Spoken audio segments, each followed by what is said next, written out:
Hello everyone and welcome on this is TIL Conf. We are here today for a special track about AI, ML, CI and CD. And for our first talk, we are so happy to welcome Michael to talk about how to migrate to a monorepo. Welcome, Michael. Hello, and thank you for the nice introduction. Oh, you're welcome. The stage is yours. Oh, thank you. Okay, then I will jump right in. How to migrate into a monorepository at scale, strategies and best practices. And why this fits really well in here is we um, did that task for a couple of times, and we figured out a couple of repetitive things that is just methodology, but also other things that we can track and measure. So in the end, we will even see a nice CI integration example. What is the agenda of today? It is really the full picture from a interaction with the customer to the delivery of the whole process. We have the initial contact, how we prepare for the move, how we make sure that we can move from a poly repository structure into a monorepo in parallel. And most importantly, and I believe the most exciting thing, at least for me here in this talk, is how to measure the progress. How do you know if you are on the right track, if you can report properly to your management what you do, and that you can also have actionable feedback for your developers, how they can change to the better. Yeah, so we have a case study like thing here. I want to bring up how we did that with Entain. That is a really massive company. You don't know maybe the brand Entain, but you know one of their sub-brands, most probably those are all betting companies, and they have hundreds of them internationally. And we moved a decent part of all this infrastructure into a monorepository. So the first chapter is the initial contact, and here I want to start with the first section, the initial architecture audit. Sorry, the initial architecture audit. So before we start, we always take our time, try to understand the problem and see where to start, how to prioritize tasks, and how to craft a roadmap. And to do that, we always start with an audit. What is an audit? An audit is a massive document. We have a team of multiple people working on that for a couple of weeks. And after that, we have a really nice set of sub-documents of papers that help us to deliver, or at least to structure and plan what we would want to deliver, and also point out the outcomes. So we have a prioritization system in there. We have step-by-step explanations of how we want to introduce that solution. And what I believe is very interesting and important for communication, an executive summary that is in a couple of pages summarized. What is the problem? What is the impact? What is the outcome? Of course, also some estimates is a good point to see where you should start and where you should not start. Let me quickly introduce myself. My name is Michael Latke. I'm the CTO trainer and consultant at a company named Pushbest. And we do that on a daily basis. We help large-scale companies how to understand where to start, where to stop, and how to measure the impact. Enough about my introduction. Back to our topic, and let's start with the next chapter after we delivered our audit. So the next chapter is we prepare for the move. What does that really mean? That means we explain in more detail and have a couple of more meetings with the team to get to a certain set of goals. We call that an X migration goals. There are a lot of problems, a lot of opportunities where you can improve, especially when you use an X in your repository structure. And there it pays off to understand what are your goals, what do you want to reach first, and what do you want to reach last, what is not that important for you on your roadmap. Those migration goals are delivered from the audit. We have a 3 to 5 pages that normally elaborate on your different goals. There is a subset of goals that we will specify company and customer specific goals. And with that goals, we go into meetings and we specify and we prioritize that goals. So this is here our NX migration goals. And we want to understand what is the bottleneck, what has the biggest impact, and then we move those items around until we have a sorted list of priorities. Those are big priorities, big, let's say, buckets of goals that you need to track, measure, and that you also need to communicate why you want to reach that goals first. And those rough decisions will already tell you in your roadmap with a team of hundreds and thousands of developers where to go, where to start. So that's already a very essential piece. How do we prioritize further in detail? So in every audit, in all the other specifications and plans that we have a couple of action items that we need to deliver to get the company in a certain beneficial state. And we distinguish between 3 different action items here. We have the immediate, the strategic, and the preventive action items. So I want to compare that with the food production industry. Actually, this is where we sometimes pick our systems, and in this case, Kirill picked from the food industry the immediate strategic preventive methodology to ensure that your harvesting and the stuff that you produce is good quality. And immediate would be if you have a bad apple, and this bad apple is next to all other apples, they also will turn bad. So the earlier you remove this one apple, the better and more safe you can secure your harvest and the stuff that you already have. That is what you need to do right now. The second most important thing is what can you do after you pulled out all the bad apples strategically to have less bad apples in your bucket, in your thing where you collect them. And that is the harvesting process here as an example. You can try to grab the apple a little bit softer to develop another way, another methodology to get the apple from the tree in a less harmful way, or how we would say in software development, maybe in a less disruptive way, where you have not that much of a feelable impact on the running development. And then you have, after you saved, you told all your farmers how to grab the apples, you can do the next step and you can invest in the future. You can say, I want to introduce a couple of preventive actions here, actions that help me now and every single day in the future to avoid stepping into my old mistakes and to even have a little bit more of a solid foundational support for all my good and beneficial products. Here in this case, it is the soil in which the tree grows. And the better the soil, the better the quality of the tree and leaves, and therefore the better the quality of the apples. And if you reflect that to code, that would be, for example, your code quality, a couple of CI pipeline implementations, a couple of metrics and KPIs that can tell you if they are good or bad, that you can improve and therefore produce better code and ship less bad apples or bugs. Yeah, this is how we prioritize that. And then we start off and we pick one of our, let's call it low-hanging fruit findings.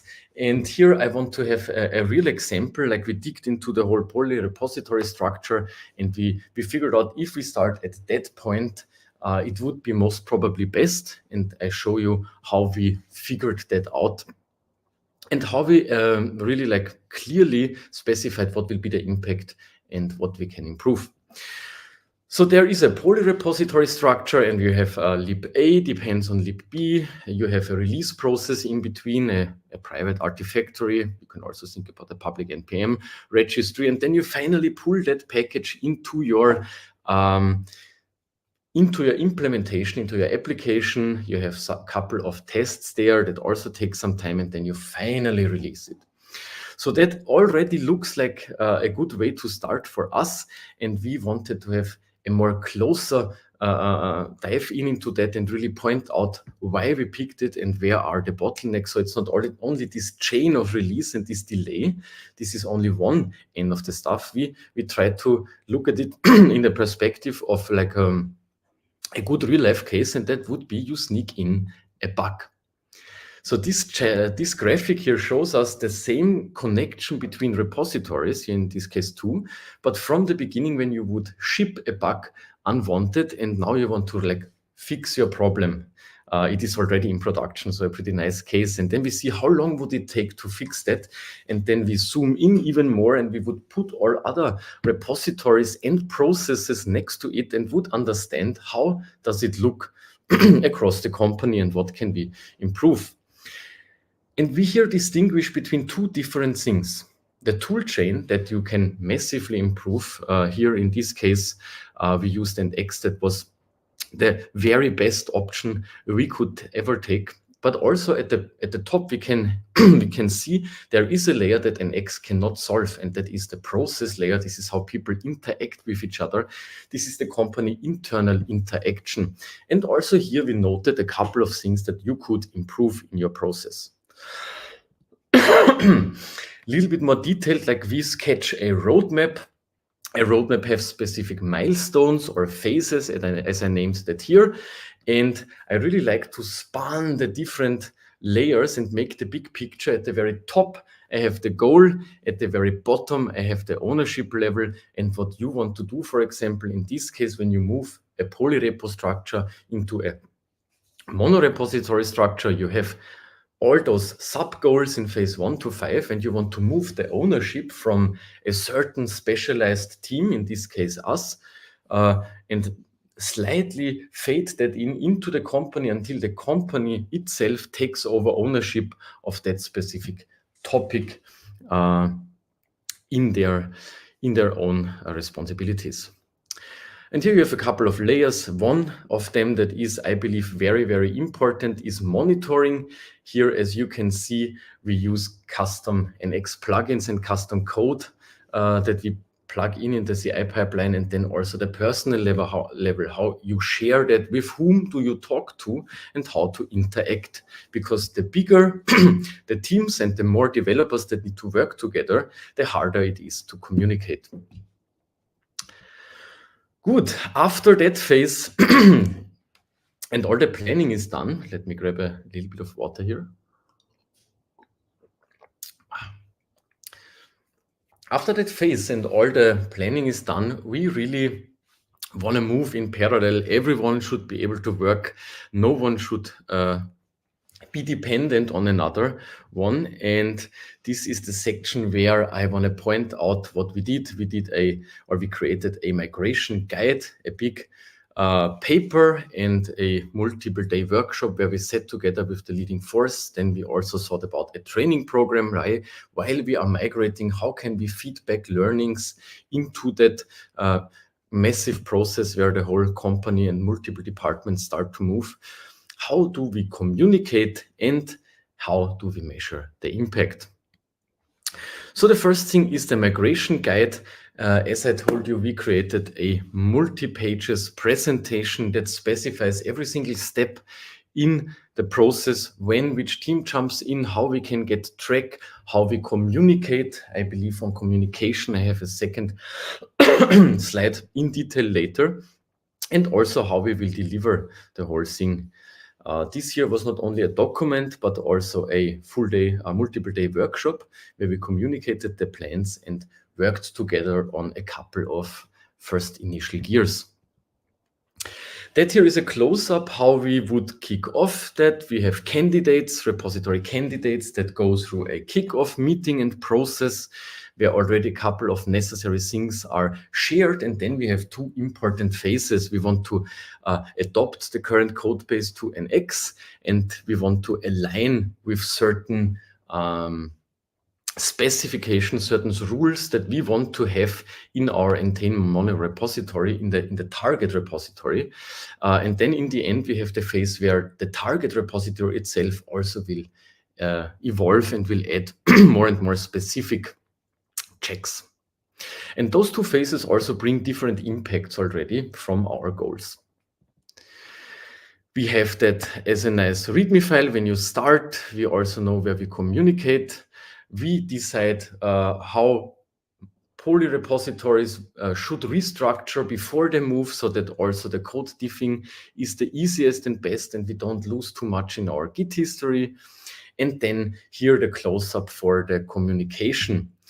And communication is hard. The less you have to communicate, the better, especially when the teams get bigger. So we had a couple of communication circles here where we would pull in certain key holders and stakeholders of the problem and try to limit the problems, the discussed things and the next steps until certain phases are gone, or here in certain groups, so that we really be efficient with communication and also understand where we can automate things. Then, as we always learn, and when you start to move in a bigger scale, you have a certain essential learnings. We also need to have a program how you communicate and train those learnings and feedback to your system, so that everyone else can learn from the currently discovered steps. And here we have the training program that we crafted and ran through. You have a couple of different feedback steps. Every single step here has also certain impacts that people can gain when they run through that process.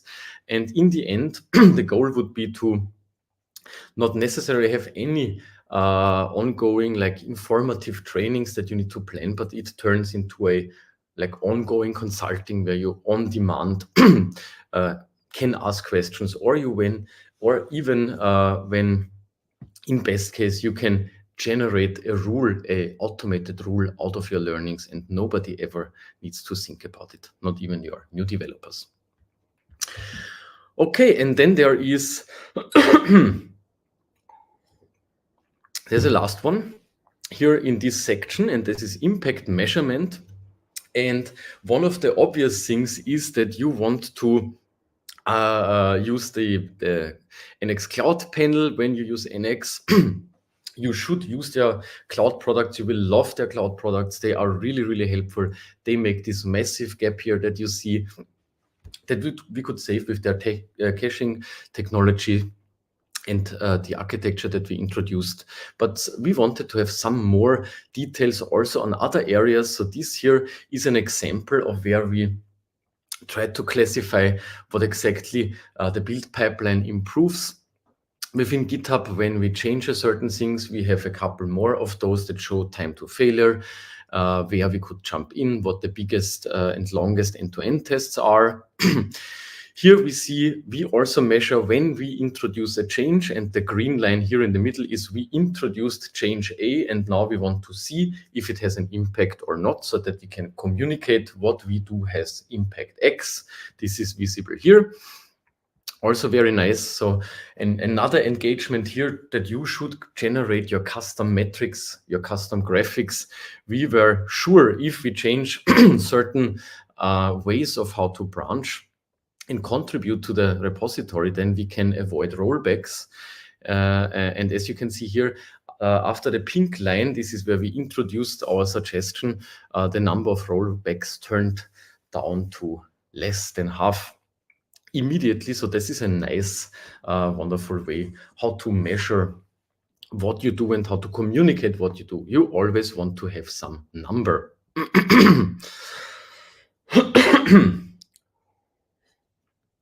For the syncing of multiple repositories, and I said that the monorepo will move constantly, you want to be able to see where you are and if you are in sync, because when you are in sync, you always can jump over. So therefore, we integrated a system. We called that the migration package, and it's a package that we can release. Other people can install that, and they have basically a validation, an X validation, if the setup is correct, if the versions are correct, if you're able to move now without causing any big friction in the monorepository. that was essential. We will open source also a decent part of that tools here. And we already open sourced our scoring and uh, integration logic that I can show later. But this was like really an essential part of the whole thing, how we can communicate with a poly repository structure with other repos and still move the monorepo. The last part and best part here in the finish line of my talk, how to measure the progress. That is excellent. I love it. If you can do it, you have to do it. You want to be able to not only communicate to the management what improves, you also want to have actionable feedback for your developers. And here we started with a very rudimentary way of evaluating with a CLI integration, what's good or bad in the repositories. This actually was the released plugin that we shared with others. And later on, we wrapped that, and this was our set of rules that grew and grew and was not only in the end an X rules, but also rules for accessibility, rules for code structure, rules for a lot of things after you land in the mono repository and before. We also have a GitHub integration for that, and this is really cool. So on every single PR, we were able to measure the difference from before and after. We had our own categories. Every single category is listed here, and we saw how we improved or how we introduced problems and also actionable feedback when we clicked through. There was the comparison section in the PR that, as I told us how to fix that, but there was also a zoomed-in version, like in the categories, not only this red and blue bars here is a number that changed, but this is also like a trend and smart diffing, because if you have hundreds of changes, you only want to see the changes that like the problems that you introduced in this PR, and only the things that you need to fix now. So a smart integration of all those findings was necessary. Also, a detailed explanation which of the checks, we called that audits went well or not so well.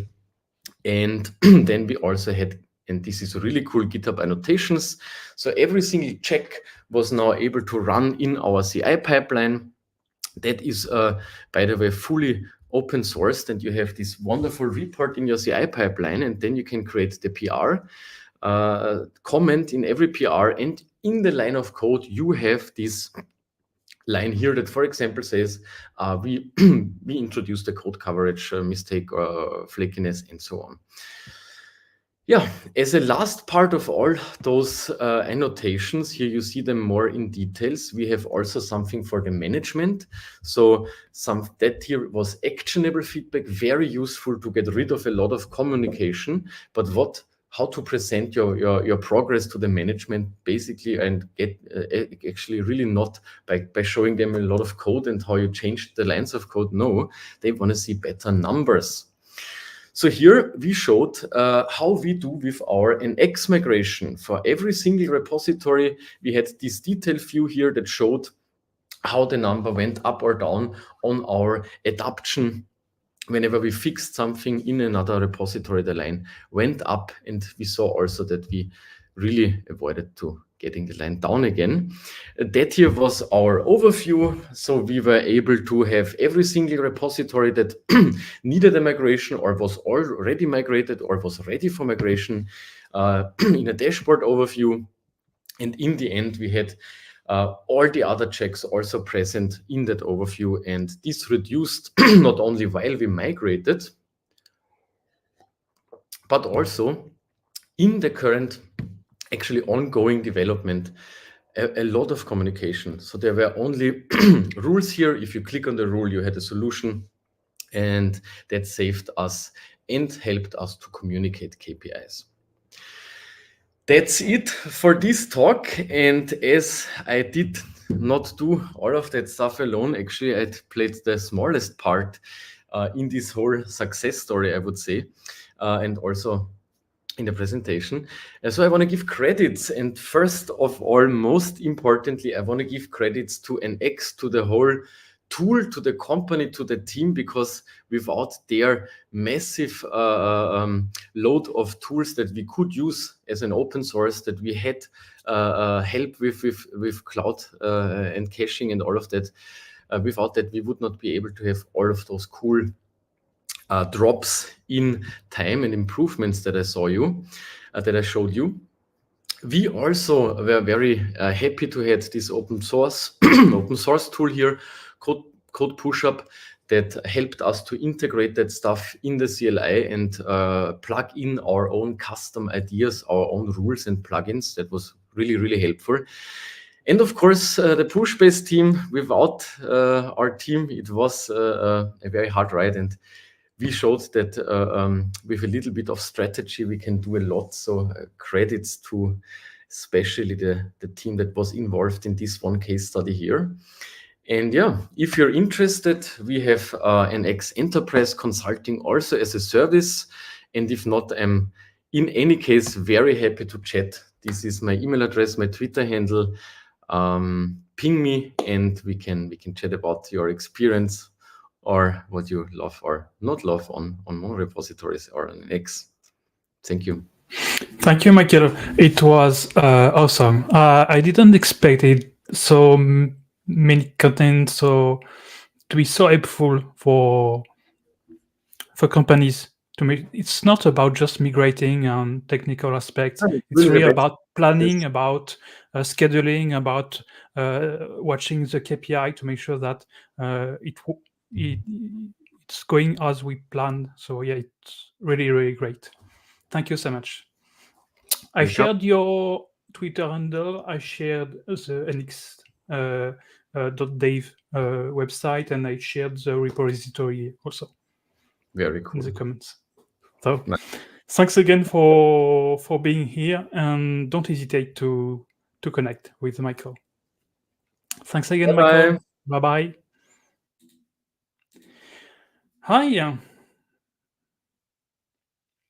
Okay, we are going live. Is Shari online? Hello.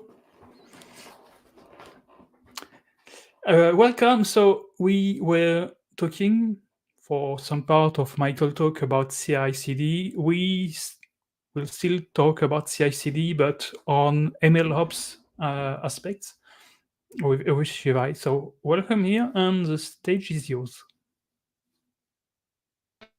Hi, Jerome, can you hear me? Yeah, it's going fine. Yeah. Can you hear me? Yeah, I hear you. Okay, perfect. Yeah, Okay. let me share my screen. Okay, great.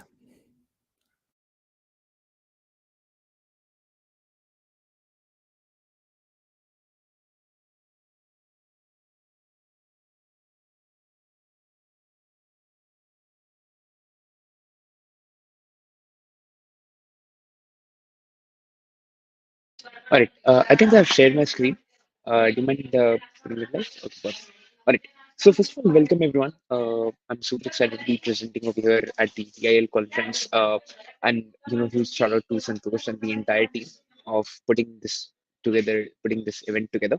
And I'm glad to present in a virtual conference, given the fact that we have gone now in person. But I think like there's still a lot of scope for really connecting developers and presenters from around the world who are doing a lot of really great things with respect to open source, with respect to ML, and of course like this track is all about machine learning. So I'm super excited to be talking about what is the importance of CI/CD in the field of MLOps. Of course, the last talk was around CI/CD, and today we'll focus more on the topic of MLOps as well.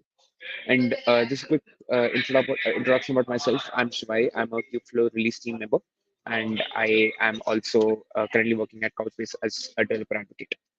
Now, talking like kind of also just addressing a misconception, right? First of all, like when it comes to machine learning, it's a really touchy subject in the entire DevOps world because a lot of times, and this actually comes from my personal experience, having interacted with a number of DevOps engineers, they don't want to really focus on machine learning, or they don't want to touch any projects that have been built by data scientists.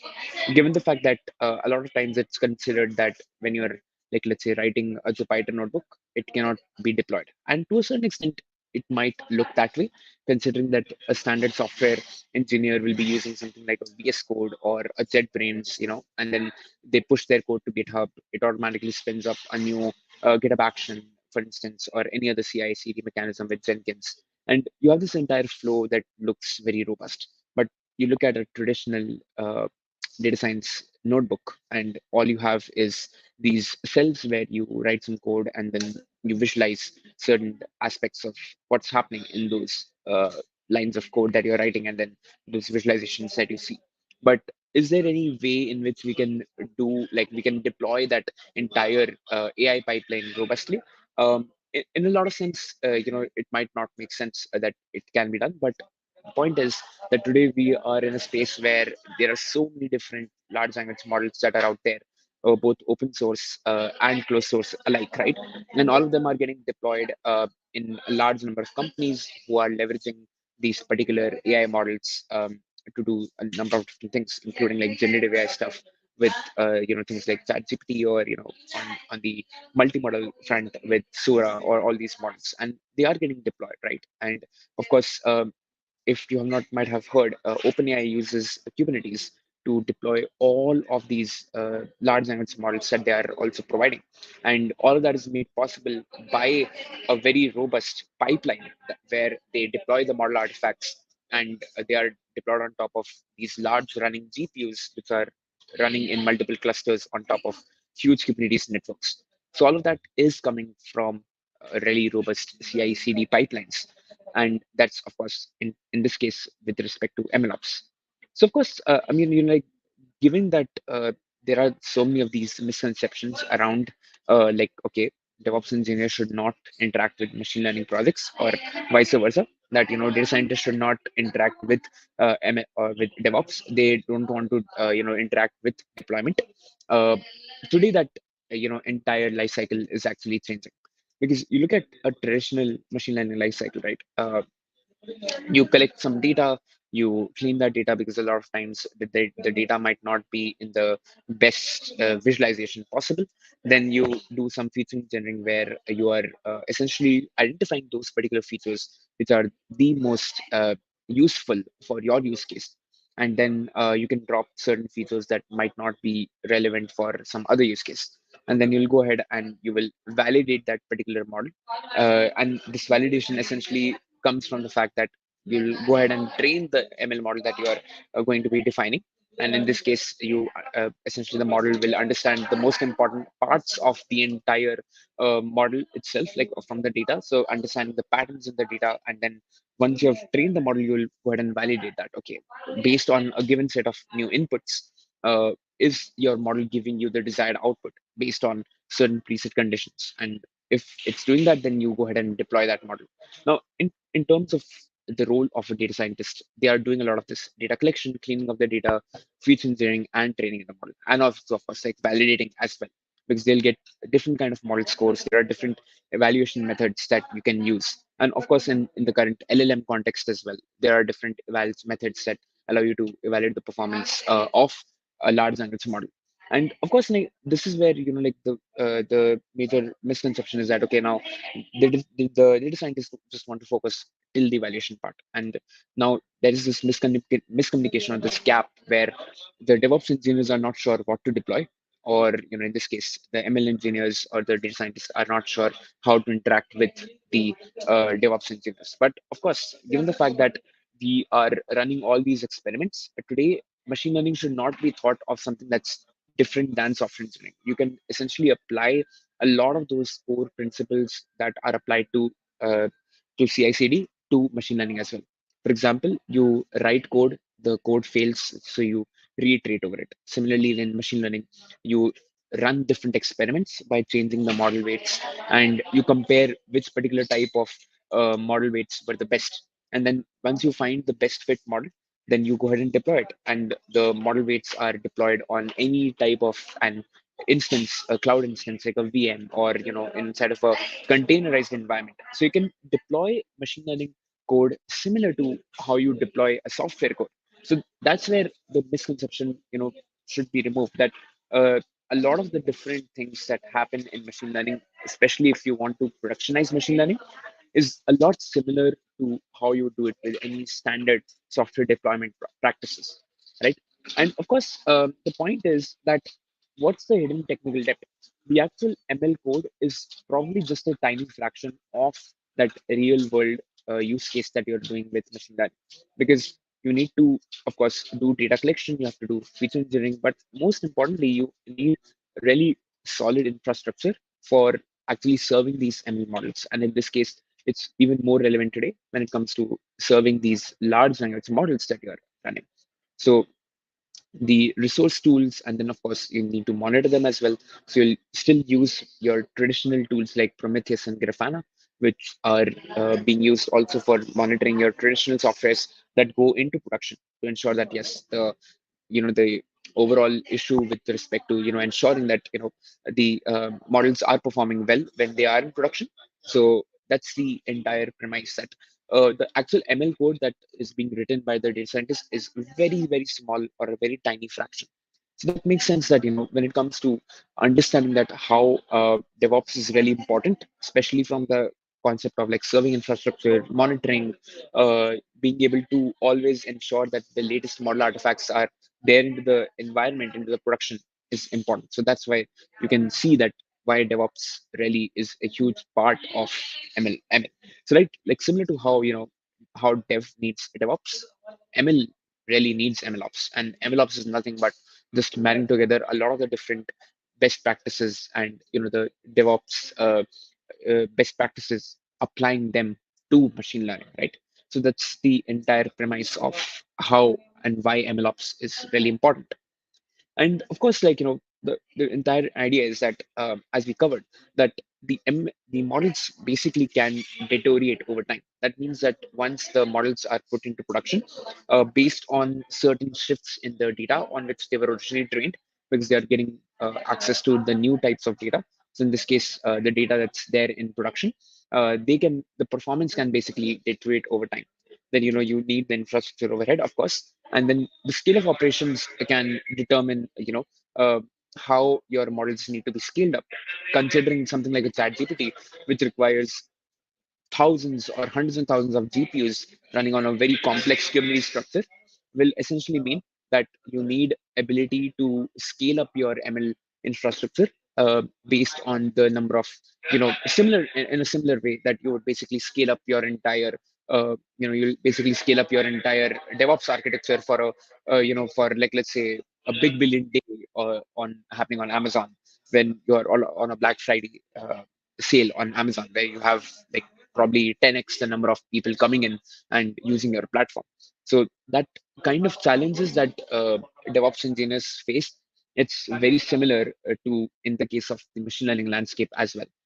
So of course, when it like let's understand that where you can actually apply CI/CD when it comes to machine learning. So the first one is on the data itself, right? Data is the king in terms of machine learning, in terms of data science. So you want to check whether the data itself is actually accurate enough or not. You want to basically do some statistical tests on the data itself, like how's the distribution of the data looking like. Or, and you want to like run probably some anomaly detection to see, okay, like whether there are some hidden issues with the data, which might not necessarily be might not necessarily be able to be found out if just looking at from your naked eye. And then when it comes to like training, so of course you can run CI/CD on your training as well, to look at, okay, how has the model been performing, run some hyperparameter optimization on top of it to fine tune your model a bit further, run some regression tests to see whether the training is actually going the right direction or not, and you are getting good accuracy score. And then finally, like with respect to any standard software, you need to deploy it on top of production. You need to perhaps make a canary release.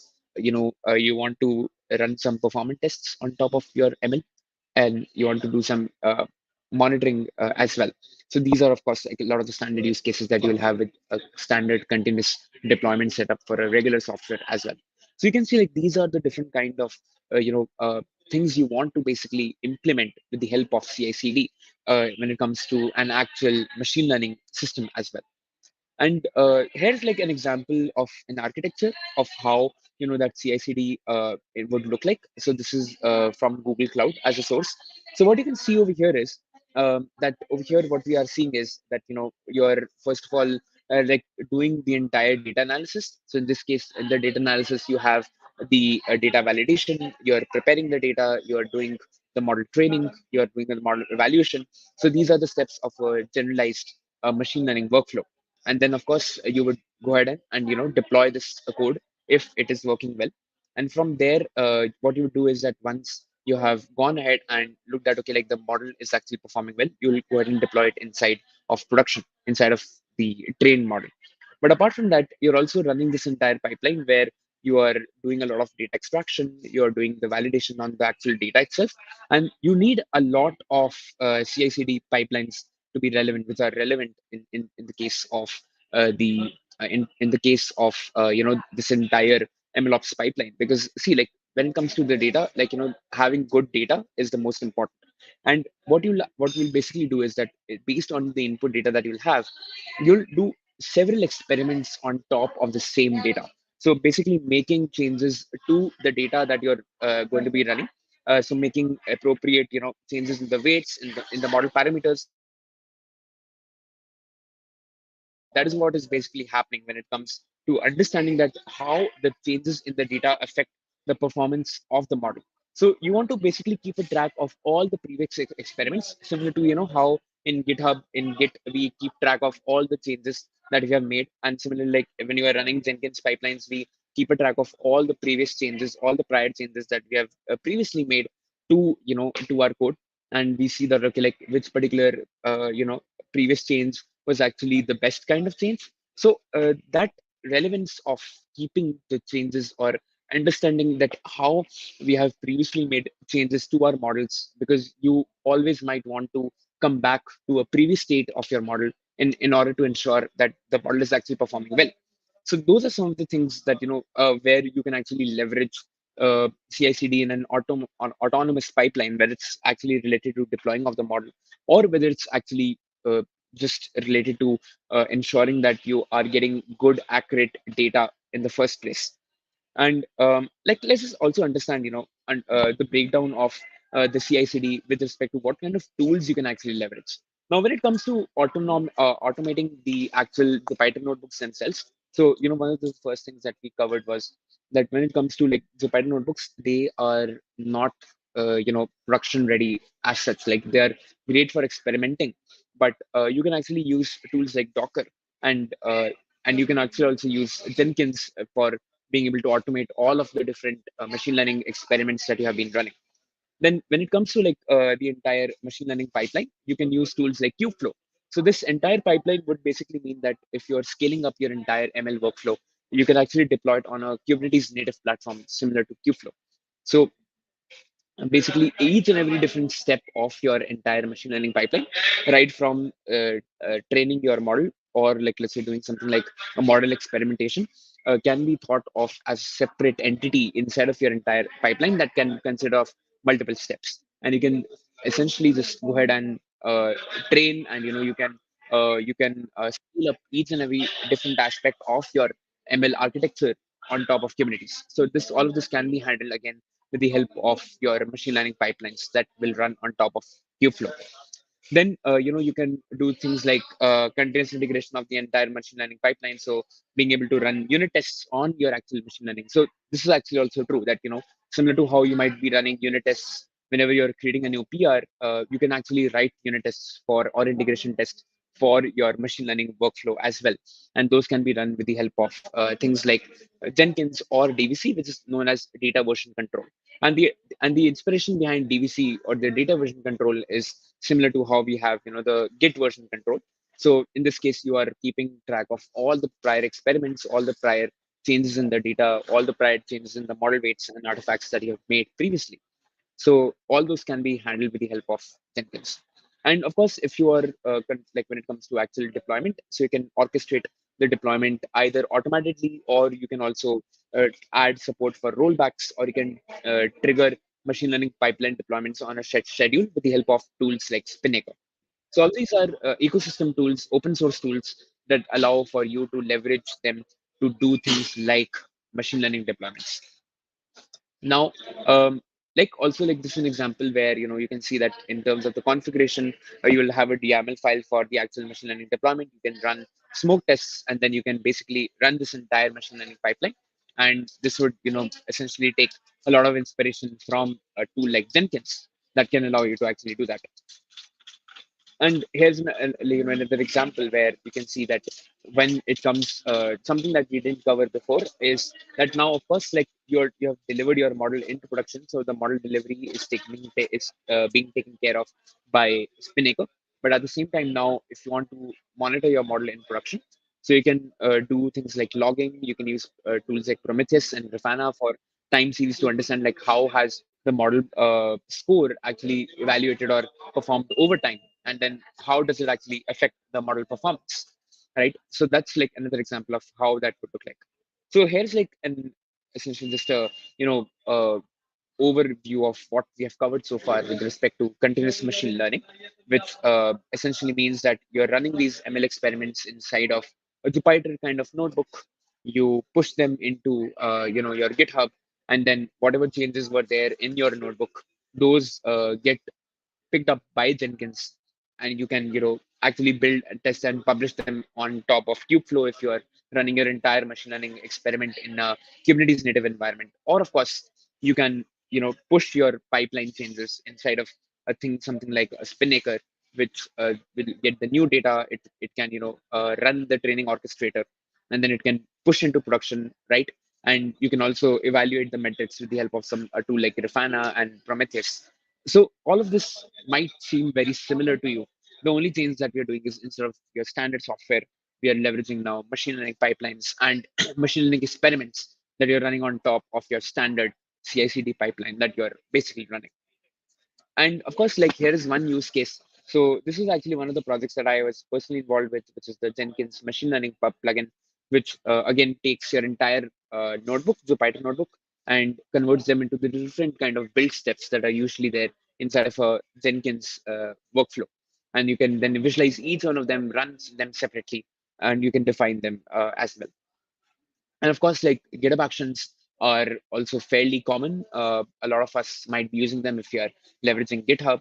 And this can be also applied to GitLab pipelines, GitLab CI/CD, or even like a Bitbucket CI/CD, right? This can be applicable anywhere that you want. So, of course, with GitHub Actions, you can orchestrate an entire machine learning pipeline. You can generate results like the model score, model evaluations based on like let's say a pull request that you have created, right?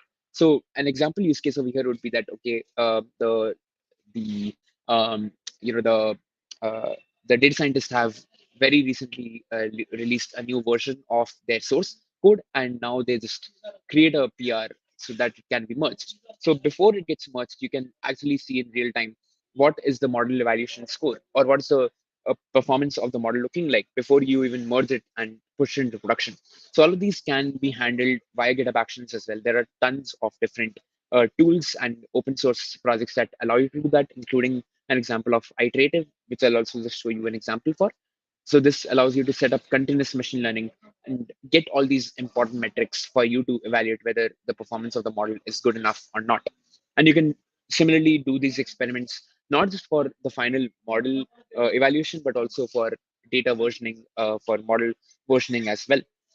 And of course, the use case over here, as I mentioned, right, one of the use cases that I'll also show you in a demo is that of the data version control.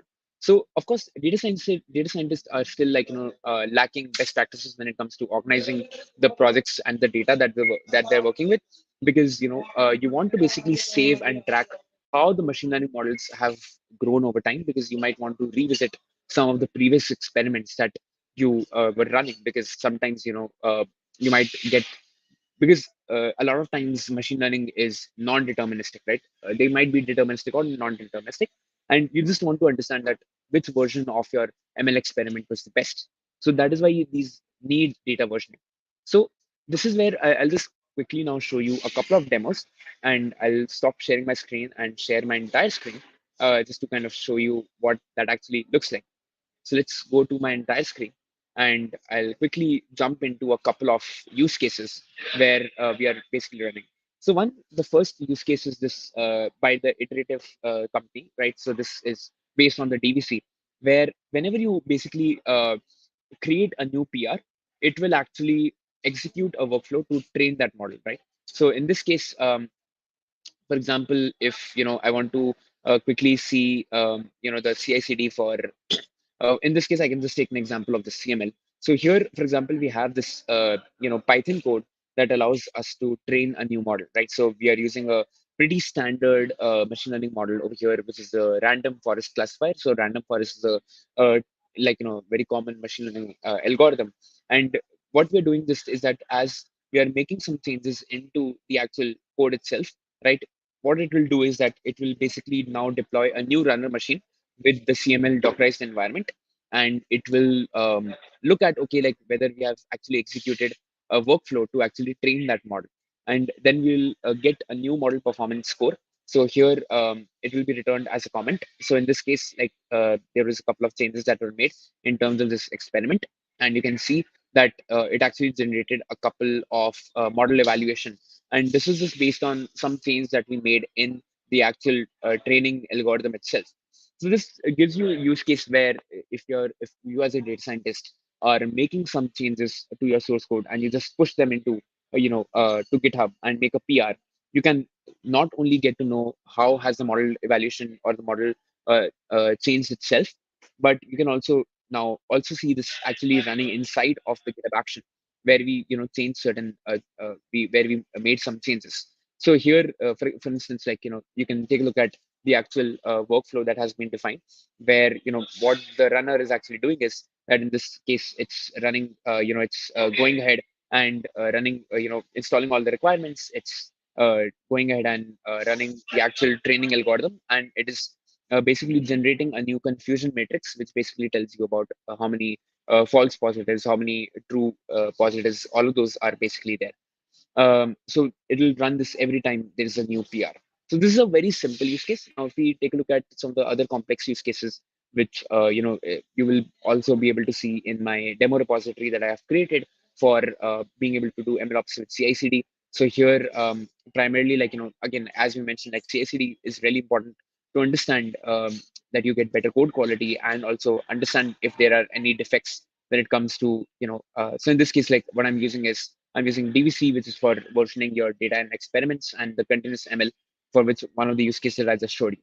And here are some of the experiment runs that I previously did, right? So here, what you can see is probably in terms of the pull request that I have, I, for instance, like changed some parameters where for instance, like made some updates to the actual model, and for instance, like added some new hyperparameters to the SVM kernel, which is again a machine learning model.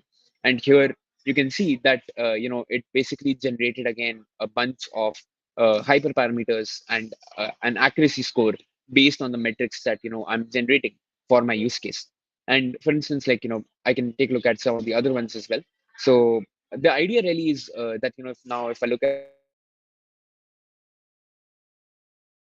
workflow that has been defined, so here that has expired. But the idea really is if I go back to my actual, to my actual GitHub workflow, you can see that when I'm running the test, I'm pulling my latest model and my data. So in this case, like I could have deployed my model to an AWS cluster, and now I can actually run some tests on top of it. So these tests are being run on the actual machine learning model themselves, and I'm evaluating the performance of the model, and I'm generating those reports that you can actually see. But at the same time, if you want to, like, let's say now publish its model to an actual model artifact, you can very easily, like, do that as well. So for instance, in this case, we are using the MLM to actually deploy the latest changes that you have made in your machine learning model to a platform like MLEM, which is a model deployment registry, right? Where you can deploy something like similar to something like Docker Hub. So this should basically give you like an idea for like that there are tons of different type of machine learning tools that can be leveraged in order to do machine learning deployment. And of course, I'll stop sharing and I'll go back to my presentation screen quickly. Just give me 1 second. All right. So of course, like I hope that kind of gives you an idea for the point really is that whenever there's a new model, you basically store it inside of a remote storage. So the artifacts will be there, um, and then basically you'll go ahead and do a pull request, and you'll run a GitHub action, and then you'll merge it if it performs well. And here are some of the resources if you're interested, to take a look at these some of the resources that I just shared with all of you. These all are there for some of the use cases for like if you want to do CI/CD for model training, and some of the tools which I kind of showed you, open source tools that allow you for very easy CI/CD for machine learning use cases. With that, if you're interested, feel free to connect with me. The source code for my demo is also there on my GitHub, and you can connect with me on Twitter if you found this particular presentation useful. Thank you so much. Thank you, thank you. It was really interesting. Thank you for being here. I shared your Twitter handle so people can connect with you and communicate. Thank you again for this talk. It was awesome. Absolutely. Yeah. And I'm like, given the fact that today this is so relevant, considering that we are all in the space for LLMs, and I think like CI/CD plays a really important role, right?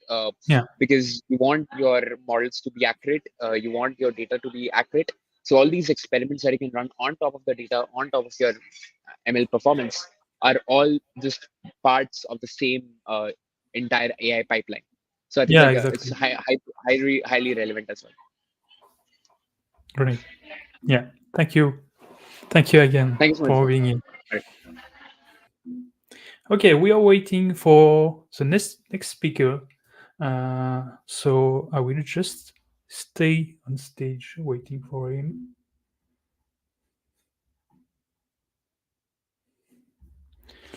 And waiting for him, I will share. We had the Google.io event this week, and they shared a great project, a music FX DJ. So we can generate music with AI, and it plays with different tracks. It's quite funny to see. So I will just add some music for you during this time. You can update your headphone if required.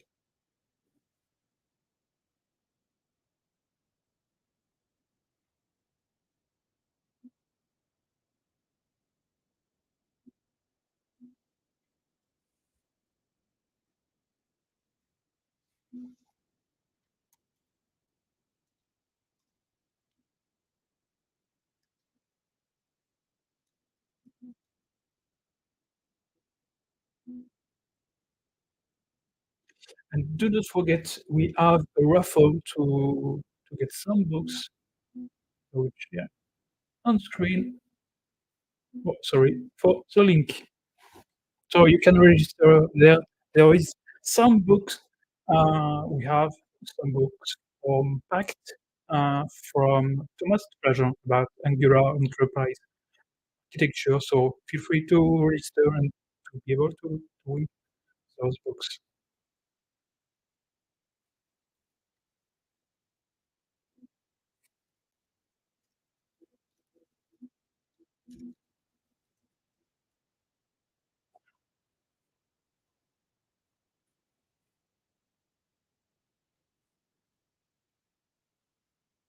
Okay, let's try to add some of the track. I don't know what emotional will mean.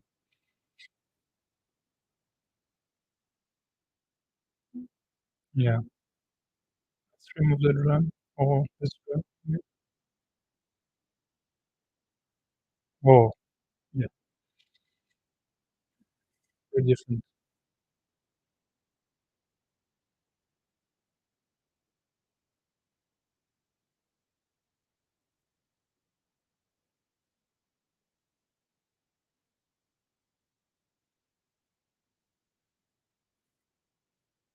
you just landed, we are waiting for our next speaker to talk about how the AI might impact uh, the ways that you design as a designer to create content.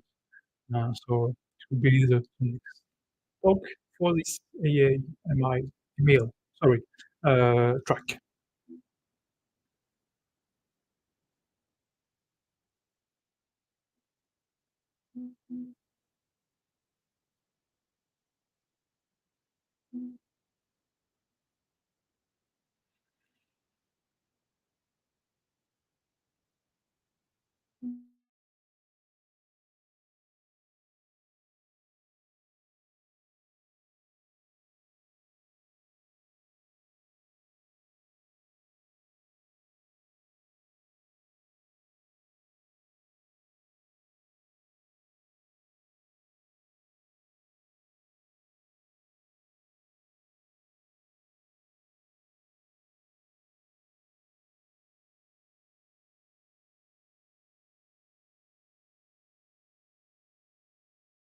It will be better with the mic.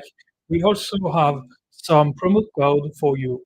Let me show the banner. So we have some promo code for you for Angular. We have this promo code from Simplify courses, and we have a promo code for the live event in Munich in this September. So we can use those promo codes.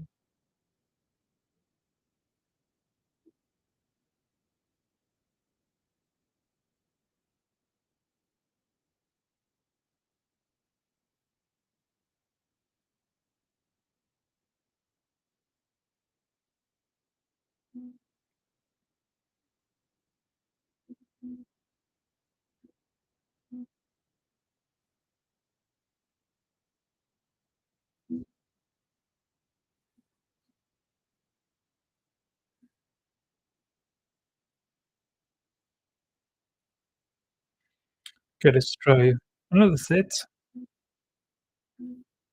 Can even choose a random one.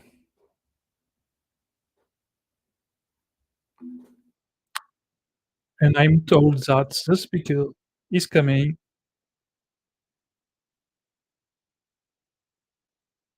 Should be with us in 5 minutes.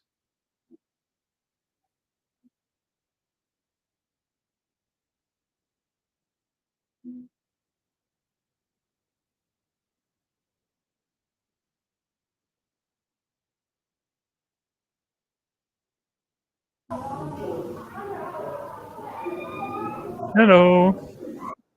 Hi, good afternoon. Good evening. Sorry. Hi, Good how are evening. Can you you? hear me? I'm good, and you? I am fine. So, as I Thank God. was saying for the community, you will talk about how the design might be impacted by AI for as a designer yourself. Okay. Yes, I will. I will let you share your screen. Okay, so sorry about the time. Yeah, I'm opening my slide now so I can see on my screen. Okay, great. Okay.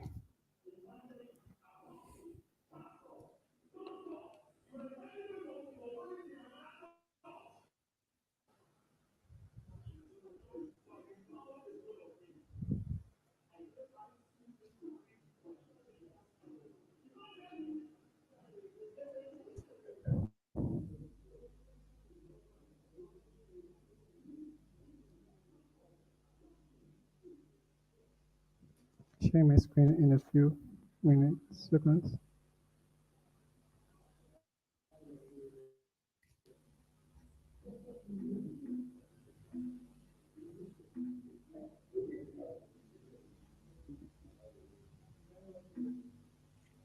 Okay, I'm adding. Yeah, Okay, you can see me. yeah, I can Yes, see it. everyone can see my screen, right? Yes, exactly. All right. So You sorry can for you can the maybe move delay. to slideshow Okay. So to avoid having all the. information around your slides.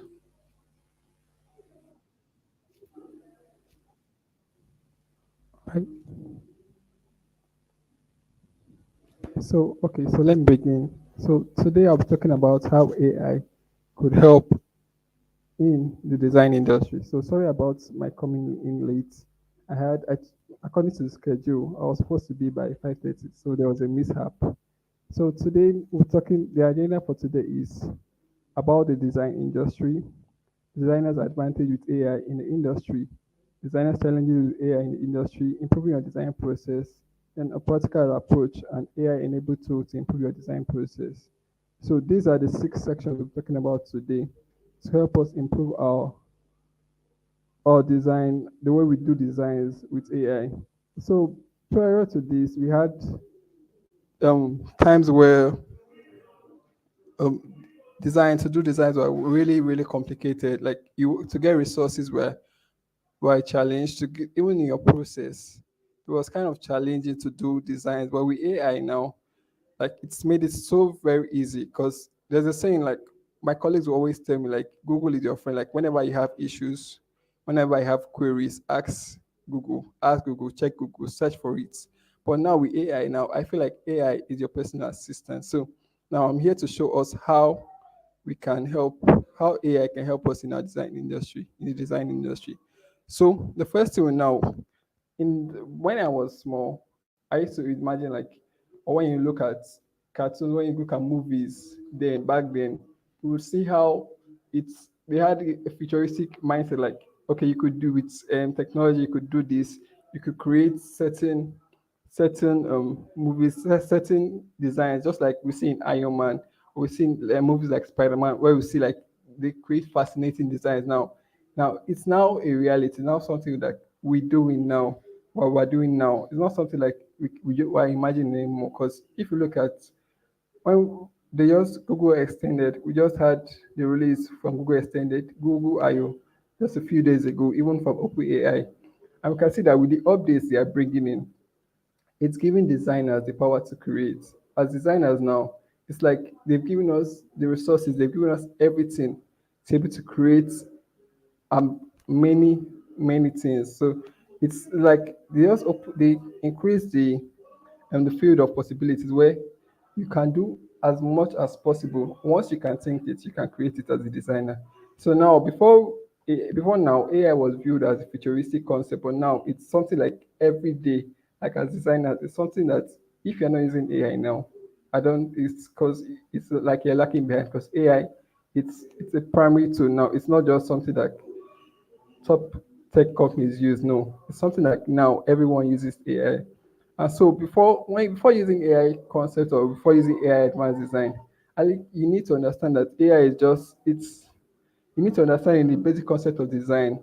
So it's like combining human intelligence with data driven intelligence, because it's when you combine both AI and human reasoning, it produces amazing results. So in this process now, when you're trying to combine these two things, it includes learning, it includes reasoning, it includes self-correction. All those things now, it's basically you're trying to familiarize yourself with the terminologies, whatever that is involved with AI.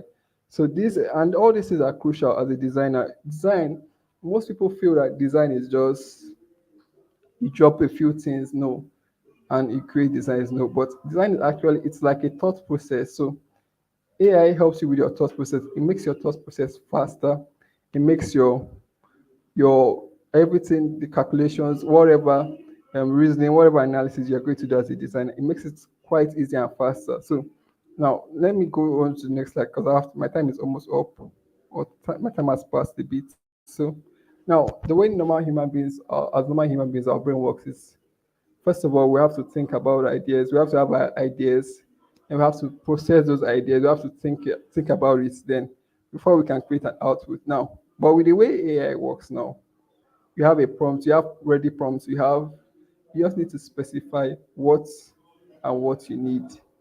You create, it goes through, you send it as the data, it processes it and gives you output. But now, when you combine both AI with human reasoning, you have ideas. Okay, let's say I recently got a project, sorry, to build an NFC enabled website for a car dealership. Now, for me to have that as an idea, I just have to go to ChatGPT and say, okay, ChatGPT, here's the idea I have. How can I structure this as a website? How can I structure this as a product? Okay, so just to give me, okay, first of all, it needs to have a product section. It needs to have the services. It needs to have where they can contact your agent. It needs to have where they can scan the NFC enabled vehicles or cars to view the catalog, the car catalog or stuff like that.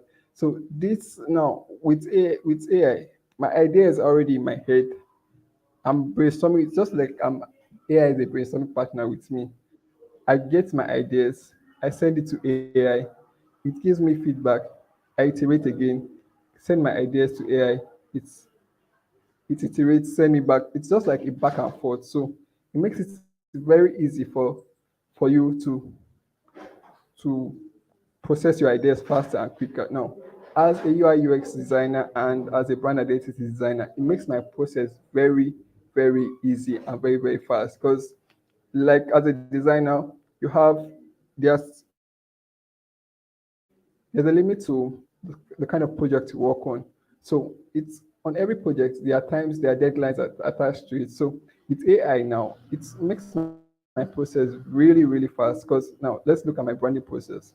First of all, I would have, let's say, like I mentioned earlier, a dealership comes up to me and says, okay, I want to create an NFC enabled website where users or buyers can scan the products that which is the cars. It takes them to a website, it takes them online to the site where they get specifics about the car, when the car was made, how many miles, if it's a retailed car, how many miles it has gone, or if it's a brand new, what are the makes, what are the specifics, um, what he uses, everything about the car. It details this for me. Now, if I would want to do that, my normal process would be I make a call with my client, I do my research, and that research now mostly you have to go through industries, check what other industries, what other dealerships in the industry are using. Let's say, because I'm based in Nigeria, we have Cosmos and Costaris dealership. You have different dealerships, so you have to check this individually. But you have your second client call. You have also your research phase. I also have my research phase where after I've had the second conversation with my client and I understand that yes, this is the path I'm to follow. I would have a second research phase where I go in more deeper. Then I brainstorm. Then I whatever concepts or ideas I come up with, I implement it and show give feedback back to the clients. But now with AI, clients is like makes what it makes it easier is when I'm doing my research or whenever I'm brainstorming, it's an easy process. So what I just have to deal with is how I interact with my clients, how I take those data that are generated by AI, how I use it. Because if you notice this and my client's research, is you see that it's 2x enabled. It's something, it makes it very, very easy for me to use AI to get data, to get information. So with information now, with that information, I get better ideas, I get better designs for my clients. My clients are satisfied. So it's like having two-man agency, but you don't have to pay this the second person. It's just like a free assistant. Because even if you look at tools like Gemini, what they are bringing forth in the new updates, you see that it gives creators the power to create more. Because now it's not just codes alone that people are they are generating. It's not only codes alone that AI is helping, both in the music industry, in the movie industry, as designers. So it's like it spreads all around. It's like having someone your helpmate that is constantly 247 that is there for you. Now, also, let's talk about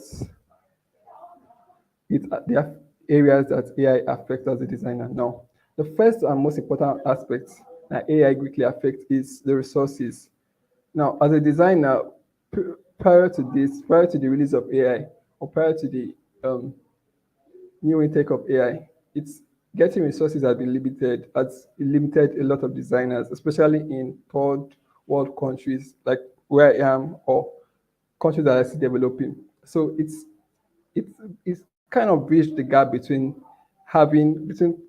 top companies, top agencies, and freelancers or those that run agencies, limited agencies. So it's kind of how I say it. It gives resources to everyone because it opens the playground. So what you have is what another designer have. It's just for you now to use your mindset, to use your brains to work with those resources. Now, the second way it proves design as a designer, it affects our process because it makes it in design, everything about design is speed. You need speed in your process.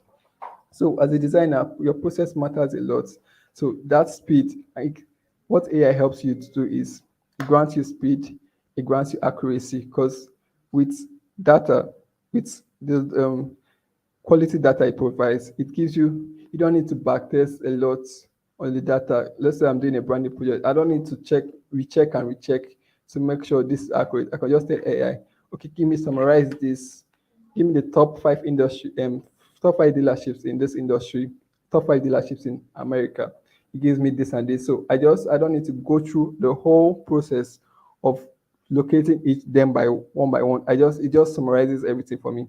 And also in your results, AI plays a very good role in your results because as a designer, your process matters, but also your results. What is the end goal as a designer? Yes, the process is there, but the result also matters. What are you able to achieve with AI? Because with AI, we see better customer satisfaction. We see better designs coming from designers because you can it, for someone that understands the basic fundamentals of design, with AI just it magnifies the results you get. It magnifies whatever you do as a designer. Now, also, this is more business wise, as an agency or as a freelancer, AI helps you manage your agency. Why do I say this? Because in as an agency, as a freelancer, where you can get laid back down is when you have to deal with customer feedback, interacting with your customers, getting leads, um, communicating um, with communicating through different contracts or projects. Now, with AI, it helps you. AI is an assistant basically. It helps you. Okay, let's say you have client ABC. Client A's deadline is project is due today. Client B is due tomorrow. Okay, it helps you. Okay, talk with you just need to you just automate your communications, your conversation with clients. Okay, this is what the client wants. You have already made replies for clients. Okay, let's say he needs a logo or a brand or a branding. Okay, you just with your AI assistant, you're just saying, okay, this person needs this. Summarize the cost from my previous invoices sent to client this of the past. Summarize using that invoice, generate an invoice for this upcoming client. AI will do that for you with the new features that Gemini is already rolling out. So with that, you can see that you're able to manage multiple conversations as an agency or as a freelancer. So that's what AI helps us to do as a designer. Now, also, this is the one aspect people don't really talk about as a designer, lead generation. Now, as a designer, that's what separates design from art. Art is based on passion, based on inspiration, but as a designer, its process is structured. So you need to have income coming in. You need to have money flowing in. So if you don't have clients or if you don't have customers, you can't continue running an agency. So that's one way AI helps us because when you generate, it helps you generate leads, it helps you collect emails, it helps you collect contacts, people you can do outreach to, people you can code email to. So with AI, you have access to a lot of contacts, you have access to lots of networking opportunities. So AI quickly improves your chances of meeting your potential clients as a designer because getting clients is very crucial as a designer. Now, let's talk about the advantages of being it as a designer using AI. First of all, it gives you access to great and vast tools to reproduce your ideas. Like we said earlier, designers of the past, what mostly has interfered or reduced their productivity is the lack of resources. Because you can have great ideas, but the tools at that time you cannot implement your ideas with these tools. So it's with AI, it expands the horizon for you. It expands the way you can take how far you can take your design. Also, it drastically reduces the time for brainstorming and ideation. Because as a designer, time is everything. You have multiple projects you're working on. You have multiple things, contracts to work on. So as a designer with AI, it limits the time you spend on brainstorming. Actually, helps you focus more on building quality work, actually doing the design itself than doing your research, doing um your brainstorming. What the non-technical aspect, it allows you to focus more on the design. The third aspect advantage we designers experience is the effective project execution and collaboration. So the first thing we talk about is execution. Execution is key in every design. As Steve Jobs said, ideas, Steve Jobs will always say, it's ideas, everyone can have ideas, but where it matters most is in the execution. So with AI, your execution is it helps your execution to the maximum. Because with AI, let's say I want to build a landing page for a client or I want to build a website, it's executing the project is very easy now because I just need to do is chat up with my AI assistant. Okay, I need a website for this dealership.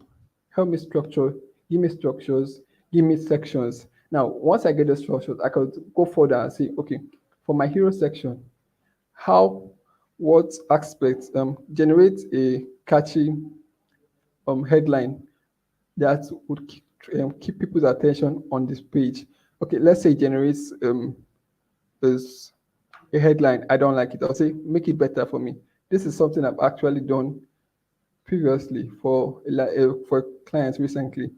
I use AI. I use ChatGPT to generate um, each section, each information, everything detailed on the website was generated through AI. None was.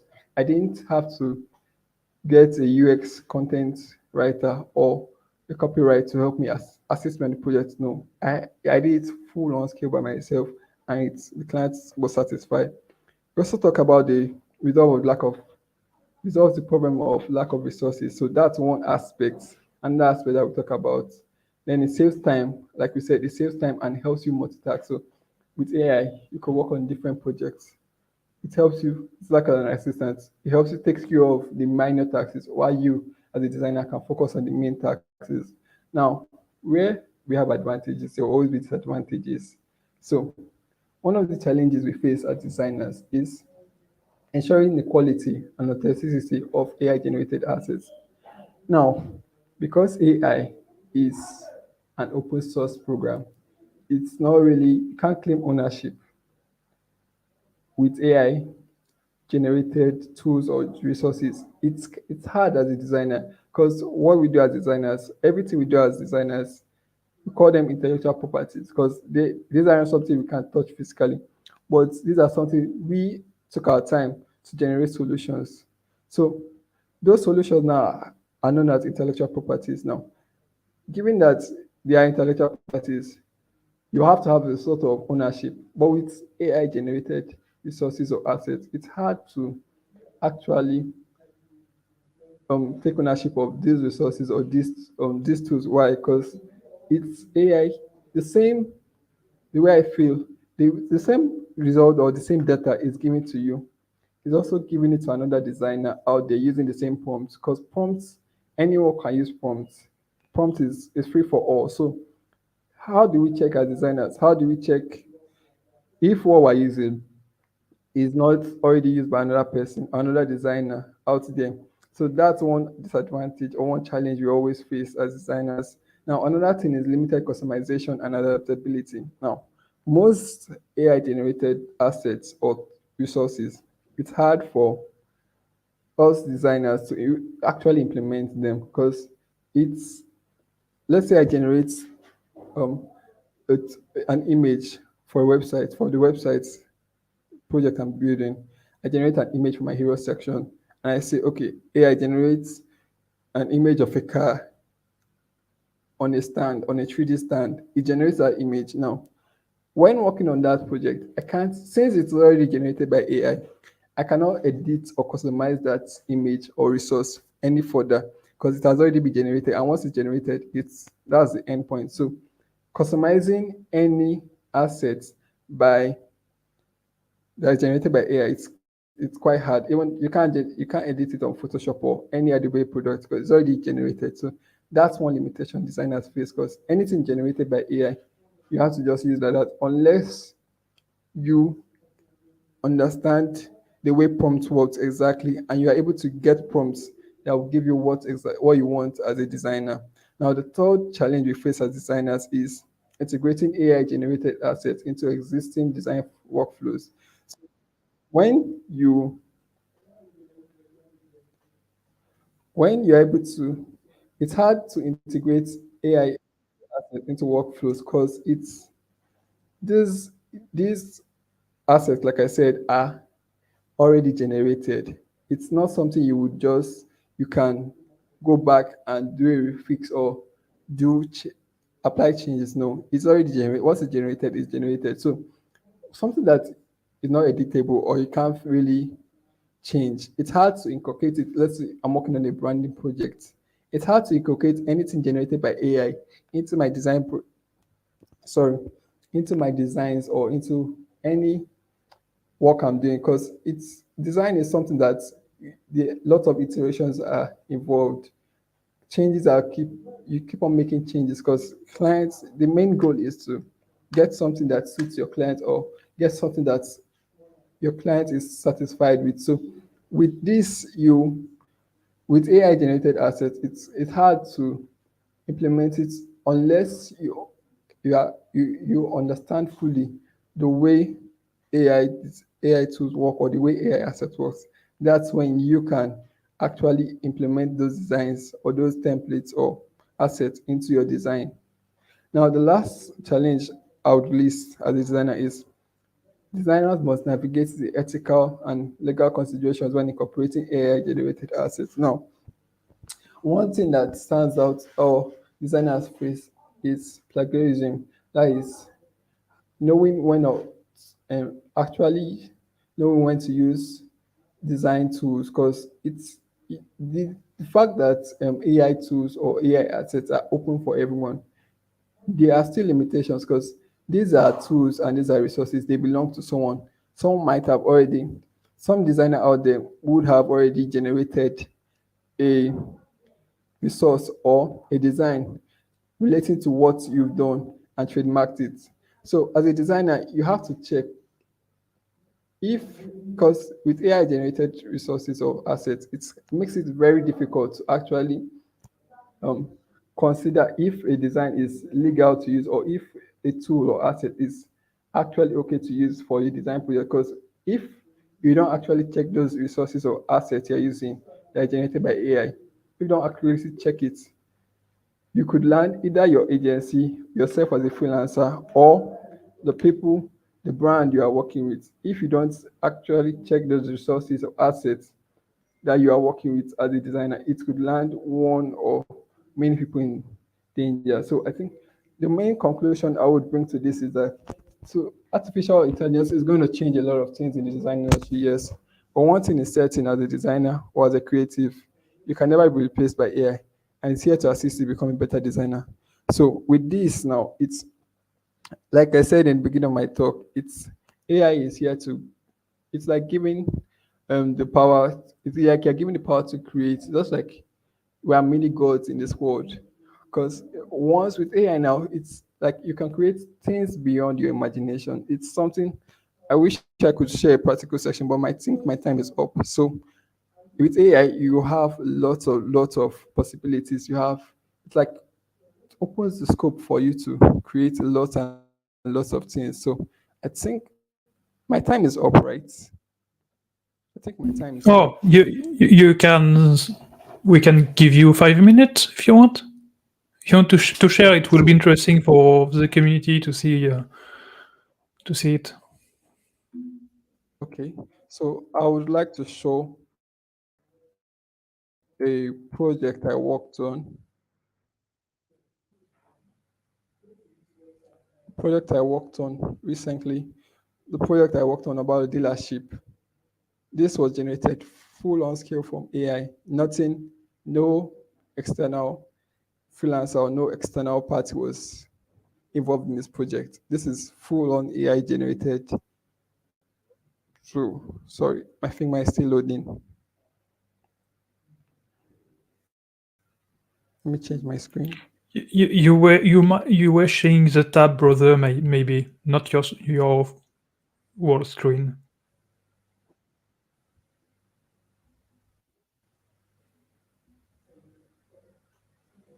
So let me share my screen.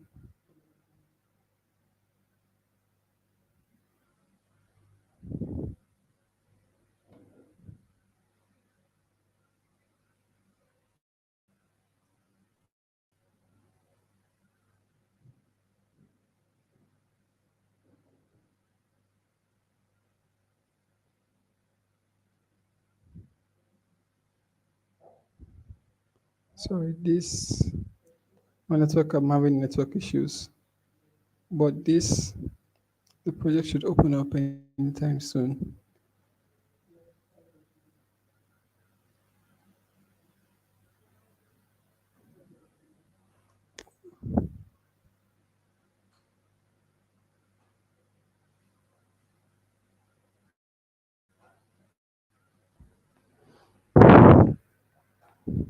So now with this design, we'll see how AI was because with this design I did on Figma for a client recently, it's it's because the timeline was quite short, so I couldn't outsource this project to anyone or ask for assistance. So I got on ChatGPT,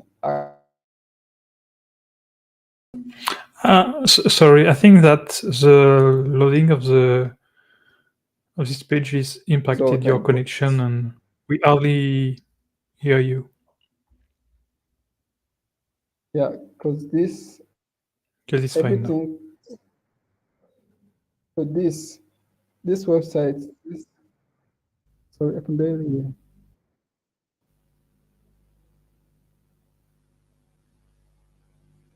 So this now is an example of what I could achieve with AI because this was done within 1 or 2 days. It's a simple one-page website for a client that wanted a smart business website for his brand. So this everything you see here, the details, the context, everything was generated by AI, except the images which I got outside. But everything here, this project was done within 1 or 2 days because there was no time to outsource anything. So everything go from the images. So examples. Okay, let me end with this. An example of where the tools I involved that I used to work on this was I got on Midjourney. I generated some sample images, some sample tools, which I use in this project. I use ChatGPT to generate um, the context, the structure. Also got made use of Jasper AI. It's also a very good AI tool. Now we also see that in Figma too, we also have design tools because using FigJam, there are tools in FigJam that help you generate flowcharts, that help you generate information architecture to understand the process where your design will go through. We also have in FreePic tools like FreePic, where you're able to generate images using text. There are lots of tools, even with the way AI is going.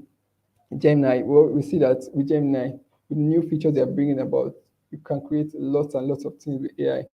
So I think this would conclude my talk here because I also want to apologize again for the mishap for coming in late. from the schedule, I mistook my time. So I'm really apologize for that, for keeping everyone waiting. And I really hope we all enjoy this section. And is there any questions?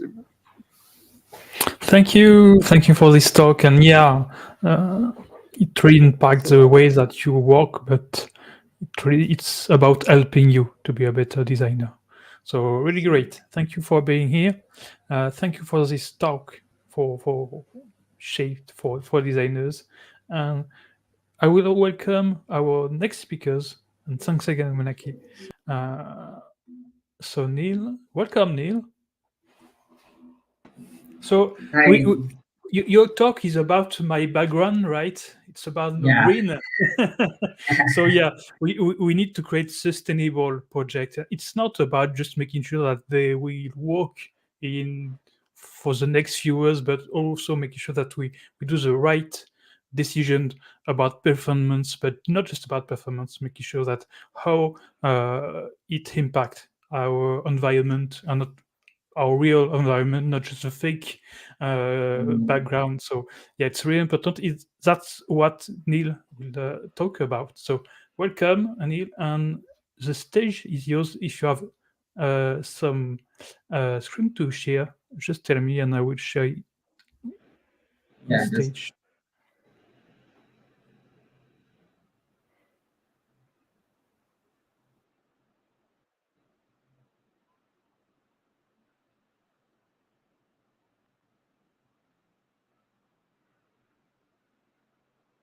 it's visible. So hi, hello everyone. So welcome to this conference, and we have like various amazing speakers. So today we will see a session on green DevOps where we talk about building sustainable software. So let's jump on it. So a little intro on my. Hi, this is Neil Shah, a DevOps community guy running various communities in my local region like Google Cloud, CNCF, Docker, HashiCorp, Grafana, and many more. Have mentored more than 15 plus hackathons, and yeah, a DevOps engineer.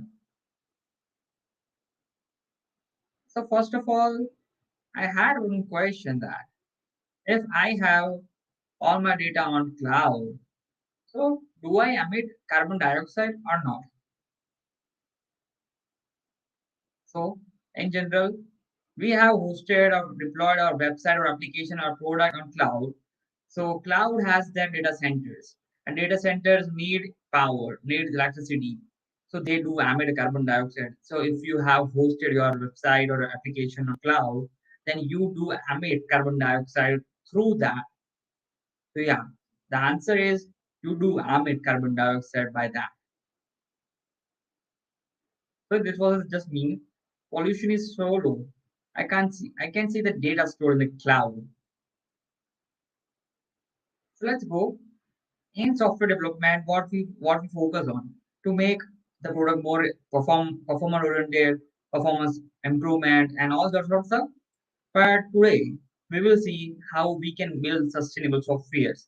So in that we will also measure how much carbon footprint we are making by making a new product or making a new website or making a new application. So our main focus will be to optimize the carbon footprint associated with our development, with our project, not going with the traditional thing like how we can make the website or application more performance oriented.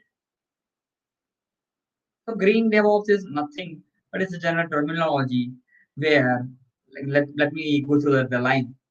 Is the integration of sustainable practices and software development lifecycle.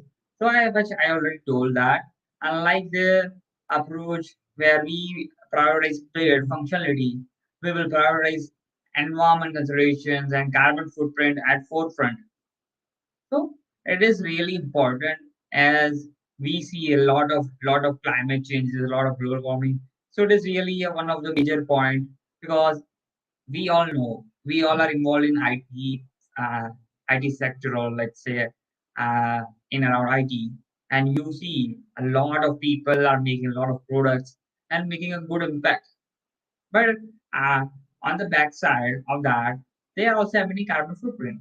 So let's make a general awareness And let's try to optimize that and make the ecosystem, make the environment more reliable, more fruitful.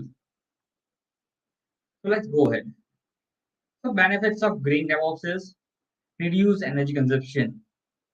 So on the first point I will say is optimize resource utilization through development processes. So how we can optimize our resources by utilizing the minimum of what we were utilize and doing some processes like when we store something on this like let's say storage on cloud, so we should use on spot instances. I will definitely go with that sort of techniques, but we should try to optimize the things. Let's say one example, when our development team is working in daytime, let's say they are working from 8 to 6, and after 6 no one is utilizing their resources.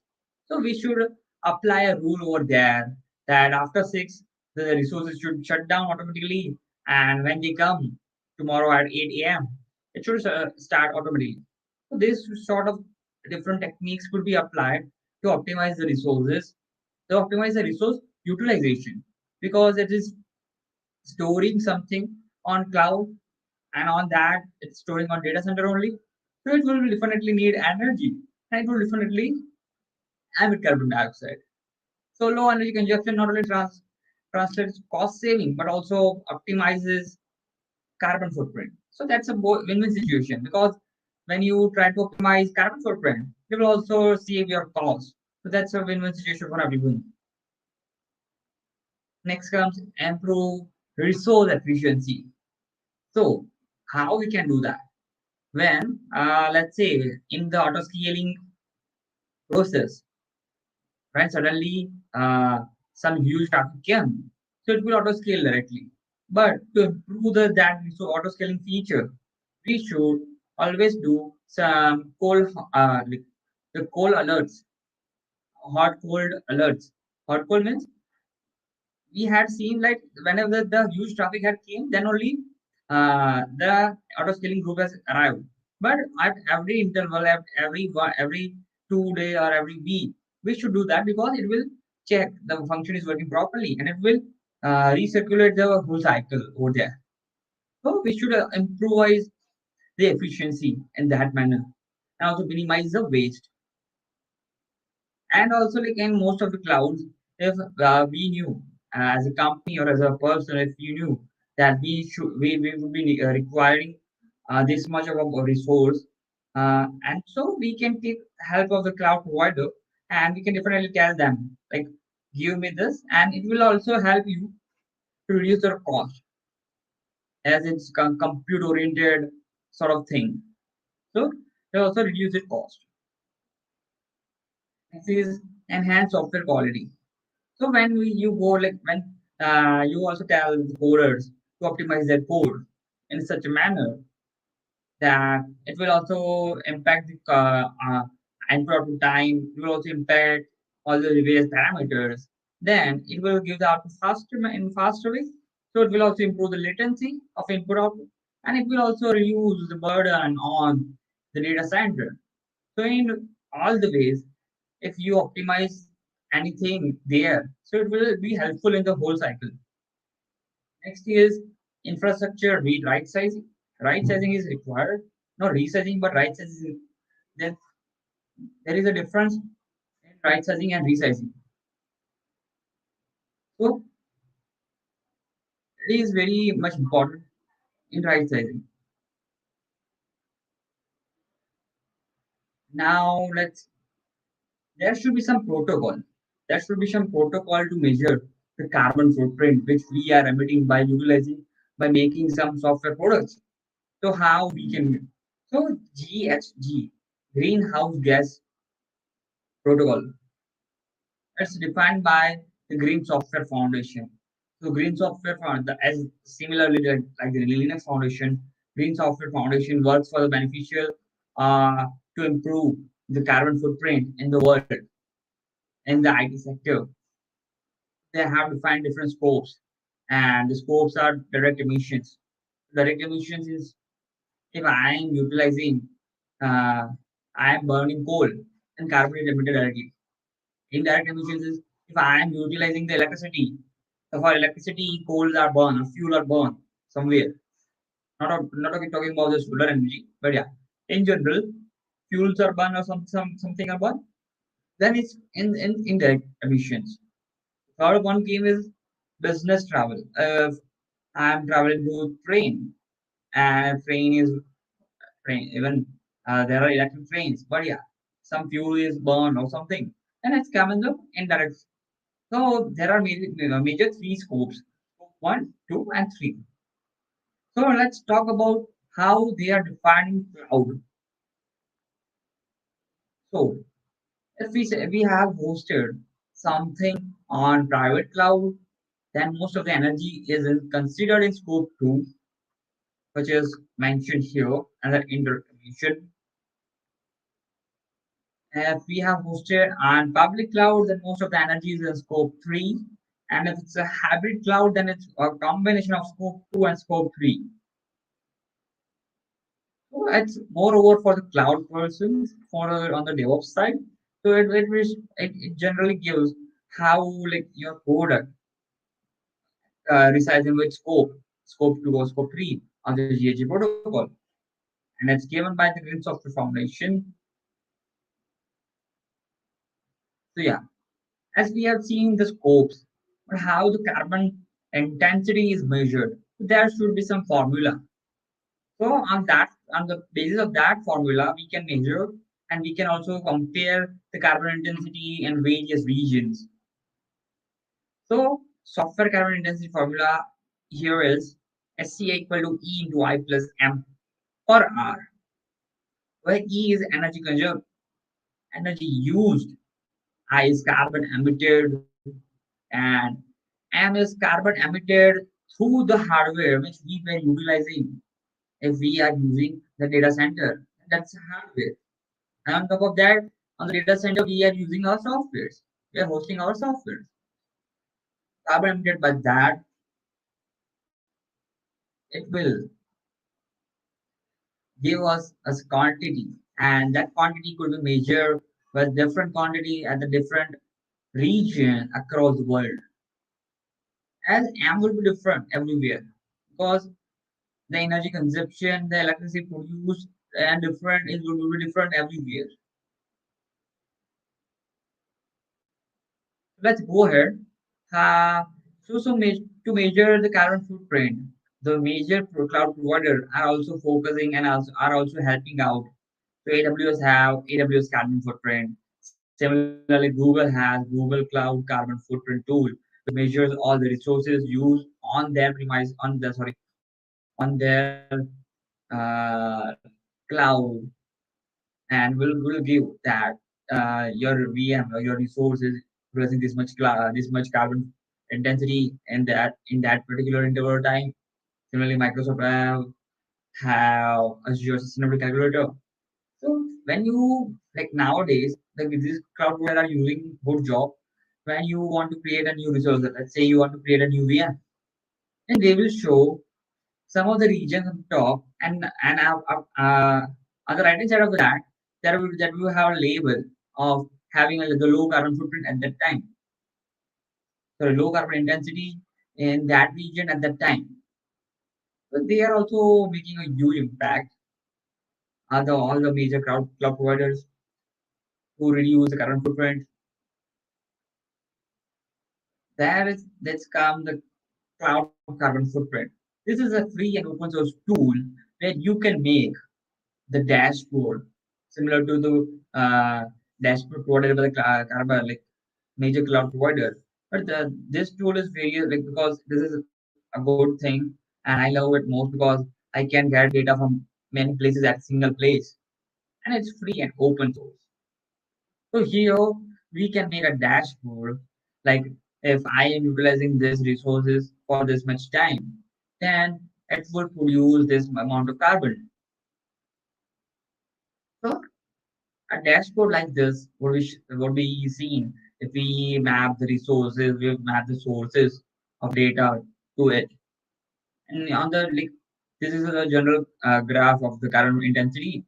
This is in the like bar original bar chart, and this is in the geographical area. Like if I have multiple areas, if I have resources in multiple areas, even though I'm sitting in India, I have resources in USA and Canada and Asia Pacific apart from India. So I have multiple resources spread across different clouds in different regions. Why do I do that? Because to have different backups and to have different latency. So I do that. But you can also measure all the cloud providers in different regions having different carbon intensity through this tool. So it's a very good tool. You should all try it at least once, even though if you are not utilizing many resources. So next comes how we can reduce. I had told like you need to reduce it, but there should be some steps in our day-to-day life. In that manner, we can reduce that. So first comes cache static data. Moreover, nowadays most of the people do, but even if you don't do, then you should practice this because if some I had searched something on some website and I had downloaded, I had saw one photo, then that photo should be stored in the cache data because then again, if I search the same thing, then it should don't go directly here. It should get the data from the cache data. Next is the simplest thing, delete unused storage.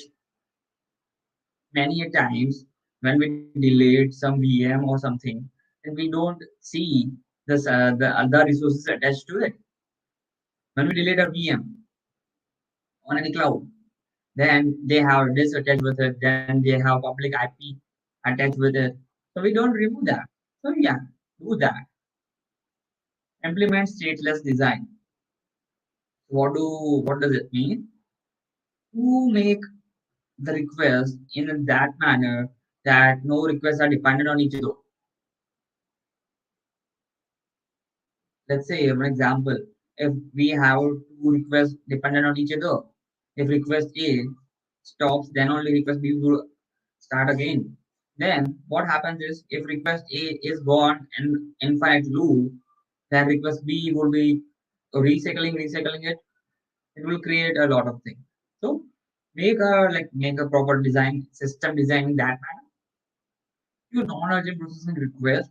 So this is also a good thing because we can observe that if the carbon intensity in our region is where we have hosted our website or application is very high, then if some things are not urgent, then we can postpone that work and do that work when the carbon intensity is less. Understood. Then next is scale down infra when not in use. It's obvious. If the auto scaling is applied, it will automatically do. But if auto scaling is not applied, then we should do that. Use serverless. Why serverless? Because it will automatically create all. It will also go down. So if you don't need to manage a lot of things. Next is make choice of instances. As I already don't use on spot, use compute oriented. Keep it to a minimum. Auto-scaling groups, containers. Change your zone or region if it's possible for you. If you are utilizing a less resource, you can change it as per the carbon intensity in that time in that area. So yeah, you can do that. So we had seen some of the things which we can do to reduce. But here are some of the like cloud awareness thing. So first is temporal shifting. What does we do in temporal shifting? Temporal shifting is if we can relocate our resources in the region where the carbon intensity is lower compared to the region, compared to our region where the carbon intensity is higher, then it will be beneficial. It will create a lesser carbon footprint. So if it's possible, it can be possible for a smaller scale project, but for a larger scale project, it won't be like a fruitful thing. Next is demand shaping. So in demand shaping, what you can do is, let's say, if we are telling people to upload an image or upload a video on our website or application, then we can apply a function that if anyone has uploaded an image, then we can have a smaller pixeled image on the cloud. So that will use a lesser storage compared to what it was in a high quality. So if it's possible, we can do that. Next comes the spatial shaping. So coming and taking one of the good example, Google tried this and had published one of the research paper on that, and they had successfully got a good uh, success in this. So how does a load balancer work? So load balancer gets the data which we had requested through our nearest data center to our nearest resources. That's correct. But what Google tried is let the load balancer work in that manner. Let load balancer get the data from the resource from the place where the carbon intensity is less. So it will create a lesser carbon footprint. And eventually they tried in some of the region in one of the project and they got success. One of the examples which I forgot to mention in demand shipping is when we work with Jenkins. So we have major like master node and we have many multiple worker nodes. So in that manner, if some worker nodes are not needed at that time, when the carbon intensity is very high, then we can pull off them to where the carbon when the carbon intensity is less. So you can also do that in Devanshi. So here are some of the techniques or let's say processes you can do in some of your like day-to-day regular lives. So it will reduce carbon intensity and eventually your cost also. So here comes that's FinOps. So FinOps is making your products, making your applications on cloud cost effective. And GreenOps is making your product, making your application carbon effective. So not sure, like how the meme says, not sure if I am saving money or saving the planet Earth. So when you are doing GreenOps, you are eventually also doing a lot of things on FinOps. But now we can say on conversely when you're doing FinOps, you're doing GreenOps because that's not a good, true thing. But yeah, you're doing GreenOps, you are also doing FinOps at some place. So it is eventually beneficial for everyone.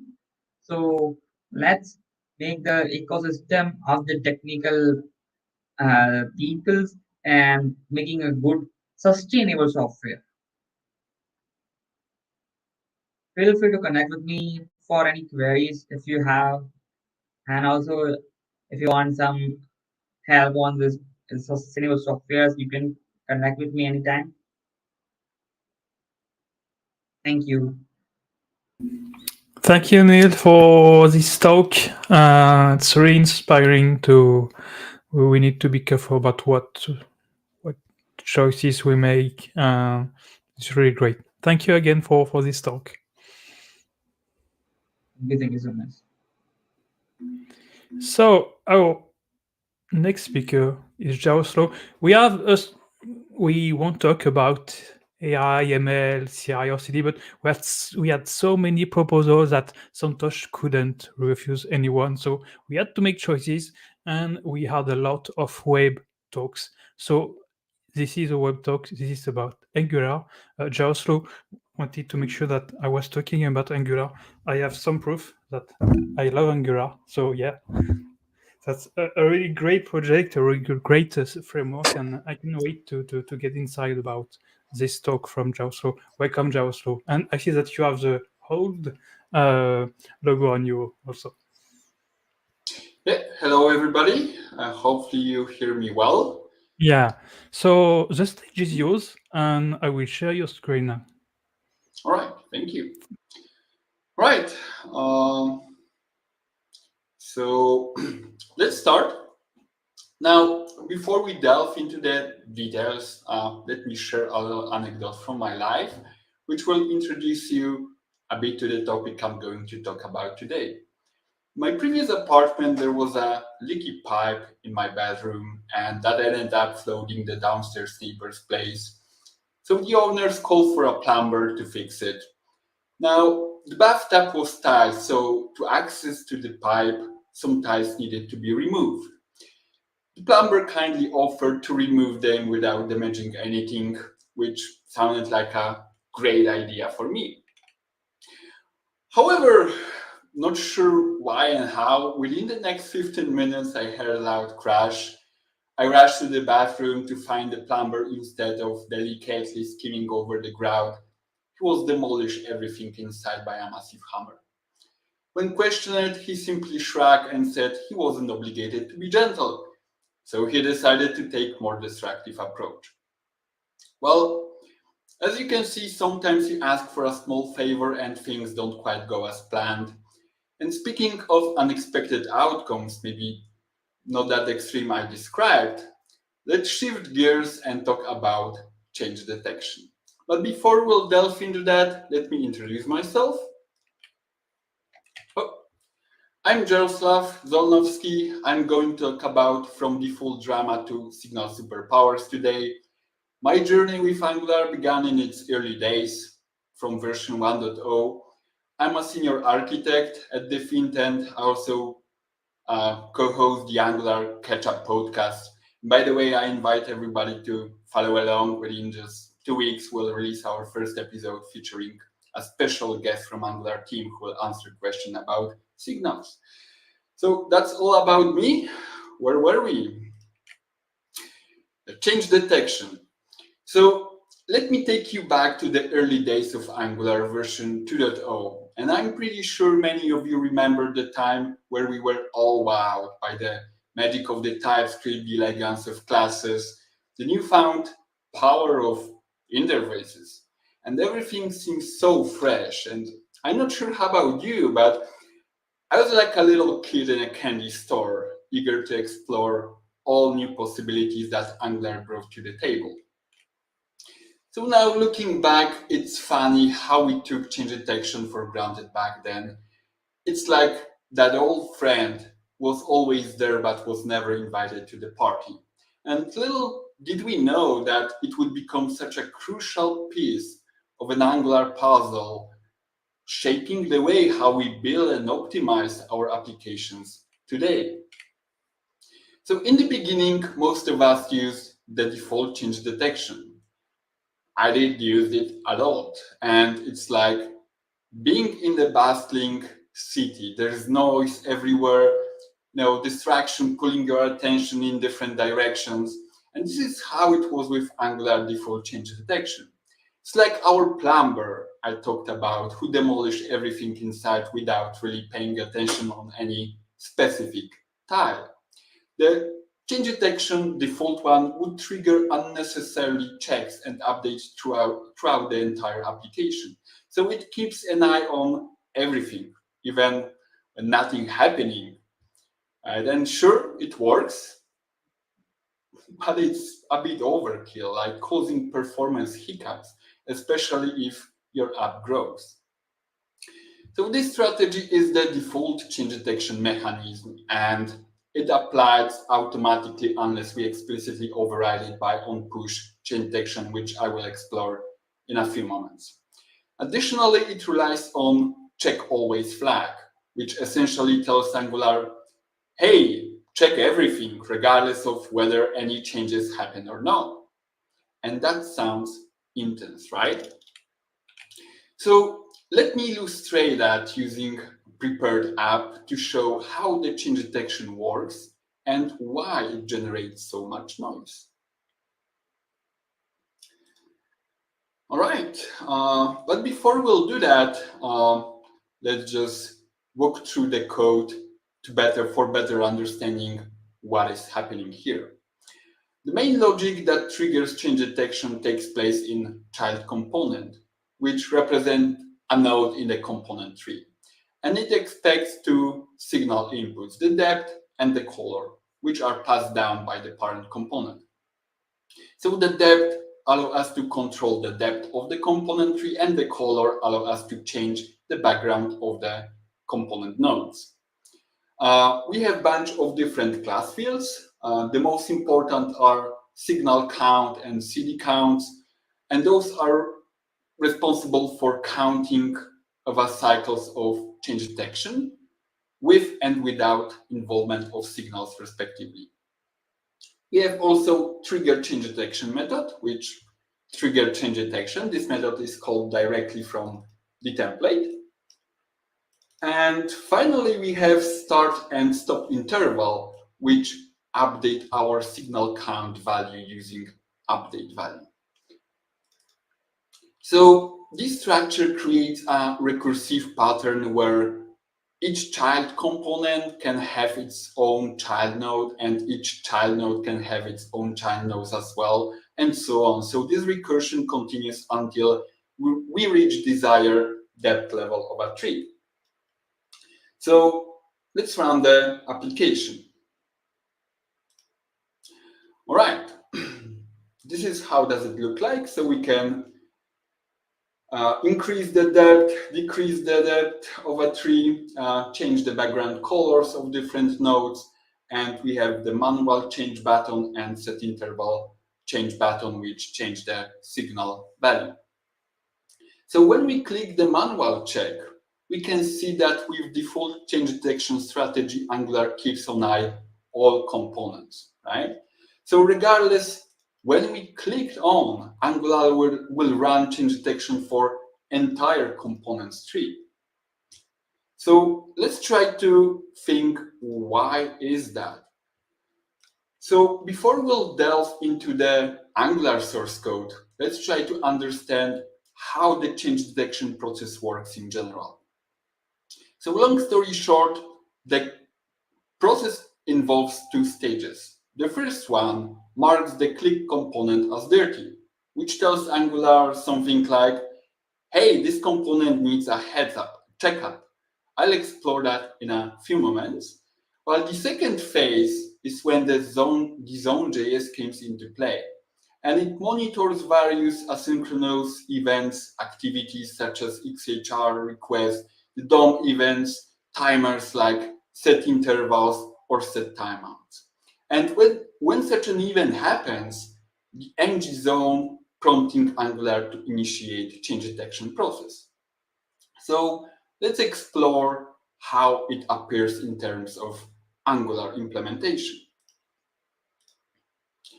All right, so when the asynchronous event occurs, Angular will capture it through the onMicrotask empty observable and traverse the view tree to detect and propagate any changes. And here the view means something that is called a viewref. So it's like a box that hold bunch of information about our component, like current status of input, the template, the directives that being used, or the current binding status. So when we talk about views in Angular, we're really talking about these viewref boxes, not the component themselves. And maybe it's too big shortcut, but think of it like each component has own box called a viewref or simple view. So as I did mention, the second stage of change detection is determining what should be checked during this process. And this logic could be found in Angular source code in detect changes in view method. So this method defines the criteria for checking components, inspecting various flags associated with the view and its mode to determine if any updates are necessary. And I did mention that the default change detection rely on check always flag, and here it is. And if it's set, then it's called a refresh view method. So this method refresh not only the current view, but also make sure that all its children are refreshed as well if there's a default change detection set. So in this refresh view method, we call detect changes in child component within this global flag. So if we'll get back to this previous method, we can see that this flag together with check always flag, which is related to default change detection, makes this should refresh view mode, view flag true, and then we call the refresh view based on a child.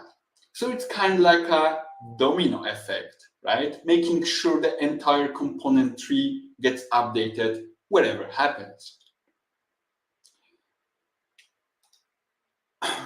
Okay, so we have the ability to control this one way or another. We can explicitly detach the view or reattach it from the change detection tree using detach or reattach methods respectively. But just to let you know, if we use detach view from the change detection, Angular will skip it completely, regardless of any changes happen. So please make sure that when you are using detach method, there is no any changing value in your view. Moving further, to speed things up, Angular brought in the on-push change detection strategy. And on-push option has been around just as long as the default one, but to switch it on, developers needed to give their components heads up, letting them know that they wanted to use it.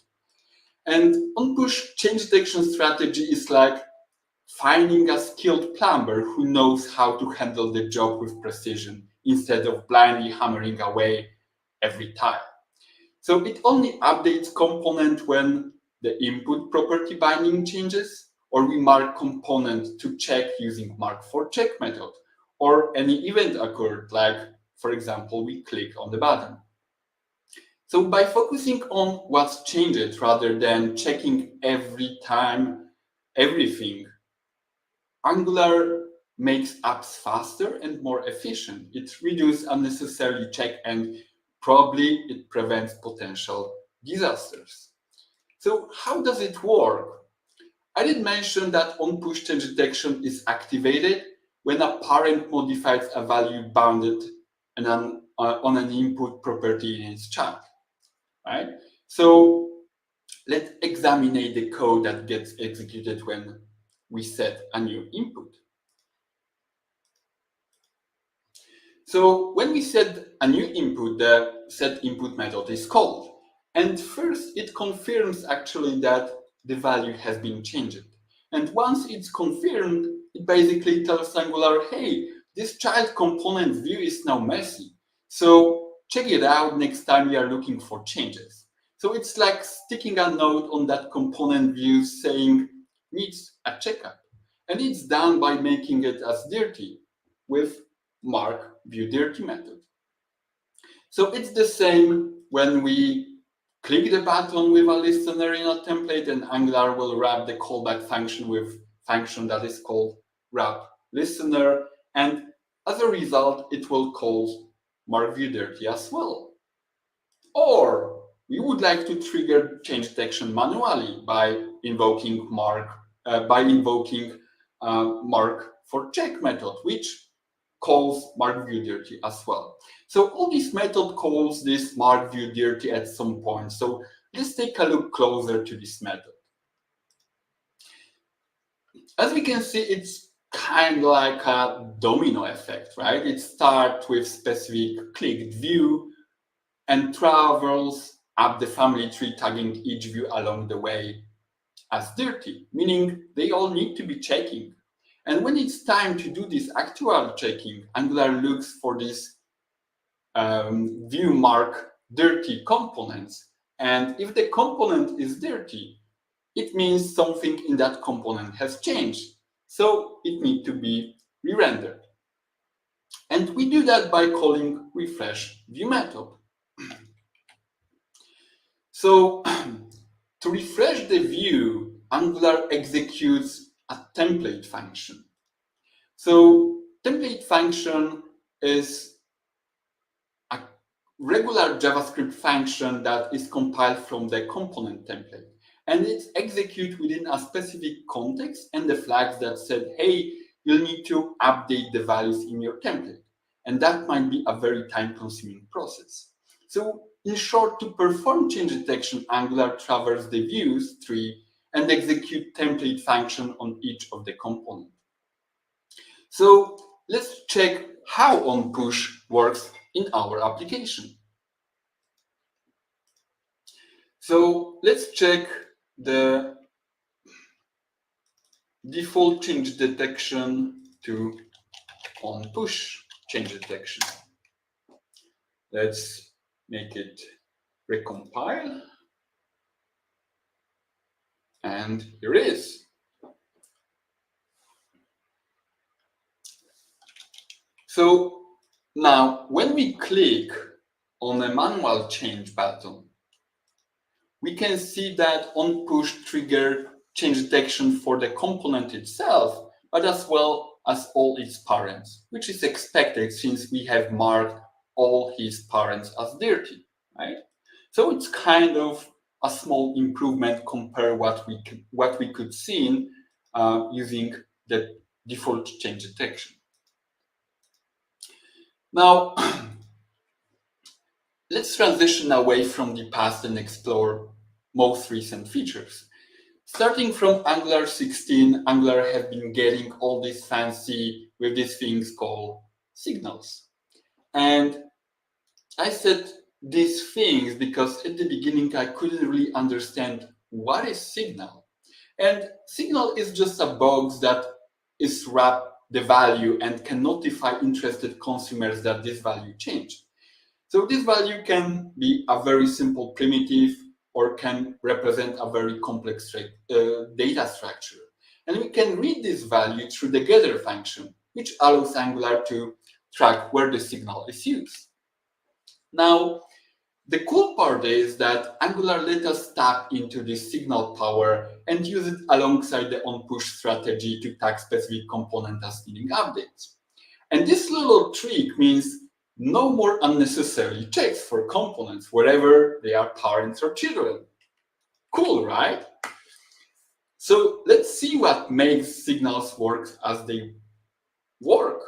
So whenever we tweak a signal within a component template using methods like set or an update, it's like setting off a little chain reaction. Let me showcase this from an Angular source code perspective.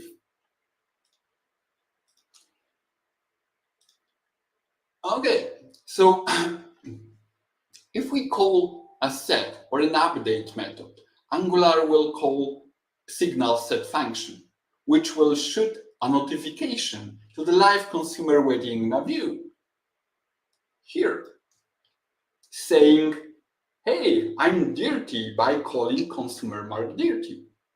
And this consumer mark dirty method is defined in reactive LV consumer node. So it marks all ancestors right to the root with has child view to refresh flag that says, hey, there are child views here that needed refreshing. And if you will take a look at this method a bit closer, it's very similar to what we've seen in the mark view dirty method. Instead of marking all the parents by a dirty flag, we mark all ancestors by this has child view to refresh flag. So as you already know, the change detection mechanism consists of two parts, and the subsequent part traverses the tree of a view. So let's back to our change detection in view method that evaluates whether we should update the view or not. And here is where it gets smart, right? If the view is marked with this has child view to refresh flag, there is no need to bother with the template execution at all. We can use shortcut and jump straight into checking out the kids. So this is really clever shortcut that helps Angular avoid wasting time of unnecessary updates and making sure that application is running smoothly and effectively. So let me illustrate that using our application. So once again, when we click on manual change, we can see that the clicked component and all its parents process with the change detection, right? Great. So this is something that I described already. But what will happen when we will change the signal inside set interval method? As we can see, the first call will trigger the click component and all its parents. And it's expected because set interval has been triggered by on push change detection will and mark all its parents by a dirty. But then when the signal value changed itself, we can see that the change detection is triggered only for this single component. So it's like having a skilled plumber we talked about earlier, armed with a laser tool who knows how to delicately address issues without tearing down the whole house. Cool, right? Yeah, so this is probably the person I should contact regarding the leaking pipe. Now I know. All right, moving back to our presentation. What's even more exciting is the upcoming release of Angular 18 with the zoneless new feature. And it's a game changer. So imagine having the power to track changes with laser precision without being dependent on ng zone to manage execution context. It's like giving our plumber an additional skill set that allows him to manage execution context more flexible. So when there's any plumbing issue, he doesn't really need to rely on predefined zones, which makes his work more effective and efficient, especially when it comes to more complex scenarios. So how does it work? Oh, the zoneless change detection is built on the idea that the component will let Angular know when something has changed. Consequently, this eliminates the need of Zone.js to notify Angular on changes. And Angular offers specific API to facilitate change detection. And this includes all the methods we've already seen when I talked about on-push change detection strategy. Mark for check, signal changes, event handlers, setting inputs. So there's a few more like attaching or de-attaching view using viewref container. But all these methods call mark view dirty or consumer mark dirty method at some point, right? So let's take a look those methods once more. So we can see that mark view dirty mark all the parents right to the root by a dirty flag. But additionally, he notifies Angular that, hey, something's changed here. The same thing we can observe in mark ancestors for traversal, which marks all the parents with these has-child views to refresh. But additionally, it notifies the Angular that, hey, something has changed. So what Angular do with this information? Well, it schedule a tick. Simple as that. Without the involvement on Zone.js, it just invoke the this tick method. So we are in this notify method context, and we can see that, without really Zone.js involvement, Angular took in charge how the change detection is scheduled. So now let's go back to our presentation. Building an application with without Zone.js involvement is fairly simple, at least in my opinion. So all you need to do is to add this specific experimental zoneless change detection provider during application bootstrap, remove all the references of Zone.js from polyfills. You can also remove them from package.json if you don't really need that at all. And you need to make sure that you are in Angular 18 context. So let's see how does it work in practice. So I said that to build a zoneless application, we have to attach this provider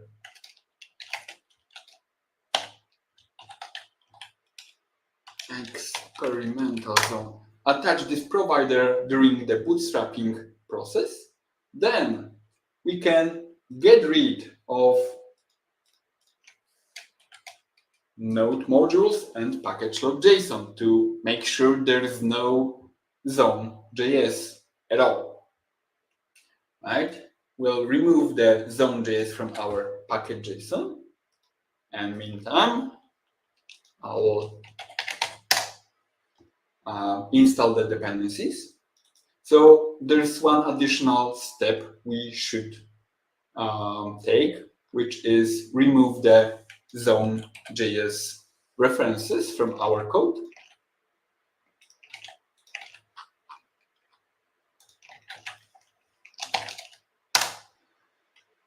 Right.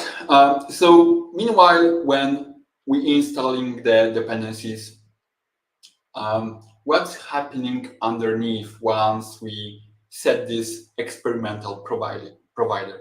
So it set two key providers within the Angular ecosystem.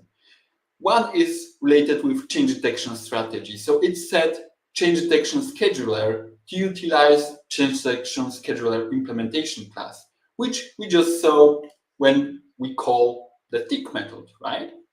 And this class is dedicated to manage the change detection cycles. The second provider is related with ng-zone optimization. So it's very useful, especially in a context of writing the unit test, where sometimes we have to trigger change detection manually. And this replaces the standard ng-zone provider with Snoop ng-zone. So let's check if our application works as previous, but right now without relying on zone.js completely. And okay, looks like it's compiled or not. Yep, let's wait a few more seconds. So additionally, with this simple technique, you can also reduce some kilobytes from the bundle size. So getting rid of the zone.js dependencies make you save around 60 kilobytes from your build bundle size, which is great achievement, right? Come on.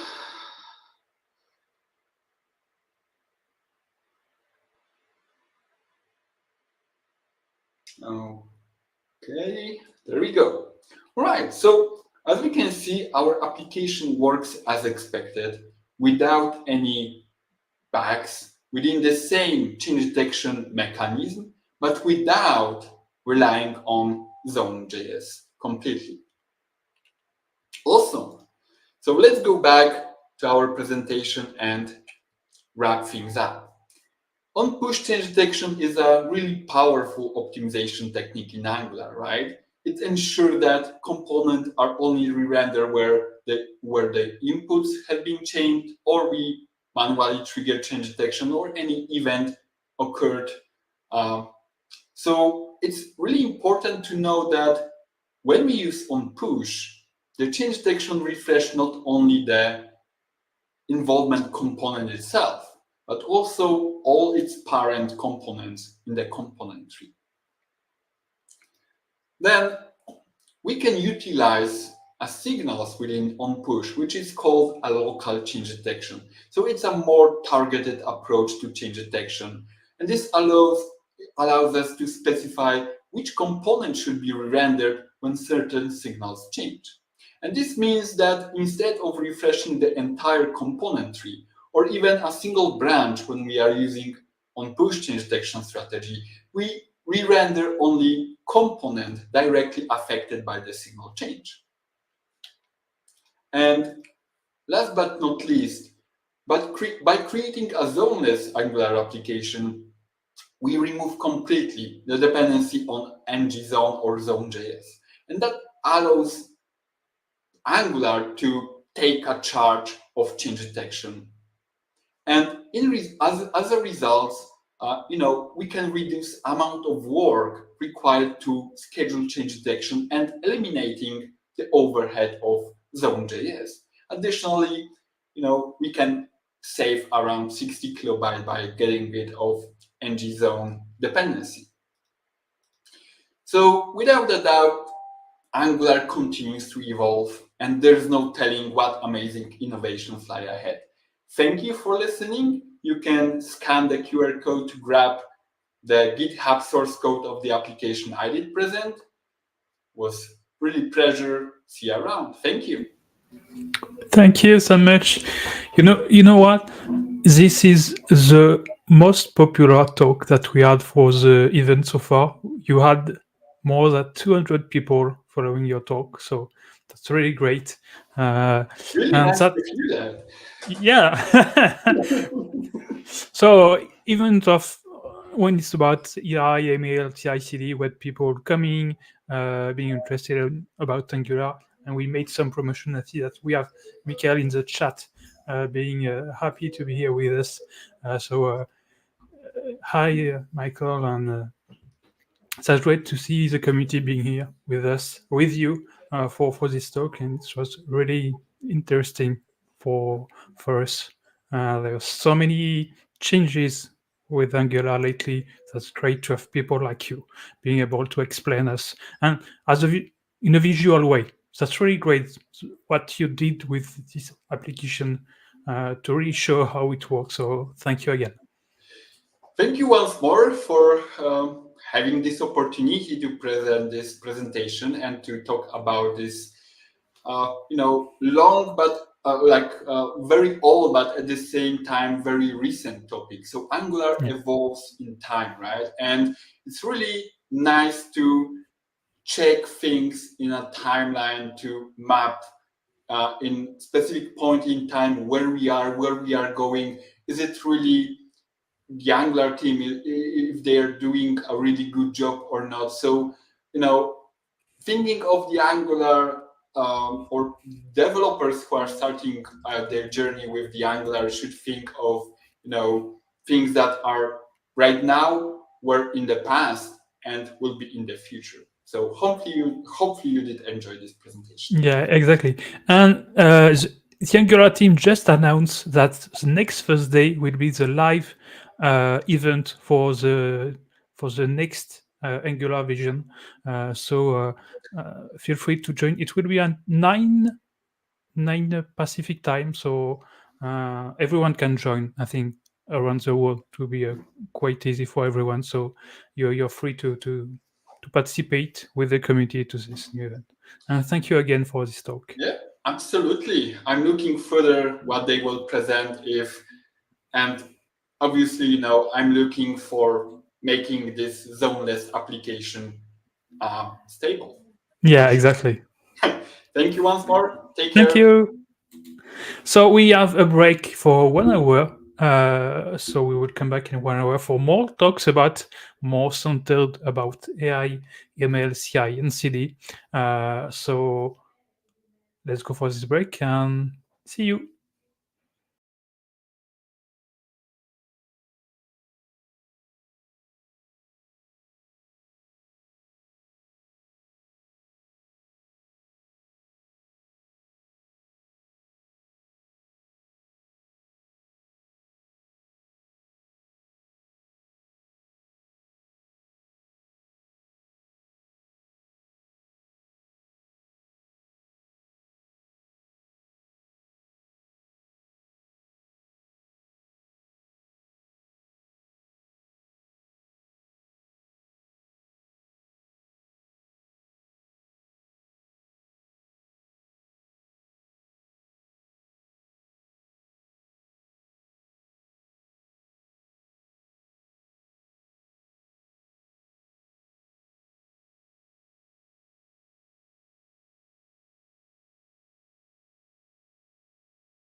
Welcome back, everyone, or welcome if you're just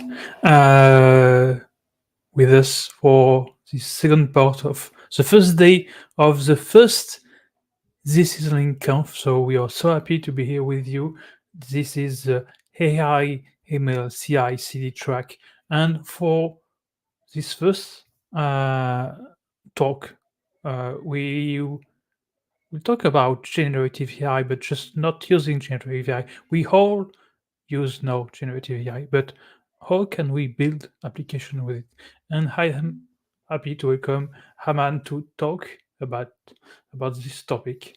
You have a playbook that I will share on screen that I see, and I'm happy to have you today for this event. You're so welcome today, and the stage is yours.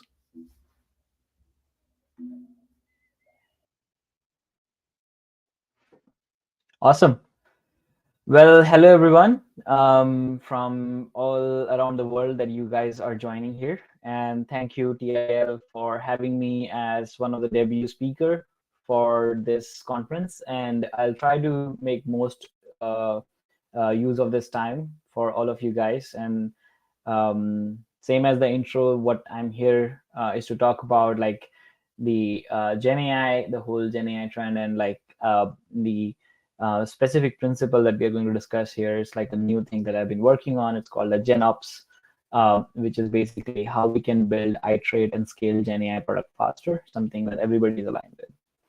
So let's start. And to start with, I want to start with a story. So a year ago, me and my co-founder Chuck, he came up with an idea. Aman, what if there was an app called as "What's for dinner," and then like it just magically figures out what you want to have for dinner? And this is a problem that all of us face, right? So what if we use AI to learn a person's preference, likes and dislikes, and then create a grocery list and a menu list specifically designed for them? And I said, yeah, with a quick prototyping, I just figured out that, okay, I can use ChatGPT. I can use the ChatGPT API, just figure out a couple of prompts and get a response back and just create a UI out of this and then present that as an app, right? What could go wrong? So I started, and immediately I started having troubles around like what prompts I should figure it out, right? So all of us work with something, right? You are an helpful assistant, and your job is to figure out this. I started with, can you create a plan for me? Can you figure out what are the recipes that I might like, or what is the diet that I might be able to follow? But every time I did this prompt, and because of internal or external variables, the response would come out as a slightly bit different response, and it was not really consistent. So what do we do here? I figured out that what I really wanted to do was, because I was terrible at this, I wanted to work with an expert who can tell me what's going wrong with my prompts. So if what the setup was like, on the left, I had something like a Python Jupyter notebook on which I would create my own prompts. And then I will go to an expert, for example, a chef or a meal planner, and then I will ask them like, what do you think about this output? And based on their feedback, I'll change the output, and then I will go back and then keep on iterating this process. Right? This is something that we have all tried if we are building Gen AI applications. We try to customize and create prompt and sort of like try to figure out that what is the perfect prompt for our use case that we can use. So I tried this and terribly failed at it because it would keep on inconsistently changing things. What I figured out is that what I really needed to do was break my whole problem into series of prompts and create something called as the chains of thought, which is like breaking down the whole problem into micro problems and then trying to figure out what is the best prompt out of it. And there is a framework called as LangChain. I tried doing that, but I still couldn't like really manage to get really good quality results after trial and error. There was some progress, but it wasn't like really that awesome. Well, we launched our application, and meanwhile, we found out that there is a new ChatGPT version from 3.5 to 4. And as my CEO suggested, like let's quickly jump from 3.5 to 4.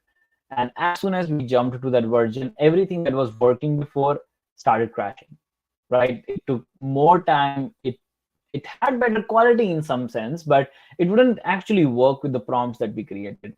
So that was a horrible experience. We have to go back to 3.5. And somebody suggested, Aman, you know what? You have to use this technique called as RAG, retrieval augmented generation, in which you have to plug in a vector database so that you can provide a context to the LLM, what problem you're working on, and you can store the results and retrieve these results as required by the customers. And I said, okay, I hooked up a vector database, Pinecone, free of cost, just to evaluate and try it out, what happens. And okay, things are working pretty okay, and but not really. When I launch this in production, some of the requests will come back and some of the requests will just fail, right? Like even if a single thing in my JSON prompt configuration would fail, it would fail the entire application. This sounds really terrible, right? We started with a simple idea, and then we ended up into this whole mirage of problems about things that we couldn't really know before we started this project. And then I realized that GenAI is something peculiar. Like it is very easy to get started with, but then keeping up, like making progress or improving the quality is really, really hard. And this is a little bit difficult than other projects, like where you know if the things will consistently work out or not from the beginning. In GenAI, it's really hard to tell. Well, eventually we figured out how this will work, and then we launched our application Dinify. And what it really does, it takes the likes and dislikes of the whole family and then creates a meal plan for the whole week. And then you can easily order these things from online grocery stores, from Instacart, Amazon Fresh, and Walmart, just using a single click. So we launched this product and it worked well. So what was the solution, right? Like how did we solve this problem of building GenAI products? How did we really figure out like how we can make the best use of GenAI and make our thing work? Well, ladies and gentlemen, that's what we are here for. And that's where I come to my intro. My name is Aman Sharma. I'm co-founder and CTO of Lamatic.ai. All the links to the slides are available. You can scan this QR code, or we can even give it for you in the chat. And this is the story of building Lamatic.ai, which was the inspiration of like how we can build consistent products and how we can build and iterate and scale them much, much fastly than in a traditional cycle. So everything that I learned from our product Dinify, we pivoted and we created this new company called as Lamatic.ai. And this Lamatic.ai is basically what helps other people figure out how to build GenAI products faster. But that's the most pitch I will give about Lamatic.ai. And we will go deeper into what is the GenOps cycle and how everybody over here can use GenOps to actually improve the product deployments and building GenAI products much, much faster. So there is already one cycle which a lot of you might be familiar with, which is called DevOps. It's designed to help you ship product faster, implement continuous integration and continuous deployment of code. And theory, it should actually help you deploy the product faster. But I personally feel that this is not really appropriate for startups. So I did actually created a next version of this DevOps cycle. I called it Lean DevOps cycle. You can check out the presentation that I created for this as well. In the same QR code that I showed you before, I will show you it at the end of the presentation as well. But the goal was like how we can make a lean version of DevOps that can help people achieve continuous integration and continuous deployment much, much faster. But GenAI is different. And how it is different? So first of all, there is this external dependency. There is a black box, literally a model that we use from an external provider like OpenAI, Anthropic, and Cohere or Google. And we literally don't know how it works. And I think maybe those folks that are building these models don't know how they are really building this and how it works. Because if they knew it, then they would actually put guardrails to make it more standardized. So there is this one external dependency and a black box, which makes it really hard to reproduce what we were able to do before. And it always gives you unique and creative things. Then it is a very big collaborative game as compared to the previous product development cycle, where previously you can create an app UI and give it from your designer to your developer, and the developer would develop that application, and the PM would just review it, and the QA would test it. Here, things are a little bit different, right? There is a lot of back and forth between the domain expert, the non-tech people, the AI person, the data science person, the developers, and it needs more collaboration than any other projects. And these collaboration layers cannot be defined just simply by step handover. It has to be more iterative. It needs to be more collaborative. Then you have a compound effect problem. Even a single problem that happens with a single prompt sort of creates a chain of effect and a ripple effect with other things that your system might be building. And this can create a very big issue in terms of building and deploying like real life products. By the way, I'm also checking out your comments as well. So feel free to ask your questions and drop comments. I'll try to take them as much as possible and try to make this more interesting. But let me know at any point if you agree with me or disagree with me or any of the issues that you have personally faced. I can probably like answer that during the talk itself. So there is this compound effect problem, and then every solution that we build with GenAI is a custom fit. Like there would be no two companies building exactly the same GenAI product, so everybody has to sort of use a custom fit, and it's kind of a unique thing. You are using a model that a single company built, and a million companies and a million products would use the same model to actually get their work done. So that's also something unique that we are seeing that is not really in industry.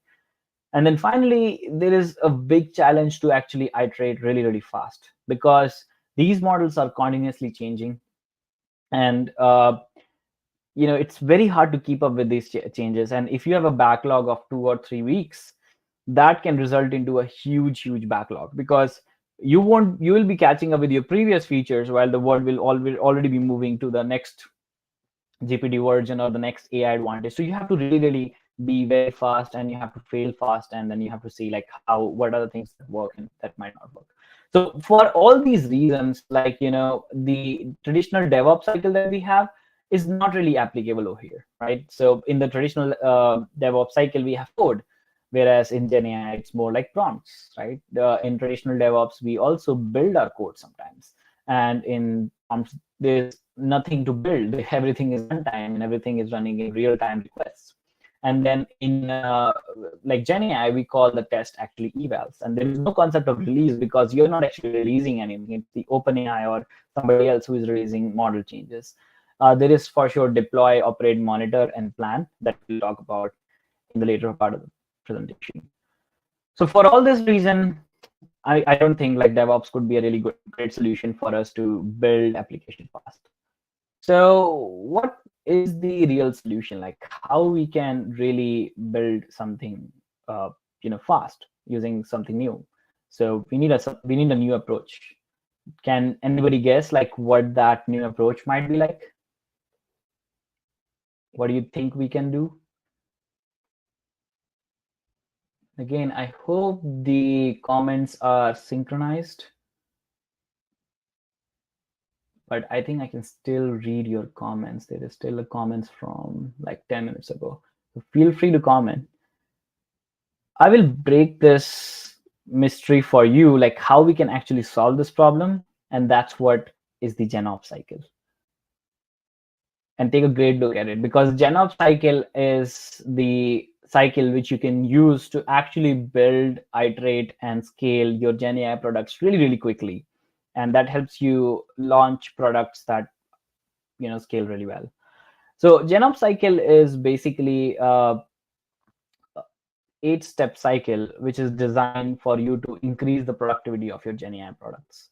So you have plan, you have model, you have workflow, you have evals, data, deploy, operate, observe. So we'll go through all these steps one by one, and what do you exactly do in these 8 steps in order to make your GenAI products work. So the first step is plan. Plan is basically trying to figure out what are the requirements, what is the problem scope that we are working with, and what are the different things that we need to build in order to deploy our GenAI products. So what you really need to do is that you need to go to your customers or the stakeholder, and you need to figure out what are the inputs, what is the input requirement that a customer or a user of the app might be providing. Then the second step is what is the ability that you might need from GenAI, right?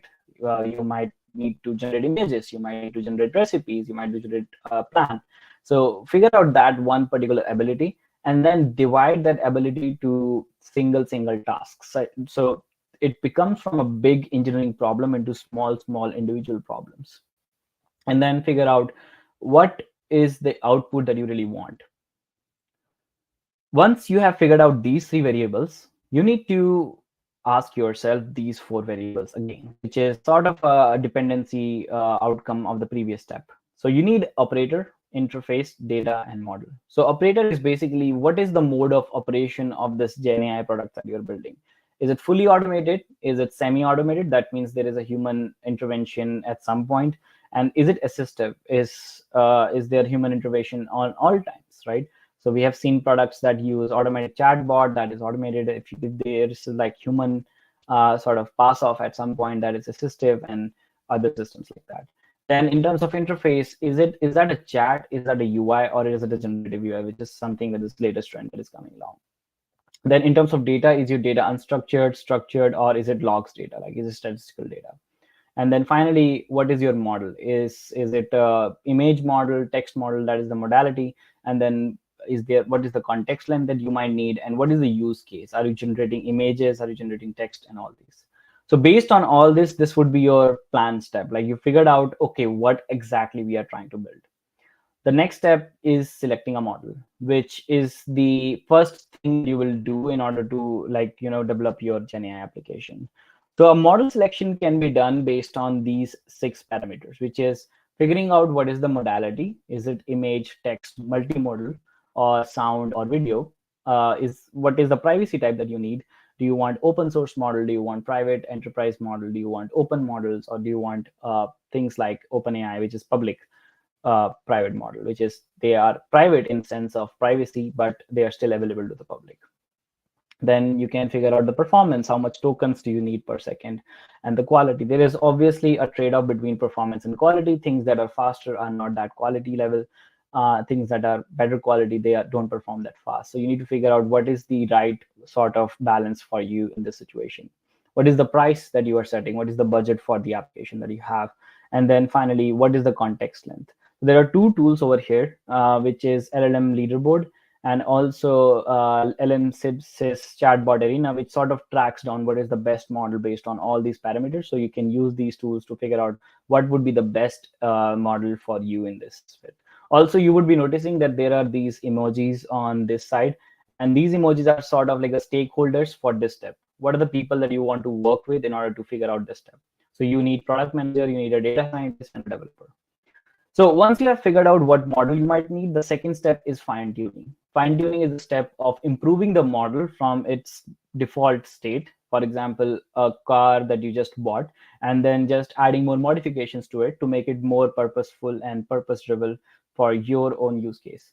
So you can do 2 types of fine tuning, which is full fine tuning and parameter efficient fine tuning. In full fine tuning, you basically use the base layer, which is which we also call the base model, and then you sort of do the fine tuning yourself over the pre-trained model to get the full fine-tuned model. So the ChatGPT 3.5 or 4 that we use are actually full fine-tuned model, and we can't actually do further full fine-tuning to them. So that is why this process, this method is not like the default methods for a lot of people, just because it consumes a lot of CPU resources and compute resources, and the quality of the data needs to be a lot higher in order for the model to really work. So that is why this usually is not the go-to solution for customers. There is another solution, however, which is called parameter efficient fine-tuning, which is that you get a fully pre-trained model, and then you add domain-specific knowledge in terms of examples, question and answers, and that helps you further improve the model for your use case. And an example of that is the ChatGPT fine-tune API, where you can give some set of examples, questions and answers, and that can help you figure out like what is the best output from this model. Once you have figured out what model you need, the second step in the workflow is workflows. The whole skill is the workflow. So workflow is basically the actual algorithm or the actual chains that you apply to your product in order to make these models respond to your custom questions. So a lot of you already know about prompts. So we will have prompts, which is the lowest level of configuring this workflow. Then you have chains, which is series of prompts aligned in such a way that helps you achieve some use case. And then you have agents. So you would need your product manager, your expert, domain expert in this situation, and your developer to come together to work on this step. So the first one is prompt. A prompt is simply one of conversation that you ask from a LLM model. So this could be asking a question from ChatGPT, where ChatGPT predicts an answer and then gives back the data. This is pretty simple. Like it doesn't really involves a lot of back and forth. The second level is chain, where you actually have more than one instruction given to LLM based on like some kind of rule sets. And the workflow basically runs between these chains. There's these series of prompts to actually come out with a more appropriate and accurate answer. This is chain. Now, the chain concept is really helpful because usually when we talk about, and I've seen a lot of people doing this, is that like when they try to use Gen AI, they just send a prompt to ChatGPT 3.5 and they expect a complete response. And this approach is not really good for a lot of reasons, but the first one being it's not really flexible. It costs you more. It also tends to hallucinate more than other approach that we'll be talking about, and it's not that performant and customizable. What is advisable really is like based on your input and output, you need to use some kind of glue code to break down the problem into multiple prompts. And you can either run these prompts in parallel or chain, depending upon how you want to organize this. So it's most like a recursive function that you can uh, organize and self-organize based on your use case. So break down the problem as much as possible for your own use case, and that would be the right approach. And that's what we actually call the chains. The third level in a workflow is what we call the agent. So if you can give more tools to the agent, and that tools can actually make decision themselves intelligently in real time, that is what an agent really is. So basically what you can see from previous example and how this is different is that now we have also given it the access to our CRM so that it can look to this customers data, and it can also make important choices. So for example, there is a step in this example called as identify audiences, and it can make efficient choices between whether I want to go with the CRM data or do I want to search something from the internet. So if you can do this, then that would be an agent. An agent is the most highest level of intelligence that you can give to a workflow, and this tends to actually increase the quality of your product or Gen AI apps more than any other step. You can try using two frameworks. One is Microsoft AutoGen and then LangChain itself to create your own custom agents. Then the next step for us is to eval. So based on our workflow and the model configuration, which are the basic steps of building a Gen AI products, now you need to figure out whether these are performing well. So you have this unique triangle between safety, robustness, and correctness. And what you're really doing is that you are going back and forth between the questions. You are giving some prompts and questions to your whole workflow, and then you are seeing the response coming along. And what you are basically doing is that you are measuring it against the safety, robustness, and correctness of the application. Safety in terms of like, it's not giving out some kind of secret information that you gave for the training. It's not losing its character. It's not going overbroke so that people can just use your Gen AI application sort of as a proxy to not pay GPT-4 subscription, and then you are end up having having a lot of expense on your hand. Robustness is really important as well. You want the response to be really consistent. If you're using front-end application, that needs to always come out as a consistent JSON response, or the length of the response should also need to be consistent. So you can also figure out this from the evaluation cycle. And finally, it's the correctness, whether the facts that it is throwing off is it correct or not. So once you have figured out, like you would most likely go around the circle between model, workflow, eval, and like circle it around until you have the right conditions. Make sure what is the acceptance criteria of your application, and then you have to circle back into this loop, this experimentation loop, what we call, to make sure that like the model you have selected is correct, the workflow that you have created is good, and the evals that you are doing gives the right result. So you kind of circle it back till you get the good evaluation score and good test results. Once you are sure that okay, this thing is working perfectly fine, now you can go ahead with the next step, which is integrating your own data. So integrating data is generally also called as RAG. That is one popular approach to integrate your own custom data, stands for retrieval augmented generation. And we will see like a snapshot of what retrieval augmented generation really is in this step. So RAG is actually divided into three steps. One is document loading, the second is embedding, and the third is actual retrieval. So the document loading is pretty simple. It's basically an ETL pipeline in which you connect your data source, and then you map your data source in terms of what fields you want the LLM to get. and then you convert these basically data source into what we call documents, and then documents get further into chunks. Chunks is breaking down this document into smaller pieces for more efficient results. Why you want to break them down into smaller pieces? The first reason is having context length problem with ChatGPT or any other LLM model. You want to have as much as system efficiency. So that's why you want to have a balance between what is the smallest chunk you can have without losing the context. Obviously, you can't chunk it based on one word. You can chunk it with one sentence, but what you want to do is like a paragraph level, which carries the semantic meaning, like it still carries the meaning of the whole text without it being too long.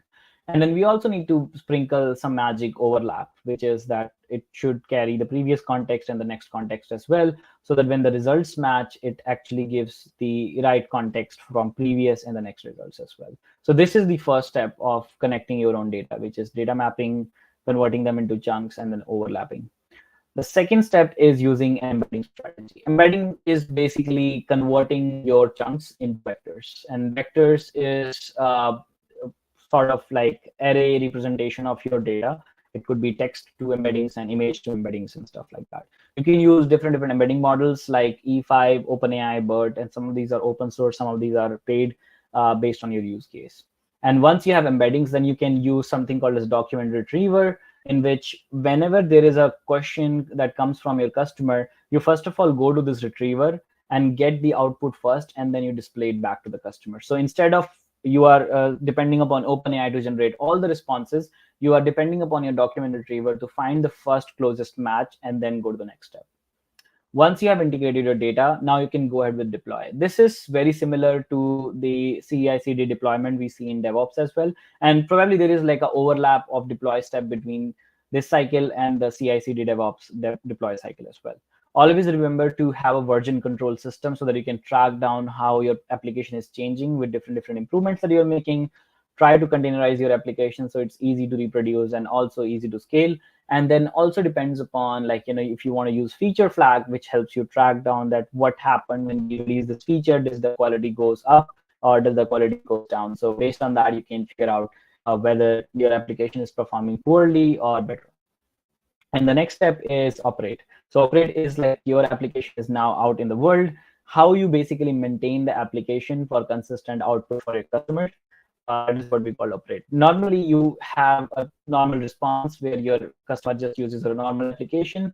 But when you add GenAI, you have this new layer, which is the autonomous response for some of the results. And then there is semi-autonomous response, where autonomous response will wait for a human to give a right response. And this is generally preferred. So for example, when we were developing Dinnerfy, we wanted the humans to actually decide which images are right, so that there is some kind of moderation in terms of responding back with images. And then you also should have a human response step, which is like if GenAI did something wrong, a human can intervene and take over and respond with the right answer. Then you have observe. Observe is like the final observability of your whole application. It really observes about how your application is performing in real time. And these are the 6 parameters that you should really observe for. So you have real-time alerts, which helps you see how your application is performing in real time and there is nothing bad going on. You have uptime, which is you are monitoring different systems involved in building your GenAI applications. You don't want LLM OpenAI to time out, and this is generally the case. And you want other models to also be there for replacement. You also want to track down like performance, which is what is the latency of your system, how fast it is responding. Always keep a check on the cost as well. You don't want like $1,000 bill. And then I'll also check about the quality of the responses. And there is something that we call traces, which is the ability to actually go back and see how did your system responded and what were the problems involved for single thing. This is one of the most important metrics. If you do anything else, have a traces system so that you can go deeper into individual logs and you can see what really triggered the response of our agent or a chat or a prompt in such a way that it performed like that. And then you can go back in your eval step and then you can improve this further. So that is the whole GenOps cycle. And this was sort of an overview kind of view into how GenAI works in different steps and how we can bring this all steps together into a neat, nicely collaborative cycle. And if this was a little bit overwhelming, I can give you 5 key takeaways that you should definitely carry from here. So, and these are the best practices as well.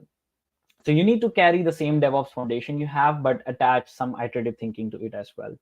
Also, when you're developing your GenAI application, always plan ahead to avoid any potential pitfalls. You don't want to overestimate the ability of GenAI being able to create your own startup, and then there is a performance ceiling you hit after 1 or 3 months, and now you can't do anything. You also want to have a collaborative culture in which you want to bring both non-tech and tech people together in the same room and use these tools collaboratively.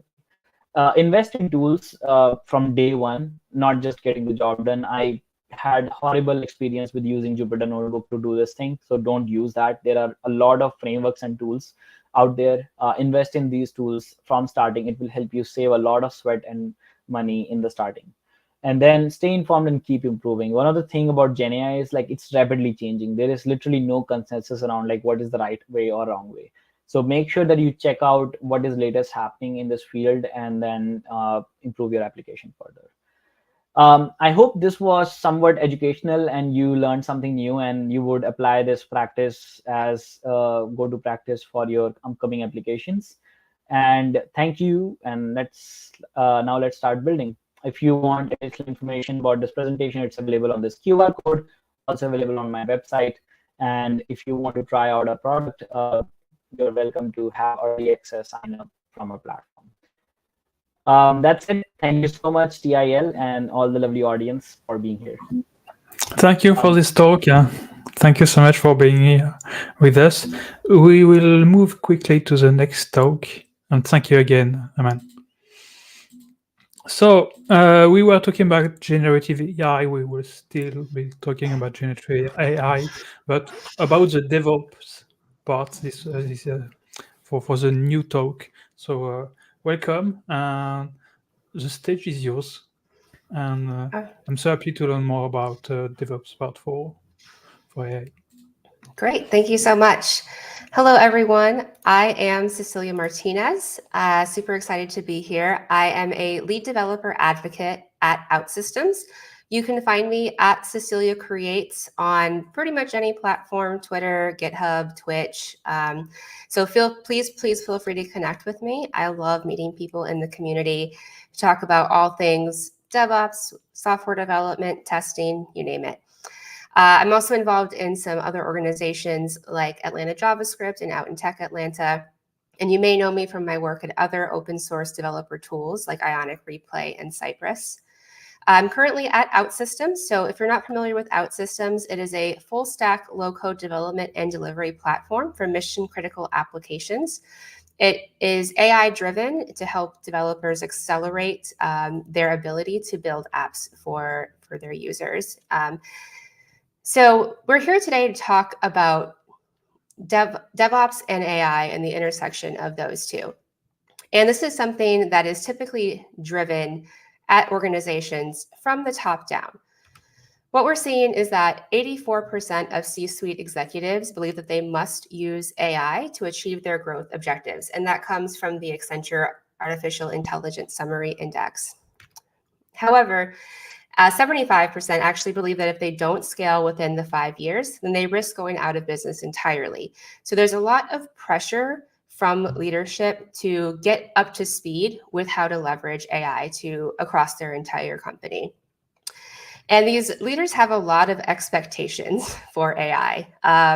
So 93% expect that the speed of software deployment and delivery will be improved by AI. 89% expect faster incident response, and even almost 80% and up, I'll expect security analyst productivity, team's ability to protect and proactively resolve service-affecting issues, and extending access to data analytics and non-technical employees. This is a lot. They're expecting AI to solve a lot of business problems. And there's so many ways that AI can be implemented across software development and delivery. So at OutSystems, we take a 3-pillared approach to AI. These are the different intersections between AI and software. First, there is AI-powered apps, and then there's lifecycle management with AI, and then development with AI. Just to quickly touch on the two that are more popular, let's start with AI-powered apps, right? So These are apps that leverage AI, whether it's via APIs or building out your own functionality. So over the past 2 years, we've seen countless apps pop up that are essentially like a chat GPT wrapper. We're also seeing increased in RAG applications that use a large language model, but then augment that with additional data sources. We're also seeing people using vector databases to improve product recommendations or search. And these are all examples of AI-powered applications. So these are applications that are built the traditional way, following traditional software development practices, but need to account for how they interact with AI. So OutSystems has an AI agent builder under this pillar that lets you build out AI apps quickly by connecting to an AI model and UI templates. It also provides for retrieval augmented generation by connecting to external data sources. So this is an example of that first pillar. There are a lot of different examples of this as well. So the second pillar is what tends to get a lot of the attention when it comes to the intersection of AI and software. The one example that probably jumps into everyone's mind first is Copilot, right? I mean, how many people, so many people have used Copilot. I know that I have as well. And a lot of people are also, for example, using ChatGPT to ask questions and generate code snippets. This is accelerating the development of software by using AI. There's also other types of code generation tools, right? There's V0 from Vercel, and then there's also more like kind of these low code AI solutions. I mentioned V0 from Vercel, and also the infamous Devin, right? That was making the rounds on Twitter, I guess like about a month ago. If you don't know about Devin, Cognition Labs is the first, apparently the world's first fully autonomous AI software engineer. But for the still human engineers, these tools are an augmentation of our existing development processes. So here's an example of another kind of AI-powered development tool. This is Logic Assistant. So OutSystems, as I mentioned, is a visual development platform. So it's a full stack low code. It uses a visual logic editor for designing essentially the functions in your app with built-in suggestions based on your existing data model, UI, and available functions. This is an example of using a model, but adding in additional data or augmenting that model with information from your application in order to make suggestions to accelerate the development process. It's the same thing that Copilot does, for example. So we also have a natural language data manipulation, which allows you to build out queries in a visual platform using natural language prompts instead of manually writing SQL queries. So these types of tools are everywhere, right, for accelerating software development. In fact, we're seeing that according to Code Signal's developer and AI coding assistance trend report, that 81% of developers are using AI-powered coding assistants. Now, grain of salt, because this does include like asking ChatGPT to ask questions. So it's a very generous number, but I think it is reflective of how much usage of AI-powered tools for software development specifically has increased. So, however, the productivity gains of this, so, AI for development has resulted in productivity gains of 10 to 50% depending on task complexity. But these 10 to 50% productivity gains in the software development part of your app, of your life cycle, can potentially cause constraints elsewhere in your system. So, for example, if the code generation is increasing because your software developers are using AI-powered coding assistants, it may potentially increase, like, let's say, the number of potential security vulnerabilities that need to be reviewed, and your processes may not be equipped to handle that. Or maybe you're generating more code and that code needs to be tested and your quality team can't keep up with the increased output of code changes. Another example is if you're deploying more frequently, but incidents are increasing and you're not sure why, that can also cause problems. So when we think about DevOps, right, DevOps is a systems approach to the software development lifecycle. We have to think about the system as a whole and not just the generating code part. So if we're using code generation assistance, then that could potentially impact the health of the overall system. And this is something that was discussed by Stephen Walters, the field CTO at GitLab, on a recent webinar.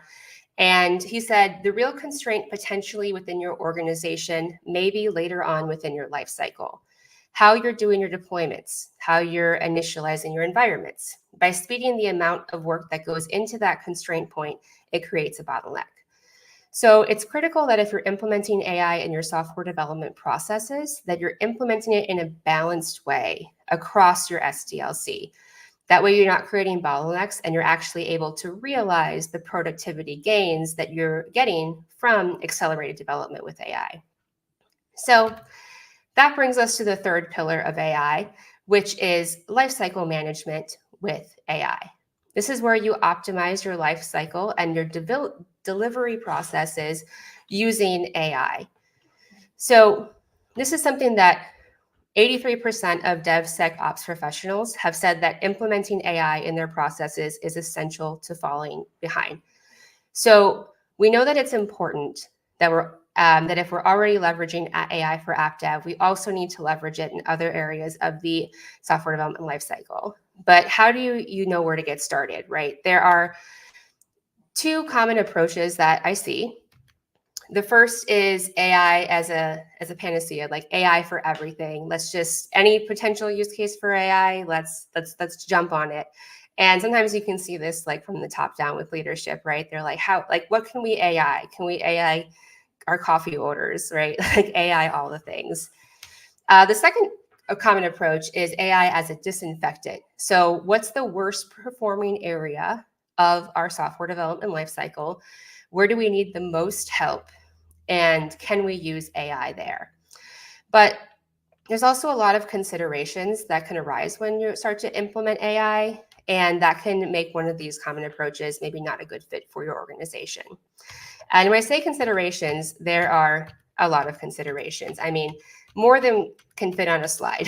There's just so many things that you need to think about when it comes to implementing AI.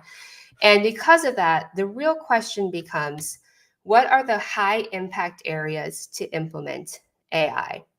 So to try and help answer this question, I reached out to our developer community to find out some real world use cases for how they were leveraging AI in their lifecycle management processes and what was working well. Again, DevOps is a systems approach. We'll talk a little bit more about specific implementation processes after this, but I wanted to highlight some use cases and tools that I discovered across three key areas of the software development lifecycle. The first is testing, then monitoring and observability, and then continuous deployments. So the first area that we'll talk about is testing. And testing is my first love when it comes to software. But one of the tools that I took a look at was using appvance.ai for test generation. So one of members of our OutSystems developer community is using OutSystems to build applications, but they had a use case where they needed to quickly test out user flows and couldn't necessarily leverage the quality team to do that fast enough. So they use Appvance AI. So appvance.ai is a test generation platform that uses a blueprint file and server logs to generate functional and API test scripts. That blueprint file, how it works is it will actually, you give Appvance the URL to your application. You can optionally also give it information about the HTML elements on your page. For example, if you have specific selectors, but it will crawl your site, it'll learn it, it'll figure out what the use cases are and generate from that a blueprint file. You will also feed Appvance your server logs. This will give Appvance the information about the network requests going in and out of your application. From these two items, it will then generate those functional and API test scripts. So you don't have to give it access to your code. You do give it access to your server logs, and you do have it crawl your site to create that blueprint file. It can be integrated into CI/CD in two different ways. One is obviously to run the tests when you have changes to your application. The other is also to generate new tests when you have changes to your application.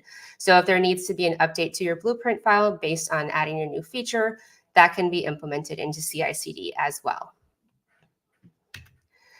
The next use case that we'll talk about is synthetic data generation. Now, this one did not come from a community member. I found out about it and I thought it was a really interesting AI-driven use case for testing. So this involves the MIT Data SIBO Synthetic Data Vault. And what it does is it uses AI to generate test data for you to be able to run your automated tests. Now, test data management is one of the most complex parts of designing out your test suite, especially if you are in an industry that deals with PII or HIPAA information that you cannot use any kind of real test data. And if the type of data that you need for your test is very specifically tied to the structure of your application.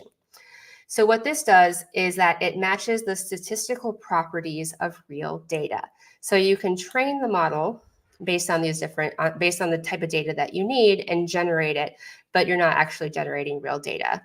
So for example, in banking, if you know that 10% of your financial transactions have a certain characteristic, if you were to just randomly generate fake financial transactions to test, it may not have that same percentage, or you may need to kind of figure that out very manually. So this is good for industries with sensitive data. And the good thing about this approach that I thought was really interesting is that it follows the concept of retrain instead of maintain.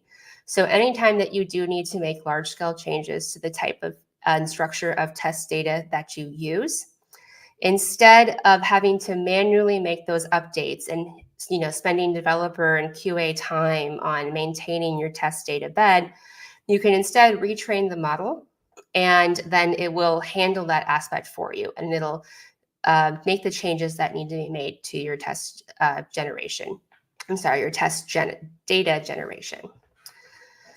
All right, so those are two use cases for the testing aspect of the software development lifecycle. Next, let's talk about monitoring and observability.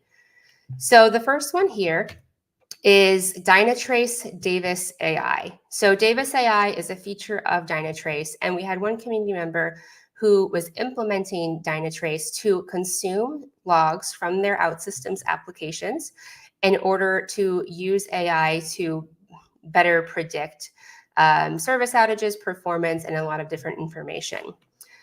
So you're able to stream your logs via API. So it's real time, as near real time as can be, and directly from your application. You can also essentially expose your environment, your production environment, to Dynatrace as well. But streaming logs is the method that this developer was using. And what that does is it gives you access to prediction-based anomaly detection. So it will essentially take a look at all this the streams that are happening via API, consume that, and use AI to determine when the system may go down or have issues based on previous patterns. It also helps with problem analysis, which means identifying potential root causes of issues in your deployments and your production environment, in order to better understand how that's working. Now, this is possible through log streaming in OutSystems. The developer that was using Dynatrace was streaming their logs directly from OutSystems. As I mentioned, OutSystems is not just for app development, it's also for app delivery. So all of the logs are maintained in our platform. However, they can be exposed via the Open Telemetry Protocol. So it includes all the application and platform logs. And it's continuous near real-time streaming, which really is what you want when you're going to be interacting with the API, because you need to have the most up-to-date data for it to make these really accurate predictions. So the way that log streaming in OutSystems works, and for other application platforms as well, is depending on which tool that you're working with, you will either use an Open Telemetry collector or you will interact directly with that tool. In this case, we're able to implement directly because Dynatrace allows for that versus having to go through a collector. So it's just a matter of inputting your API information and you're selecting the Open Telemetry data format. And then on the other side in Dynatrace Davis AI, you will then be able to have that prediction-based anomaly detection. So here's an example of an impact on user activity on action duration. By following the traffic across those patterns for a certain prediction of time, it was able to see this unexpected low traffic, and then from there show problem details where it's predictive of what is causing this issue. All right, so next, let's talk about continuous deployments. So this is another area of the software development lifecycle and DevOps processes where you can implement AI. The first area that I'm going to showcase is the refraction natural language CI/CD pipeline generation. So this is a tool that is it's actually for code generation. It is a web application, so it cannot be implemented into CI/CD processes. However, it can be used to generate CI/CD pipeline files. So if you're like me and have trouble with YAML, I think I'm always fighting with YAML, you can use a tool like this in order to scaffold out initial CI/CD pipelines using natural language. So there's support for GitLab CI, GitHub Actions, Bamboo, Circle CI, Travis CI, Jenkins CodeShip, and Azure DevOps. And what it does is essentially allows you, again, to use natural language to list the steps that you would like to execute, and then it generates that pipeline code. And so this isn't very new. It's something that maybe is potentially not really ready for like a production environment. However, I think it shows the progression of the interactions between AI and DevOps processes that allow for more natural language in these processes rather than relying on code as infrastructure, which is a great and very important DevOps processes. And again, this isn't removing that code as infrastructure, but we're able to kind of use the latest, most popular programming language, which is English, or which is natural language. And I think that over time, changes to CI/CD pipelines could be completed using natural language and AI to adjust the code that we then use as our infrastructure. Another example is pipeline failure analysis. So this is one that you've probably seen before. You may have been exposed to this feature before because it's available in multiple CI/CD tools. This is typically not something that it's a standalone tool, but it's rather a feature. Essentially, it consumes your build errors and or your logs for analysis in order to determine what went wrong when a pipeline fails. So it can contain root cause and potentially also solution recommendations. So one example of this is in AppFlow. So AppFlow is a mobile CI/CD platform for deploying your Android, iOS, React Native, and cross-platform applications to the app stores and also for mobile web. And it has an AppFlow Assist feature where when a build fails, it will submit the build log and also the build error to AI in order to generate a root cause and solution. And so this is something that you will typically see in new tools across different CI/CD providers.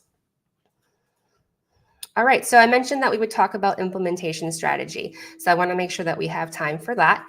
So these are some use cases that you could implement. There are a lot of use cases that you could implement, but again, it's going to depend on what your organization needs and where the best place is to start. So AI is an accelerator, right? We can think of AI not as a fixer, not as a solution to every problem, but it's an accelerator. So what areas of your organization will benefit from acceleration? So it's not necessarily a bad idea to start with the worst performing areas of your software developer lifecycle, right? That like AI as a disinfectant method that I talked about. However, it's important to assess the workflow and understand why that it's that way. So if something is broken, instead of just applying AI right off the bat, it's important to understand why it's broken. So is this a problem that can be fixed by accelerating the workflow? Or is there an organizational, structural, or other issue that needs to be fixed before you integrate AI? You also need to understand and identify where in the workflow it makes sense to apply an accelerator. So this is all going to depend on your existing limitations and your existing culture. So what changes need to be made before you can implement AI? Do you have the training, security, and change management in place? Do you have the infrastructure requirements that you need? Is your team on board? And are they ready technically for that? So this is essentially a digital transformation, and you should tailor your implementation strategy with that mindset. And then there's also a big aspect of risk management, legal compliance, and security when it comes to starting to implement AI into your software development lifecycle processes.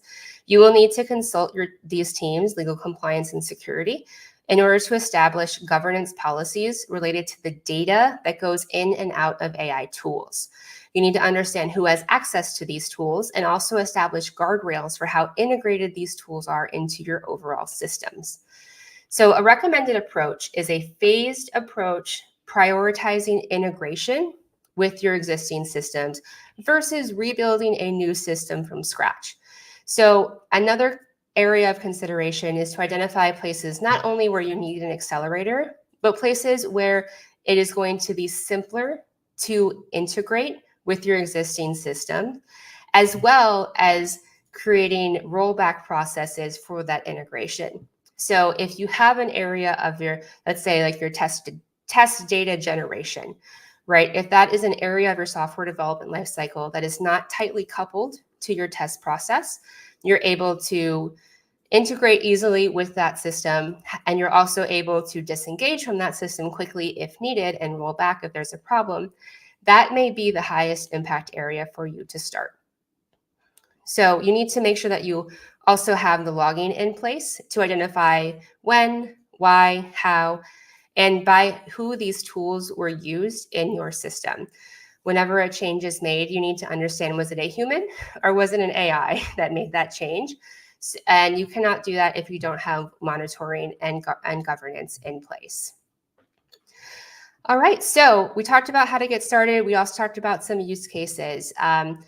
If you are interested in checking out OutSystems platform, a lot of the use cases and tools that we talked about are built in. You can scan the QR code, or you can go to bit.ly/os-TIL Conf and get started. I also will say that I will be sharing these slides on all of my socials. There was a lot of great links and to all these studies. So again, you can follow me at Cecilia Creates on Twitter, Twitch, or feel free to connect with me on LinkedIn. All right, thank you so much. Thank you for this talk. Yeah, already a great talk. So many things to try to see about DevOps and how to integrate AI. So really great, really great. Thank you. Thank you so much.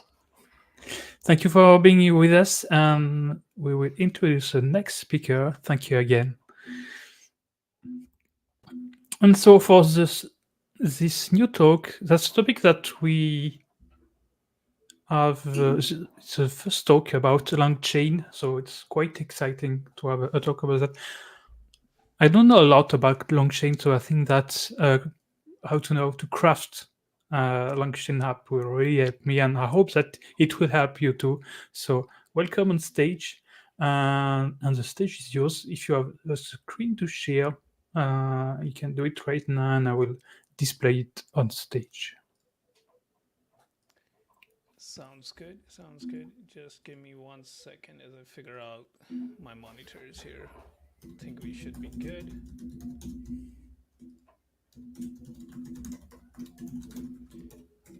You can hear me fine, right?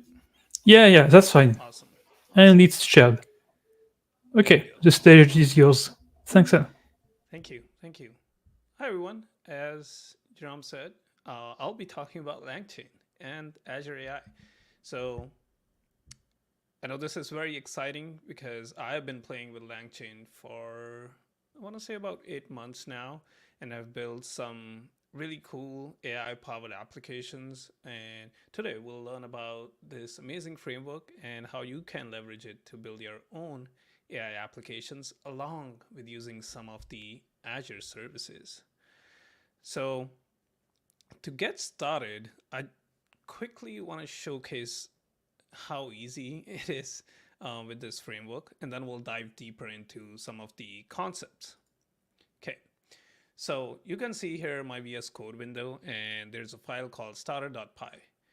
One of the most common questions I get is, hey, like, how do I come up with project ideas? So whenever I'm learning a new technology, we all know that the best way to grasp knowledge around new tech is to get hands-on. And the best way to get hands-on is by building projects, whether it's a new programming language or a new cloud certification that you're studying for.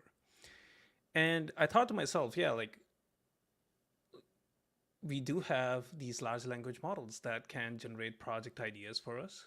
So here you can see that what I'm doing is, if you look at line 28, we have, can you help me with a project idea for AZ104, which is, if anyone in the chat knows about this, is a Microsoft Azure certification known as Azure Administrator, I think. And basically, if you look at on the top, you can see that I'm doing a bunch of inputs. So if you're familiar with Python, I have created a virtual environment. And within that virtual environment, what I'm doing is I have installed langchain underscore OpenAI, which is a package, and also .env to load my secrets from the env file. But this one is the important one. And I'm using chat OpenAI, which is basically chat GPT. Next, what I've done is it's a basic, function within Python where LLM is equal to chat OpenAI. And the response we'll get is by invoking that LLM. And the query we have is, can you help me with the project idea? So what happens if we run this really quick here? I'm gonna wait for, there we go, my terminal to launch. And the file is called starter.py. Let's run this and wait for the AI magic to happen. Given my secrets and like the environment variables are set up correctly, I get a response saying, sure, here are a few project ideas for AZ104, which is Microsoft Azure Administrator Certification exam. And then it goes into telling me the project ideas. I guess it gave me multiple project ideas as we have numbers here. So you might be saying, how is this different than, asking ChatGPT? And you're right. It's not that different. This is basically me asking this. You could do this in your browser and ask ChatGPT the same exact question, and the response you'll get is pretty similar to this. But what's fascinating is we are doing this with code. And what that gives us is the power to customize this and refine our answers that the AI generates. And that's where we'll learn about LangChain. Okay. So, hi, I'm Rishabh. I'm a developer evangelist working for Twilio. I'm also a Microsoft MVP, an AWS community builder, and of course, I'll have a QR code for you to scan and a link to go to if you want to connect or have any questions in regards to LangChain or the talk today. Okay, so since this will be a hands-on talk, we'll be building out LLM-powered applications. So if you want to follow along, there are a few requirements. First of all, you need Python installed. Any version bigger than 3.8 works. You will also need pip, which is the Python package manager. So you need Python and pip configured on your machine. You also need a code editor to write code. I'll be using VS Code, and I recommend VS Code, but you can use any of the code editors. And this is optional, but I'll be using OpenAI's large language models. So you will need an OpenAI account to get an API key, which we'll use to interact with their large language models. Awesome. So having requirements out of the way, now let's talk about what is LangChain. So LangChain is an open source framework that allows developers working with AI to combine large language models like GPT-4 with external sources of computation and data. So it focuses on composition and modularity. The framework currently is often offered in Python and JavaScript. So LangChain basically, in simpler terms, allows you to connect a large language model like GPT-4 or 3.5 to your own sources of data and perform certain actions. That is what the framework allows to do. And then with LangChain, you can already kind of see that there's a lot to unpack. So, and my experience with this framework is that new stuff is being added like every other week. And that is the case with any like AI company that you might see. OpenAI just had their spring update event. Google I/O was happening day before yesterday. So like the framework itself is also changing very rapidly. But on high level, these are the main concepts. We have models. Models can also be called LLM wrappers that allow us to connect large language models like GPT 3.5 or 4, or you can also use open source ones from Hugging Face. And then we also have prompt templates. So prompt templates allow us to set the instructions to guide the model's response. Then we have chains, which allow us to combine multiple components together to solve a specific task and build an AI application. We also have indexes that allow us to extract relevant information for the LLMs. And we also have agents, which allows the large language model to talk to external APIs to take some actions. Now, we'll look at all of this. I know this can be overwhelming, but we'll look at all of this in action, which I hope it'll start making more sense. So going back to my VS Code here. There we go. So we had a basic LangChain application, right? And what it was doing is basically asking ChatGPT that, hey, can you give me project idea for AZ104? So what I'm going to do is I'm going to copy this and I'm going to paste this in another file called ai.py. So there we go. But instead, on top, you can already see there's not just one line for the ChatGPT import we were doing, but there are multiple LangChain functions that we are importing. So we have prompt template, we have OpenAI. You can also see we have some kind of vector stores, which you might have heard about what vector stores are.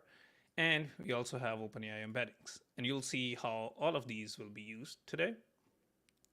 So going with our function, we have ask_LLM. So what I'm going to do is get rid of the arguments that we have within this function. And what I want to do is change this function to use a custom knowledge source. But talking about the models or the LLM wrappers, which was the first concept within our presentation or slides that you saw, you can already see that we are to initialize a large language model, you basically type in LLM and you set the model. So instead of chat, I'll use OpenAI. There we go. And instead of just invoking the model directly, what we'll do is use the second concept that we saw within the slides, which was LangChain, prompt templates. My bad. So we'll be using prompt template. And if you remember, the definition of prompt template was that it allows you to set a guideline for your LLM. So let's create prompt template here. So I'll name this as template. And you can already see we have some autocomplete happening. So within this prompt template, what we have now is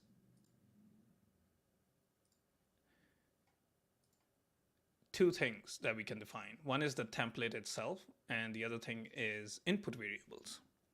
So input variables, oops, there we go. Input variables acts as basically variables that can change. So I do want the user to be able to select, in my case, the certification, right? So we don't want this hard coded, which is, by the way, right now, but I want the user to be able to pick the certification. So we'll have two types of input variables. One will be the certification. Can someone take any guess what the second one would be? I'm relying on chat. Let me see if I can see chat on another tab, maybe. Okay, too many tabs open. But the second one would be level, right? So when you're learning a new skill, let's say you're learning Azure, you might be someone who is new to Azure and you need a beginner project idea instead of an intermediate, or maybe you already have some experience working with Azure, so you might need, an expert level project idea. So get the idea, like we need to have a level as the second input variable that the user can pick. So once we have input variables, we can define our template. And this is where your prompt engineering skills will come in. So I'm going to cheat here given the time. I have, let me see, I have a README file here which has the template for me. There we go. And I'll go over this. I have, refined this prompt over the time of building this demo. So the template says you're a helpful cloud instructor that provides cloud project ideas about Microsoft Azure certification based on the certification guide. Remember this is the key. Give me a project idea for certification. This is how we will be using input variables from here. Of the level, and then we have the level, whatever the level user specifies, by searching the following certification guide. You see, we have like a third variable here, which is the docs. Only use factual information from the guide to provide the project idea. And basically, I'm asking it to give me a markdown response so that it is displayed, beautifully, like it's easy to read. And you can see at the description of the project. So you need project name. It needs to generate project description. It also needs services and steps to build this project. So pretty good prompt. Now, the third concept that we saw within these slides, if you remember, was chains. So let's create a chain here real quick. So I'm gonna say chain, and it's pretty easy to create a chain by using LangChain expression. So I don't think I called it prompt template. Oh, I just named it template. So template pipe LLM, and there you have it. We have a chain that will take LLM and this prompt template, and now we can invoke this chain for, let's say, like a certification AZ104 with a level beginner. So instead of passing these on within the invocation, let's remove this and have them as arguments within our function. Also, let's name our function more appropriately, something like project underscore idea, right? Because it's generating a project. And then also have a certification and level as arguments within.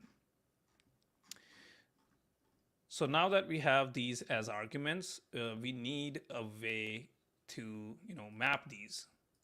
So what I mean by that is, if I go within my response, I should be able to do that.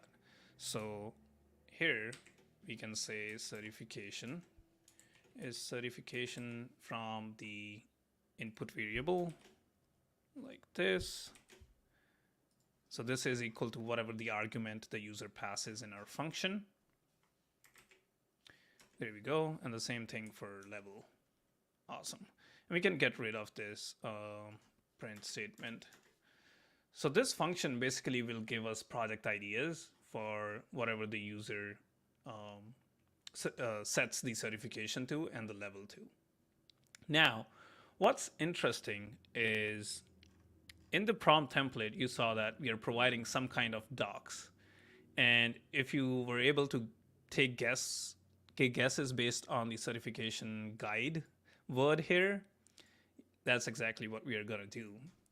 So let me move back to my slides here and let's find my control. Okay. That's where vector stores come in. So we all know that I'm hoping or assuming, which is wrong to assume, but I hope you already know that large language models are trained on unstructured or unlabeled data, right? That's why they're called large language models.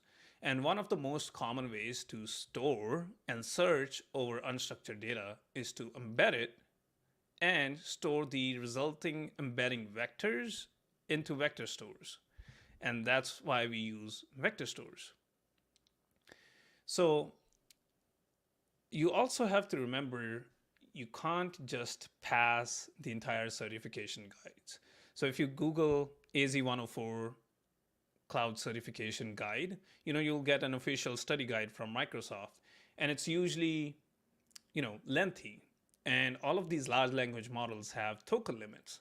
So there's only a certain amount of context that you can provide to these large language models.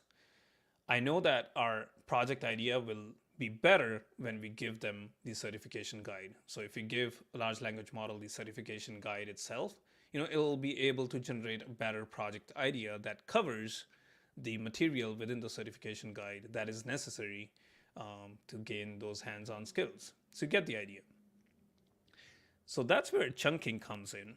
And let's say there is a document, in our case, the certification guide, right here. So these are the certification guides for various certifications. And we want the large language model to reference that certification guide. So in order to be able to do that, what we'll do is we'll slice it up into smaller chunks and then store those chunks into a vector database like Azure AI Search. That is what I'll be using today. But you can use any vector store in your case.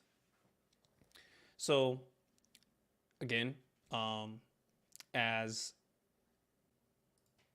we have to do that, well, I have a file called knowledgebase.py. And you can tell by the name, this is me creating my custom knowledge base for my AI application to generate projects. You can also see there is a list of URLs that is basically study guides for AZ104, AZ204 certification, the 305, and the AZ400, which is the DevOps one. And these are the URLs. So what I want to do is load these certification guides, chunk them down into smaller, or split them into smaller chunks, and then store those chunks in my vector store, which is Azure AI Search. And that is what is happening here. So I have few environment variables set up for my Azure AI Search or Azure Search instance, as you can see. And here I'm basically connecting to it. So you need to provide the address, you need to provide the password, you need to provide the index name, which I have named langchain-vector-demo. And you also need to provide embeddings, what kind of embeddings you will be using. I'm using the OpenAI embeddings model. You can look at different ones, but from my experience, this has worked great. So now, in order to load the documents, and as we have the URLs already saved in the list here, what I'll do is use the loader. So the loader is available from LangChain. So that is why this framework has all the helper libraries that you need to build these large language model applications. So as you can see, I'm using the unstructured URL loader, and I'm passing in the list of URLs.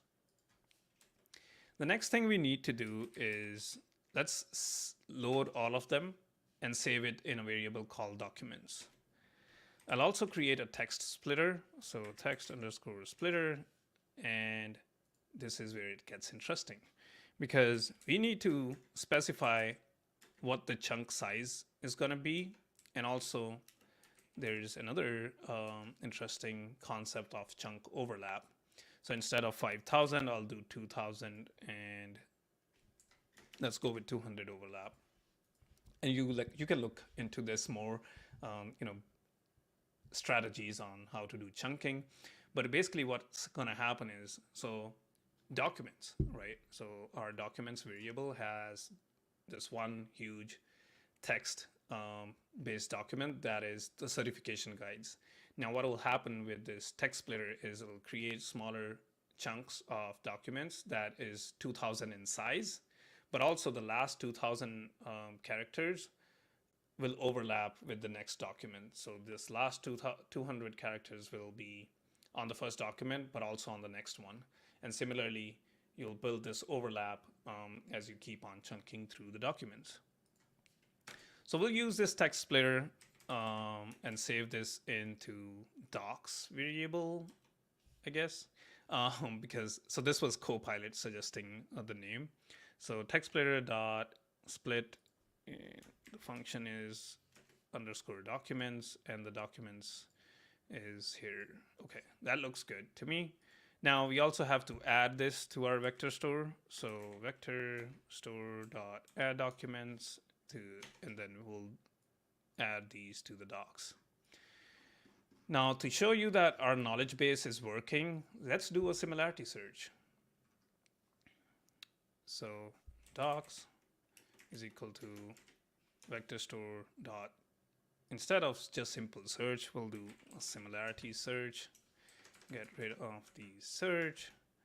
We'll set the query is equal to, query is equal to Azure Administrator Associate, and we'll set a k value to 3, which means it'll return 3 documents. Now we can do a print statement that will return the docs. There we go. Let me pull up my terminal here and run my knowledge base.py.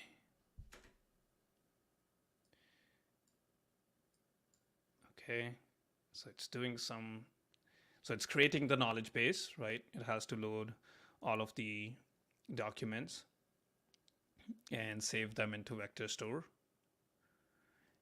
And there you go. You can see that it returned right here. So it returned 3 documents that has Azure Administrator Associate in them because we did a similarity search. So now this is what will act as the context for our large language model. We'll say, hey, OpenAI's LLM, I want a project idea for, so the user would come in, would say, hey, I need a project idea for AZ104. We will, on the back end, do a similarity search on the certification guides and find AZ104, give large language model enough context on what AZ104 is and what services should be covered, and then generate a project idea. Pretty fascinating, but we still just have created just the knowledge base itself. So some of you might be familiar with an interesting concept, which is called RAG. And RAG stands for Retrieval Augmented Generation. It is the process of optimizing the output of large language models so it references a knowledge base outside of its training data sources before generating a response. So large language models, if you were in the GPT-3 phase, if you asked it pretty recent news or something that was pretty recent, it would say, hey, I cannot answer this because I've been trained until September 2020 or 2021, right? That's where RAG comes in. So we don't have to retrain the model, but we can provide it context. And this is what a RAG pipeline in action looks like. And this is exactly what we built. So we have the user comes in, asks the LLM that, hey, generate a project idea or anything else. Your AI application do a lot of things. On the back end, it does a similarity search gains the relevant information that's needed from the knowledge base. In our case, that's the vector store. Gives that information to the large language model by performing a similarity search, and the LLM is able to give you a better and robust answer rather than just asking ChatGPT, right? So in order to see this in action, let's hook it up to our, oops. Let's hook it up to our AI.py. So this is where the docs will come in. So docs, let's figure this out. We should be able to copy and paste a lot of stuff from our knowledge base.py. Okay, yes.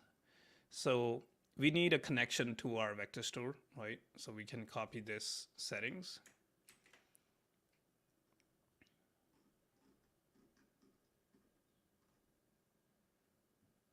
And paste it in ai.py right before our function.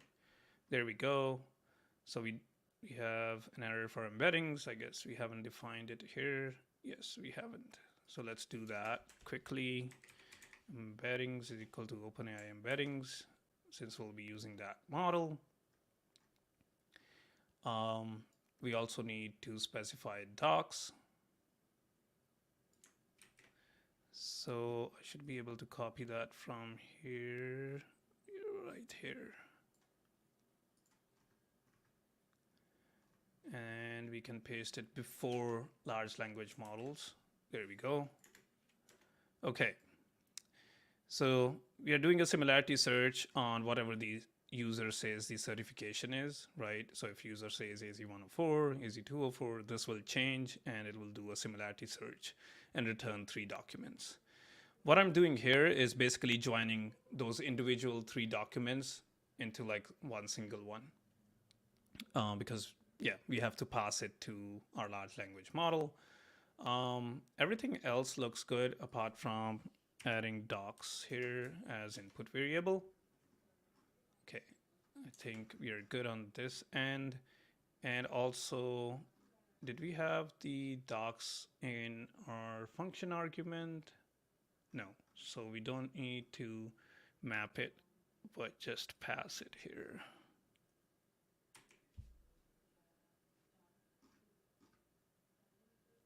I don't think, yeah, since this is being hard coded here, we don't need this. Okay, cool.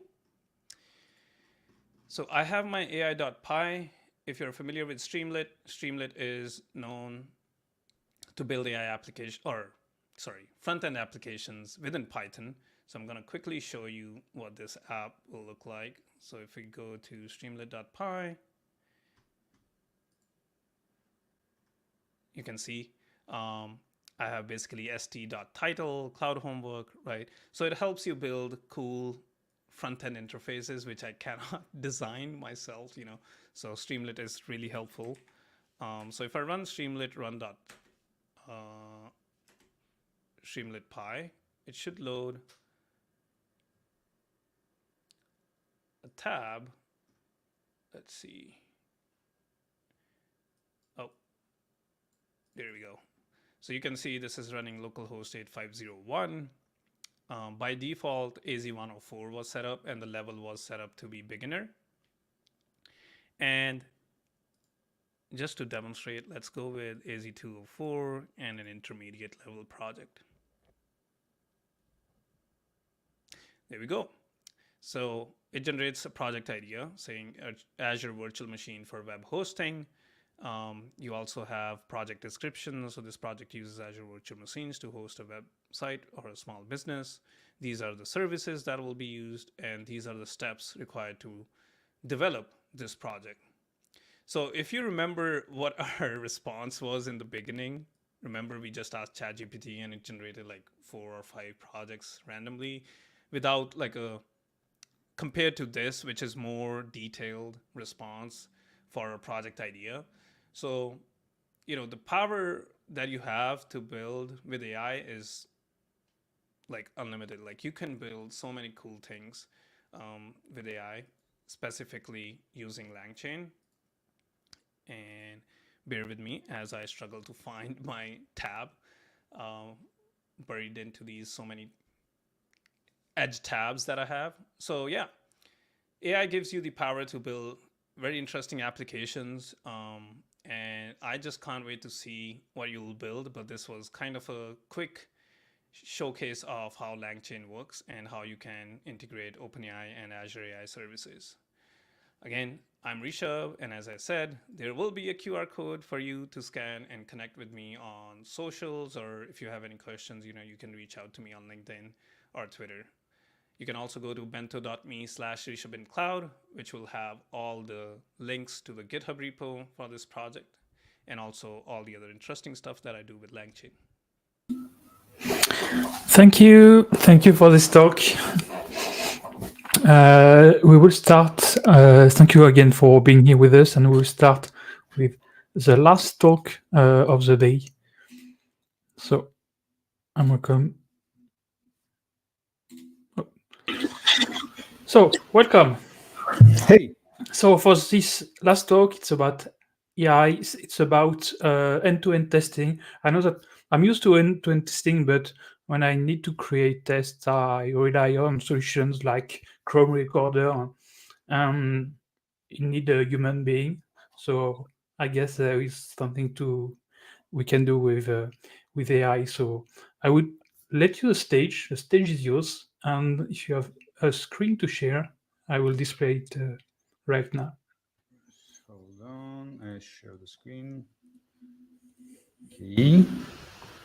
Here, okay, here's the screen. Let me know as soon as it's shared. It's shared. Cool. Yeah, it's okay. shared. It Okay. works even without AI. Something can Yeah. work without. Great. Okay. Hello everyone, and how it's surprisingly we're going to talk about AI one more time. Definitely not the last one, probably maybe for today for this track, but it's topic that we talking all the time. My name is Daniel Ostrowski, and I'm a software senior principal engineer, pretty long title at Dell.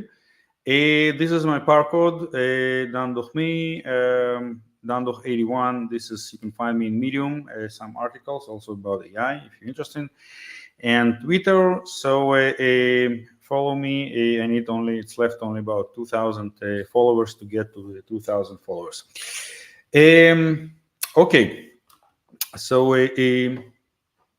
let's begin. Hold on, something. It's me just. Okay.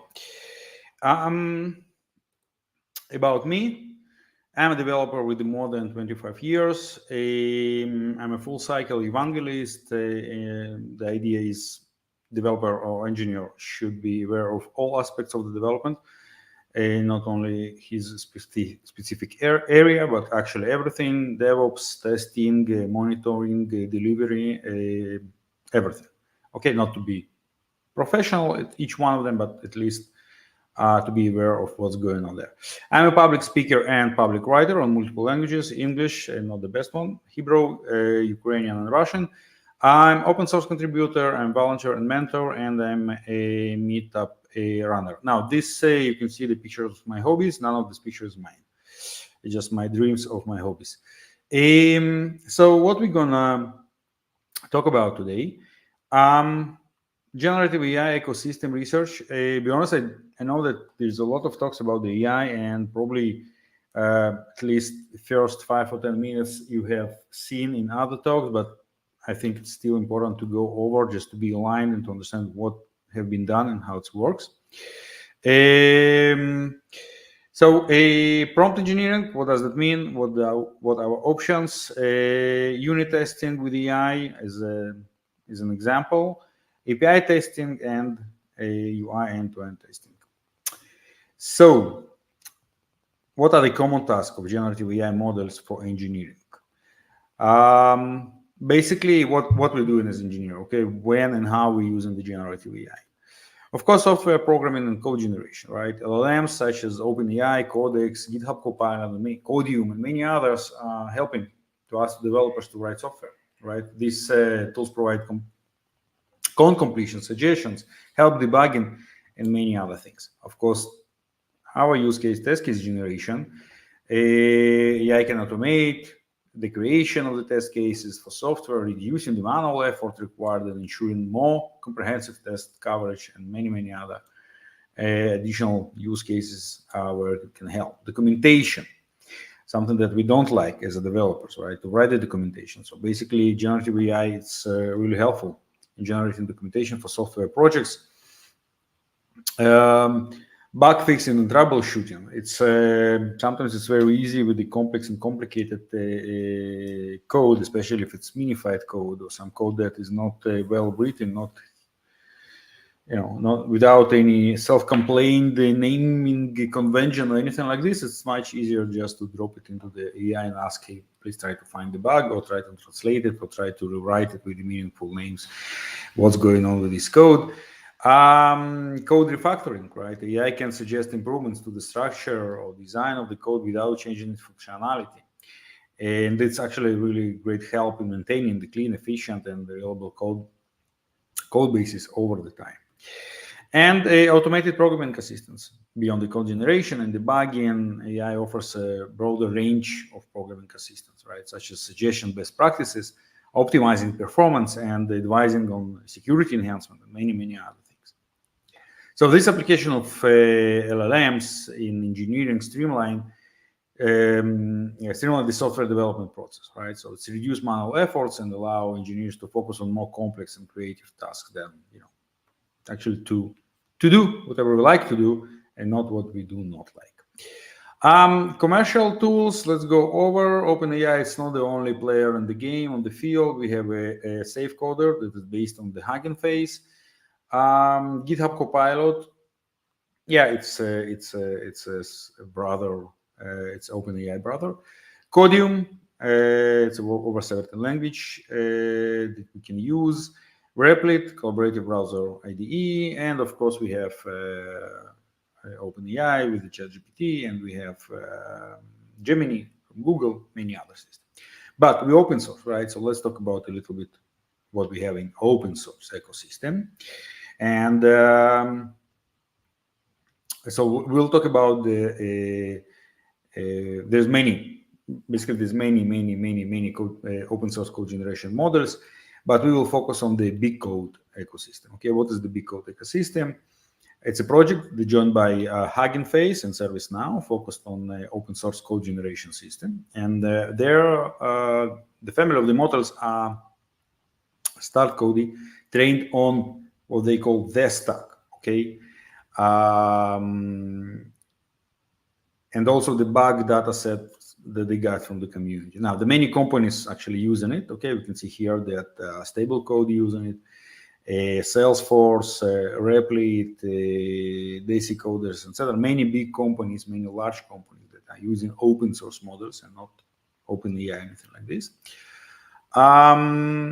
So what is dead stack? Okay, their stack is actually it was like a year ago or something like this. They took 102 terabyte of data collected from about 200 million of GitHub repositories, and after filtering and removing duplication and licensing, filtering, and many things, they got to the 6.4 terabyte of data.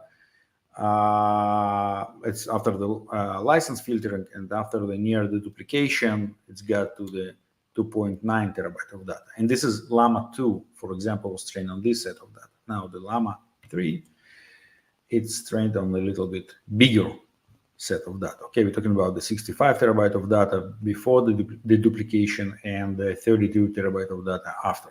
Okay, it's huge. Now, the first version of their stack was about 200 billion of tokens, 200 billion of tokens. Okay, so while the latest version of their stack was about 900 billion of tokens. Okay, it's a huge amount of data. Okay, so mostly used methods of training and inference. Okay, prompt engineering, few shots. Prompt engineering is the process of iterating generative AI prompts to improve, whatever we know is we're familiar. We're talking with the ChatGPT and asking the questions, and we need to improve sometimes the same question, ask over and over again with the different sentences, with the different variations to get the desired response.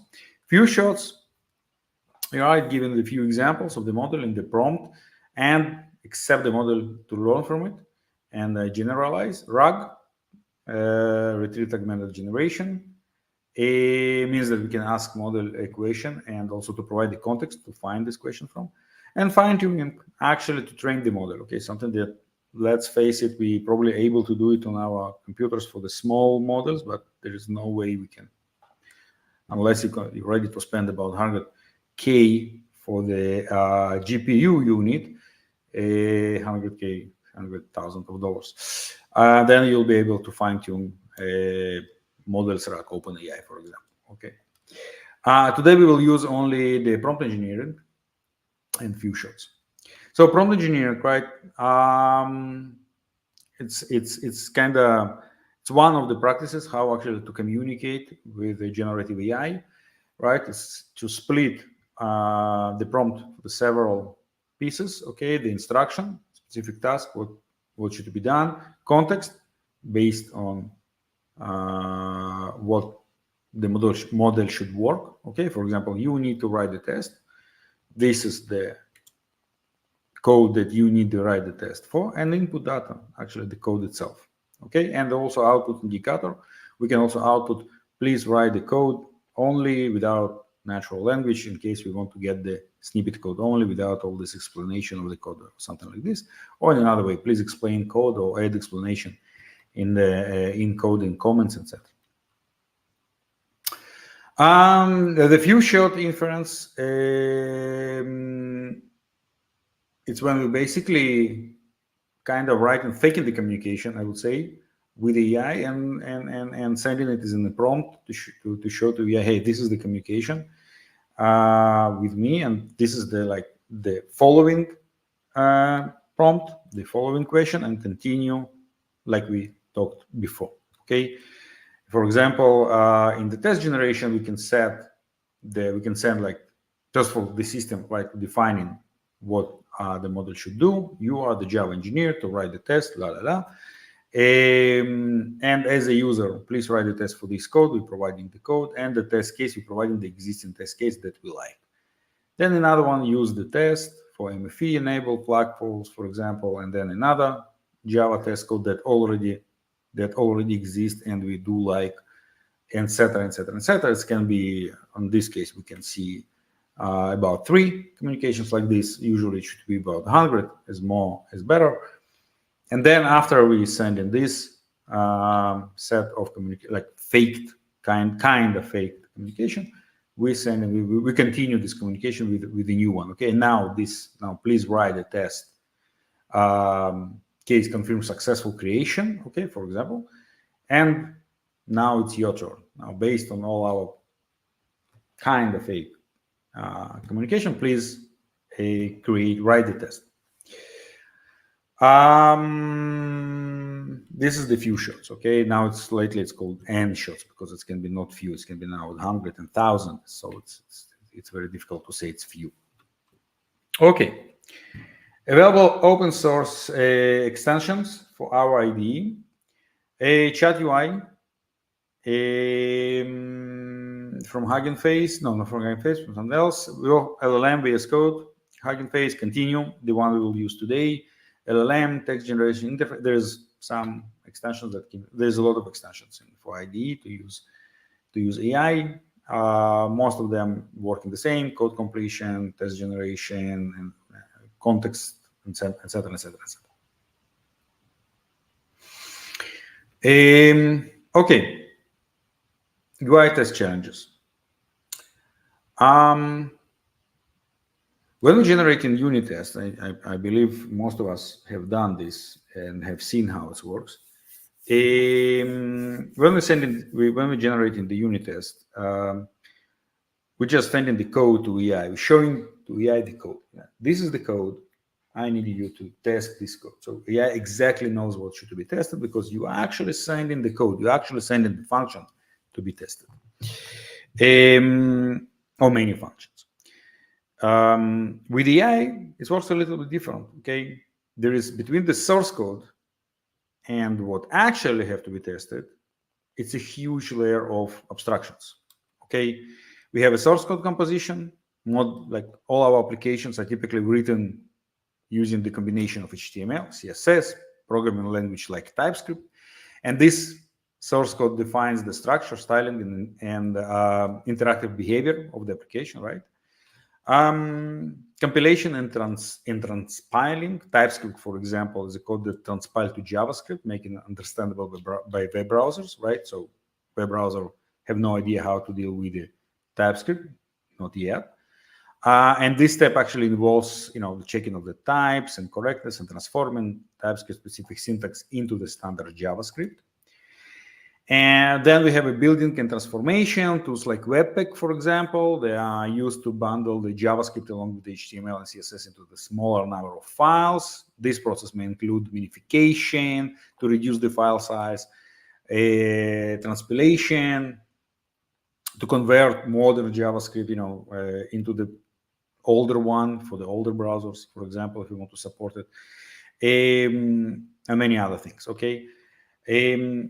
Framework specific rendering, right? So in applications that build with the frameworks like Angular or React, and that, let's face it, most of the applications we're using some kind of framework. The JavaScript bundle includes also the framework runtime, which actually takes over the rendering process in the browser. And this framework can use, for example, virtual DOM, okay, for the efficient UI updates, which adds another layer of abstraction.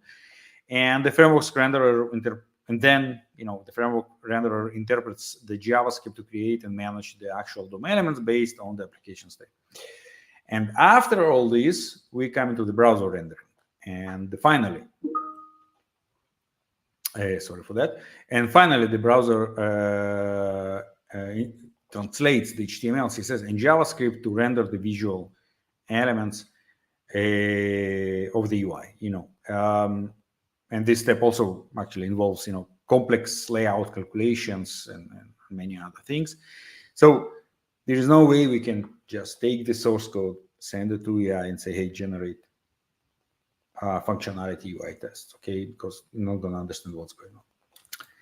So the decision was to take a step back and say, okay, if I need to test the UI, so I need to test the UI, so I need to send the UI into the MML model, LLM model, okay? What does that mean? We need to send the HTML. So when we try to send the HTML and say, "Hey, you write the tests," let's say not always was, the AI wasn't able to understand what's going on the page. Especially when we have some kind of hidden models and some other stuff, dynamic content, many other things that it's pretty difficult to AI to understand what's going on. By the way, need to also take into the consideration when we're talking about the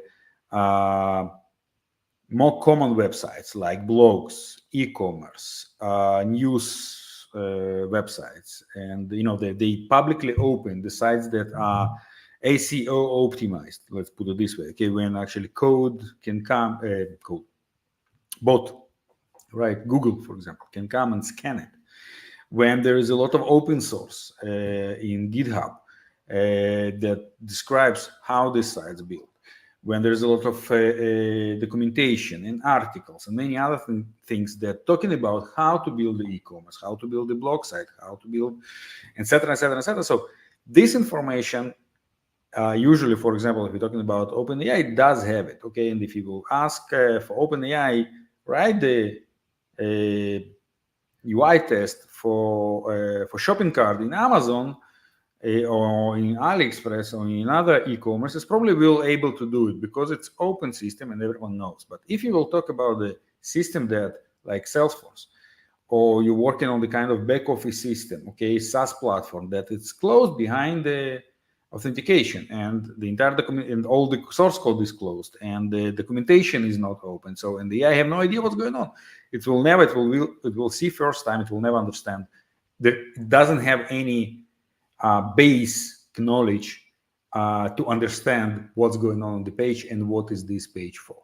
It will probably be close in 50-60% in the guessing, okay, what's going on the page, but it's never will be very accurate, to the way that we can use it and utilize it to write in the unit test. So the idea was, hey, how can I actually to help AI to understand what's going on the page from the first time, okay? Or do I need to AI to be able to understand what's going on the page, or all I need is actually the page to map the elements that it has, and then to step with it. So I looked on the best practices, very old best practices. For example, page object is kind of pattern that they used to be very common. Now it's I rarely see it, but still I think it's a very good practice. And the data test ID. Okay, so you add in to each and every element in our ecosystem, in our UI, we add in the data test ID with the value that actually describes meaningful value that describes what this element for. Okay, what is the data test ID? What is this element for? And after it, we can take the HTML, send it to AI, to OpenAI or any other model. By the way, it works actually also with the smaller model. I just tried it today with the Llama 7 billion parameters. Works great. And this will generate the page model, the page object, based on the HTML that was sent. And now, having this page object, I'm able to generate tests.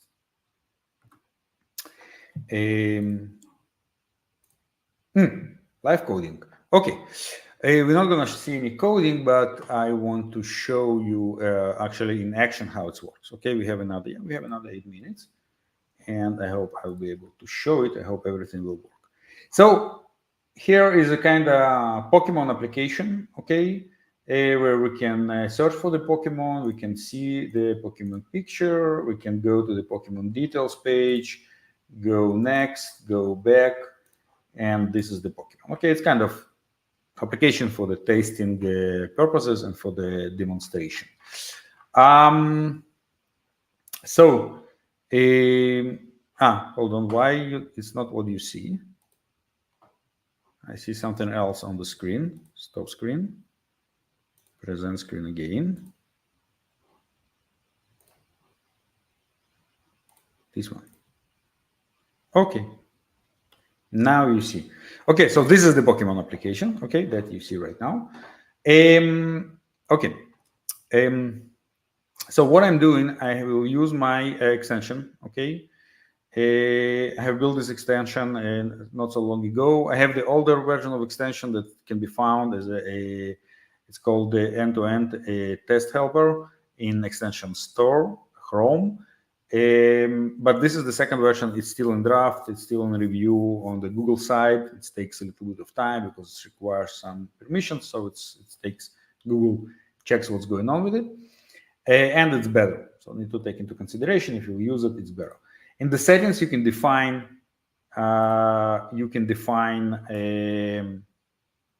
data test ID because, for example, here data CY. Usually in the company we're using data test ID. You can use whatever you want. Okay, so you just let's put it back to data CY, OpenAI or Azure. In our case, I'm using Azure on-prem. URL, if it's custom URL, if it's custom instance, name of the model and the API key, everything is great here. In general, what you can see here as a show, this one will actually show all the elements that have data test ID, or in our case, data CY, and also the value of this one. It can help you to understand if during the development, for example, you can understand if you have covered all the elements with the data test ID or not, or you have missed something. Okay, so let's just reload this page real fast. Okay, and we're here. So I'm doing the scan of this page.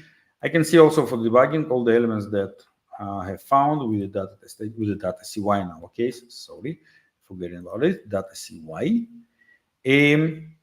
Okay, And I will add here the name of the page object. I want how the class will be named, the export class page, Pokemon details. Sorry, not details page,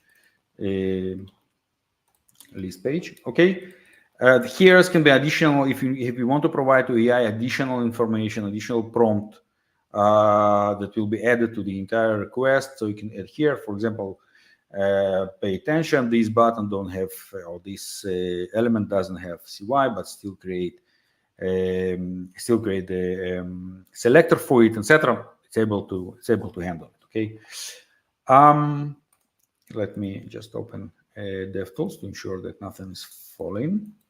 Like always during the demo, something should fall. Okay, now it works. Okay, and we got the response back. I can save it. I can just copy into the clipboard. That's what we're gonna do. Copy, and I will paste it here. Okay. Not exported. Let's export it. Okay, so we have AI have created a page object for us. Okay, this is the page object. This is, by the way, the extension that I have talked about. The extension continue on my idea is the best one. So it has the configuration ability to select. I'm using the new model GPT-4o. Looks actually pretty nice. Okay, so all I need to do now is to send the relevant files. Okay, one of these files would be, of course, the list PO. Another file would be details PO. Okay, because it's on. The idea is to get to the details and then actually the test case. I'll show the test case. Sorry, I forgot to show the test case before. Okay, the test case is a natural language written test case, right? Like I'm as a user should be able to go to the day to do ABC. Okay, that's what I want to do. So please generate a test for me. So I have provided all the relevant page objects and actually the test case. And now I have sent it to the AI, and here's a test that was generated. Let's go over here. I have imported before because it's just not quite, as you can see, the imports doesn't work well. I'm still working on how to teach him to make good imports. If someone have ideas, ping me. Okay, so this is the simple test. Okay, we can just run it and see if it's executable.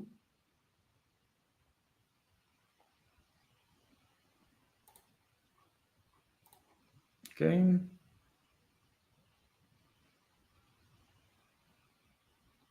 Okay, and this is our test a few seconds ago. Let's see if it works.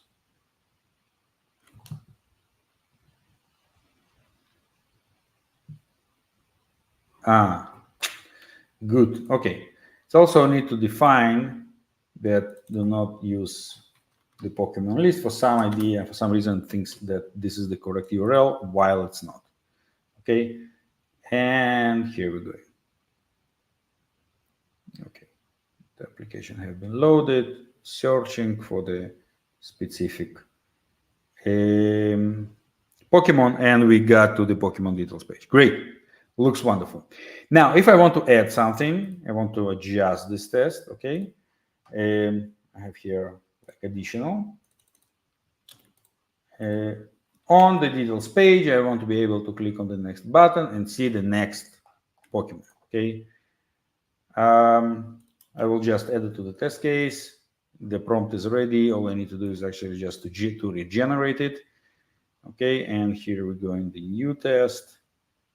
And I will just take this part of the code. All right. No. I tried to save time and it took just longer as usual. Okay. And I will. Okay, so never mind. Let's take the entire file, entire describe. This will be easier. Okay, and again remove this Pokemon list because that's wrong. And now let's look again. Next, and we initialize and move to the next one. Yeah, it just ran very fast. But if you can see, let's run one more time. Ding, ding, ding. Okay, you can see that step by step. It's search, it's find the first one, and then click to the next one, and we see the next one. Okay. That's basically less or more. That's it. Okay. My name is Daniel Ostrovsky. Okay. Again, this is a barcode. Scan it. Find me. Dando81 in Twitter. Medium. Follow me. I hope you liked it. If you have any ideas, you have any questions, just feel free to contact me. Reach me out. That's it. And thank you very much. Thank you, Daniel. It was really impressive. Yeah, I think that I really have to take a look at it for my next test. Yeah, really great. You're welcome. So thank you again. And for the community, it was the last talk for today. We will be back tomorrow for another track about our AI, ML, CI/CD. So have a good evening and see you later. Bye bye. Thank you again, Daniel. Bye.